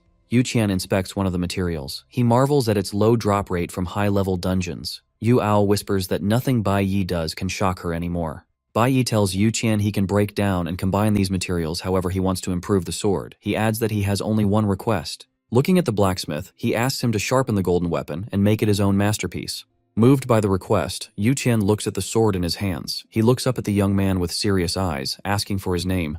With a smile, Bai Yi introduces himself and says it's nice to meet him. Yu Qian shakes his hand to seal the deal. With pride, Yu Qian introduces himself as the owner of the Nano Exchange. He thanks Bai Yi for his trust, promising to do his absolute best to make it the ultimate weapon. Meanwhile, the grand headquarters of the Divine Guild stands under the night sky. Inside, Division Chief Dongyang sits reading the newspaper. The front page has an article about Rock Jin's upcoming memorial service and a global 10-minute silence in his honor. Dongyang thinks the trouble in Sky City won't end so easily. Just then, the first squad captain, Qishan, walks in with a letter. He asks if he should reject the annual invitation for the Divine Weapon Academy's entrance test, as they do every year. To his surprise, Dongyang refuses. He announces that he plans to go this year. He places his hand over the newspaper, which shows an article about Bai Yi's surprising release. Dongyang explains that an interesting person will be at the academy this time. He invites Qishan to come along. The captain is confused, caught off guard by the unexpected change. Fresh out of the shower in his new apartment in the Holy Nation, Bai Yi is already planning his next moves. He may have eliminated the noble Rock Jin in Sky City, but he knows his quest for vengeance has only just begun. His real targets, the traitor Chris and the masterminds behind him, are still out there. To hunt them down, he needs power and influence, so his first step is to get into the prestigious Divine Weapon Academy. With a smirk, he checks his system to see his progress. His recent training has paid off, upgrading 2 of his professions to B-Class. He now has a B-Class level 31 Nuclear Warrior and a B-Class level 31 Cloud Mage. On top of that, he has a C-Class level 30 Plant Summoner, a level 21 Stellar Mage, and a level 1 Electric Mage. He has also awakened 2 more mage professions, including a rare gold tier class, making him incredibly powerful. With these stacked stats, he easily meets the Academy's registration requirements and now has his eyes set on the entrance test in 2 months. But first, he needs to take care of some real-world business. He checks his phone and sees that his rare materials sold for 2.1 million. Being a good son, he immediately sends 1.5 million to his mother for her house payment. The remaining 600,000 is more than enough to cover his own expenses. Just as he finishes his finances, his phone buzzes with a video call from his mother, bringing a smile to his face. When he answers, his loyal plant summon, Chi Wuren, hijacks the screen, crying about how much he misses his boss. Ye Wuren quickly shoves him aside to assure Bai Yi that everything at home is fine and that his mother is enjoying her time under their protection. Bai Yi tells the summons to help his mother with the housing loan paperwork over the next few days so they can finally have a secure home. However, his mother reveals she doesn't want to buy a house. While she's proud of him, she feels that tying up all that money in a house is a waste. After spending her whole life in a small town, she wants to use the money to travel and see the world instead. Hearing her excitement, Bai Yi feels a wave of guilt. He realizes that in both of his lifetimes, he never considered what she actually wanted. His mother had spent her youth working tirelessly to raise him, never getting a chance to travel. With a warm smile, he tells her he fully supports her decision and encourages her to take all the money and travel, promising to send more if she needs it. His mother proudly tells him that she and Ye Wuren have already planned their trip and booked their hotels. She jokingly says she won't go easy on his wallet because she knows how successful he has become. She then lovingly reminds him to take care of himself before the sweet family moment is cut short by his plant summons, who desperately want a turn to talk to their boss. In the end, Bai Yi's mother comes through, sending $1 million back to his account in the middle of the night. His bank account is looking much healthier, but he has bigger plans than just playing with pocket change. He figures he might as well keep the money, since starting a revolution from scratch won't fund itself. If he wants to find the other 5 demon kings hiding in the dungeons while staying hidden from the gods, he has to be smart. The only way to do that is to start his own independent guild. But reality is tough. Even with his mother's money, starting a full guild is very expensive, and his current cash isn't enough. Plus, there are still 2 months until the Divine Weapon Academy starts, and there are no hidden dungeons for him to use in St. He country. Since clearing high-level dungeons alone is not an option, and his age stops him from getting a permanent spot in a major guild, he decides to compromise. He gets on his computer and sends out many internship applications, with the system confirming they were sent. Now, all he can do is wait and hope that at least one guild is desperate enough to reply to a normal high schooler. 5 days later, on July 9th, reality hits Bai Yi hard. He sent over 1,000 applications and his inbox is full of rejection notices, not a single positive response. It turns out finding a job is a nightmare even for a powerful person who has returned to the past. He is truly confused by how hard it is to get a simple internship. He starts thinking about how the system works. Sure, the official guilds of the gods are at the top. But besides those elite groups, there is a huge market of private guilds run by regular people. These guilds have to bid against each other to get the rights to clear dungeons. It's a very profitable business. Once a guild wins a bid and clears a dungeon, they get to keep all the valuable loot inside. However, to bid on the best dungeons, a guild needs famous awakeners on their team. Naturally, recruiters only care about experienced veterans with proven records and a lot of public fame. But on paper, Bai Yi is just a normal student with no public combat experience or reputation. In the eyes of the corporate scouts, he's a nobody, so being ignored is normal. Sighing in defeat, he leans back in his chair. It looks like he'll have to forget the internship plan and find another way to start his guild. Just as he is about to give up for the night, a notification appears on his desktop. A new email has arrived. He opens it to find an acceptance letter from the Pingtian Guild. They are welcoming him and want him to report to Gexiang subway station tomorrow afternoon. The next day, July 10th at 3:00 p.m., Bai Yi arrives at the Gexiang subway station for his first day. Instead of a fancy office, his new workplace is a dark, abandoned subway tunnel with a pulsing blue rift glowing in the background. Standing on the tracks, the Pingtian Guild supervisor yells at the new recruits to gather around and get their team gear. As a nerdy rookie zips up his new jacket and a big muscular guild member hands over some money in exchange for the uniform, Bai Yi stares at them, wondering what kind of shady operation he just joined. Before he can figure out what's going on, the supervisor walks over, pointing him out as the new guy. Leaning in with a grin, he asks Bai Yi if he knows the local customs. As the group walks down the dark subway tracks, Bai Yi asks why they aren't going in to clear the dungeon. The supervisor laughs in his face, mocking the idea that a low-level guild like theirs could ever conquer a dungeon. He points out that none of them are strong enough to fight high-level monsters anyway. Confused, Bai Yi asks what they are supposed to be doing. Another team member grins and holds up a bucket, explaining they are on cleanup duty. After the elite big shots clear a dungeon, they leave a huge mess of monster carcasses behind, and someone has to clean it up. The supervisor sighs, realizing Bai Yi is a complete rookie who doesn't understand how the real world works. He shoves a uniform jacket into Bai Yi's hands and orders him to put it on and follow them through the glowing blue portal. The nerdy rookie with glasses admits he was the other clueless newbie the supervisor was talking about. Bai Yi has a genuine realization. In his past and present lives, he was always at the very top, so he had no idea that dungeon janitor was a real job. And just like that, he is inside a damp cave, scooping smelly purple monster slime into buckets. While Bai Yi calmly handles the disgusting slime, the nerd throws up from the horrible smell.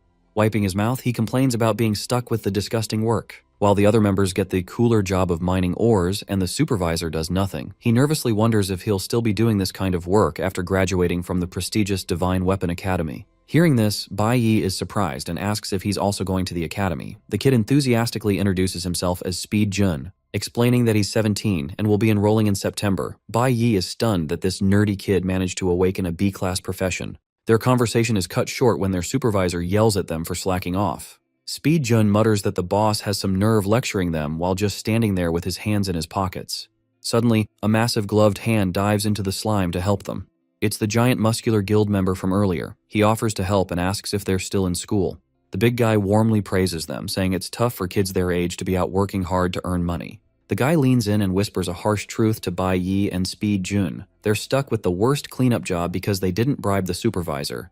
It's a common power play. Since there's not much profit at the bottom, supervisors often exploit the new guys to get whatever they can. Hearing this, Speed Jun gets angry, saying he knew their supervisor was a jerk from the start. Bai Yi thanks the big guy, admitting that someone like him didn't have to help them with the heavy lifting. But the big guy brushes it off, explaining that's just how the world works. Only powerful awakeners get any respect. For a low-level E-class person like him, finding steady work to survive is a success, so helping each other is the only way to make it. He adds that he has a daughter their age who isn't an awakener and struggles in school, so he's just working hard to support his family. Hearing this honest, hard-working dad talk about his kid makes Bai Yi smile. But the nice moment is ruined when the supervisor yells at them to stop slacking off and clear out the last cave so they can leave. Speed Jun grumbles, wondering why the lazy boss doesn't order the other miners to do it instead of giving them all the hard work. Meanwhile, the supervisor smugly snaps his fingers, gloating that this is what happens when new guys don't learn the rules. He believes a little harsh treatment is what they need to understand the real world. Just as he's feeling proud of himself, a rumble shakes the cave walls. He barely has time to react before the whole tunnel shakes violently, catching him by surprise. He panics and screams, asking what the noise is, while Chen Ming yells that they're in an earthquake. But Bai Yi's sharp instincts kick in. Looking at the cracking stone, he realizes the horrifying truth. This dungeon wasn't cleared by the elite team. The raid failed, and the monster den is still active. Speed Jun panics, realizing they are dealing with something much worse than an earthquake. This isn't just an uncleared dungeon, it's a high-grade monster den. Suddenly the ground explodes and a giant, terrifying monster covered in a dark purple aura rises from the ground. The system quickly identifies it as a B-class level 38 astral warrior named Wraith. But instead of running, Chen Ming doesn't hesitate. He throws his arm out to protect Bai Yi and Speed Jun, screaming at them to run. Chen Ming is only an E-class nuclear warrior and stands no chance against the beast, but his fatherly instincts drive him to act as a shield anyway. Before the chaos, Chen Ming met with his boss to review the support team roster. Scrolling through his tablet, he noticed 2 high school rookies who had just joined the gig, the nervous Speed Jun and Bai Yi. Chen Ming's soft heart immediately ached for them, figuring they were working hard to support struggling families. His boss told him to look after the new kids and even handed Chen Ming a red envelope as a 5th anniversary bonus. Though Chen Ming tried to politely decline, his boss insisted, reminding him they were all just trying to get by and promising to buy him drinks after cleanup duty. That warm memory makes the current nightmare hit much harder. Facing the terrifying B-class monster, Chen Ming steps forward, channeling his green energy to buy the rookies time to escape. While everyone else panics, Bai Yi watches calmly, knowing a crisis reveals a person's true nature. This moment exposes everyone. Speed Jun is frozen in fear, the other rookies panic, and Chen Ming shows selfless bravery. But there is no hero without a coward. Instead of supporting his squad, their supervisor, Carlos, lets his survival instincts take over. Using his Flora Mage magic, Carlos conjures a massive thornvine wall, sealing himself off and trapping his own team in with the beast. He shamelessly demands his men act as human shields to buy him time, promising he will call for backup once he reaches safety. Ignoring his team's angry screams, the coward flees, leaving them to die. Left behind, Chen Ming curses the supervisor and prepares to face the looming Wraith. But just as the beast swings, a silver flash cuts through the dark. Bai Yi executes a high-level instant flash technique, cleanly slicing the monster's arm off. As the enraged Wraith counterattacks, Bai Yi calmly blocks and parries every strike, leaving Speed Jun dumbfounded. Seizing his opening, Bai Yi leaps high and splits the B-class monster in half with a single devastating vertical strike. He calmly spins his blade as the system confirms the kill, leaving his teammates staring in absolute awe at the rookie who has just soloed a dungeon boss in his janitor uniform. The system rewards Bai Yi with new loot, the Jealousy armor. He reflects on his progress, remembering when he was only C rank and had to team up with his summons to defeat a B rank Dead Soul general. But now, since reaching B rank, he can feel his power is on a completely different level. His status screen shows his nuclear warrior class at level 31, with a massive 400% multiplier that has sent his strength and speed stats soaring. As he absorbs the energy, Bai Yi feels confident that as long as he isn't facing an A-rank monster, his current build is ready for anything. Meanwhile, the support crew peeks through the vine wall left by their runaway supervisor, completely amazed. They whisper in disbelief about how a single rookie just defeated a huge stone monster and wonder which top-tier guild he belongs to. Even Chen Ming steps forward in awe. He notes that they share the same nuclear warrior class, yet he is blown away that someone so young has trained his skills to such a high level. With a self-deprecating laugh, Chen Ming says the gap between a true genius and an average person like himself is as wide as the sky. Bai Yi humbly replies that the older warrior is giving him too much credit. Just then, Speed Jun rushes over, excited after nearly fainting from fear moments earlier. He praises Bai Yi's lightning-fast slashes and asks why someone with such amazing strength is working a low-paying cleanup job.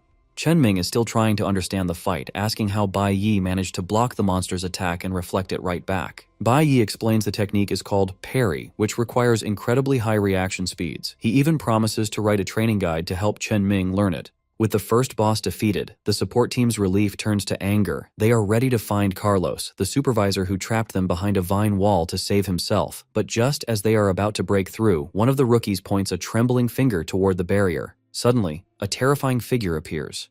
It is Carlos, or what's left of him. Bloody and barely conscious, his body is held by a new creature. The monster drops the half-dead supervisor to the ground, and the horrified rookies realize they are facing a second, much more dangerous boss. This new nightmare is a gray-skinned humanoid demon with a pulsating purple aura. It notes that there are still quite a few humans left in the cave. Before anyone can run, the monster raises its hand and casts a pink targeting box. Commanding them to vanish, it unleashes a shockwave that shatters the vine wall and sends one of the guys flying. The force of the blast slams the team onto the cave floor. Groaning in pain, one of the rookies struggles to get up, his eyes wide with dread as the dust clears. Speed Jun clutches his head, screaming in panic about what kind of nightmare they have walked into. Looking at the monster, Bai Yi's combat instincts take over. He immediately recognizes it as an extremely elite A-class dual-class lord, named Void. This level 42 creature is a hybrid stellar warrior and stellar mage. As Void steps over Carlos's broken body, its glowing eyes settle on Bai Yi.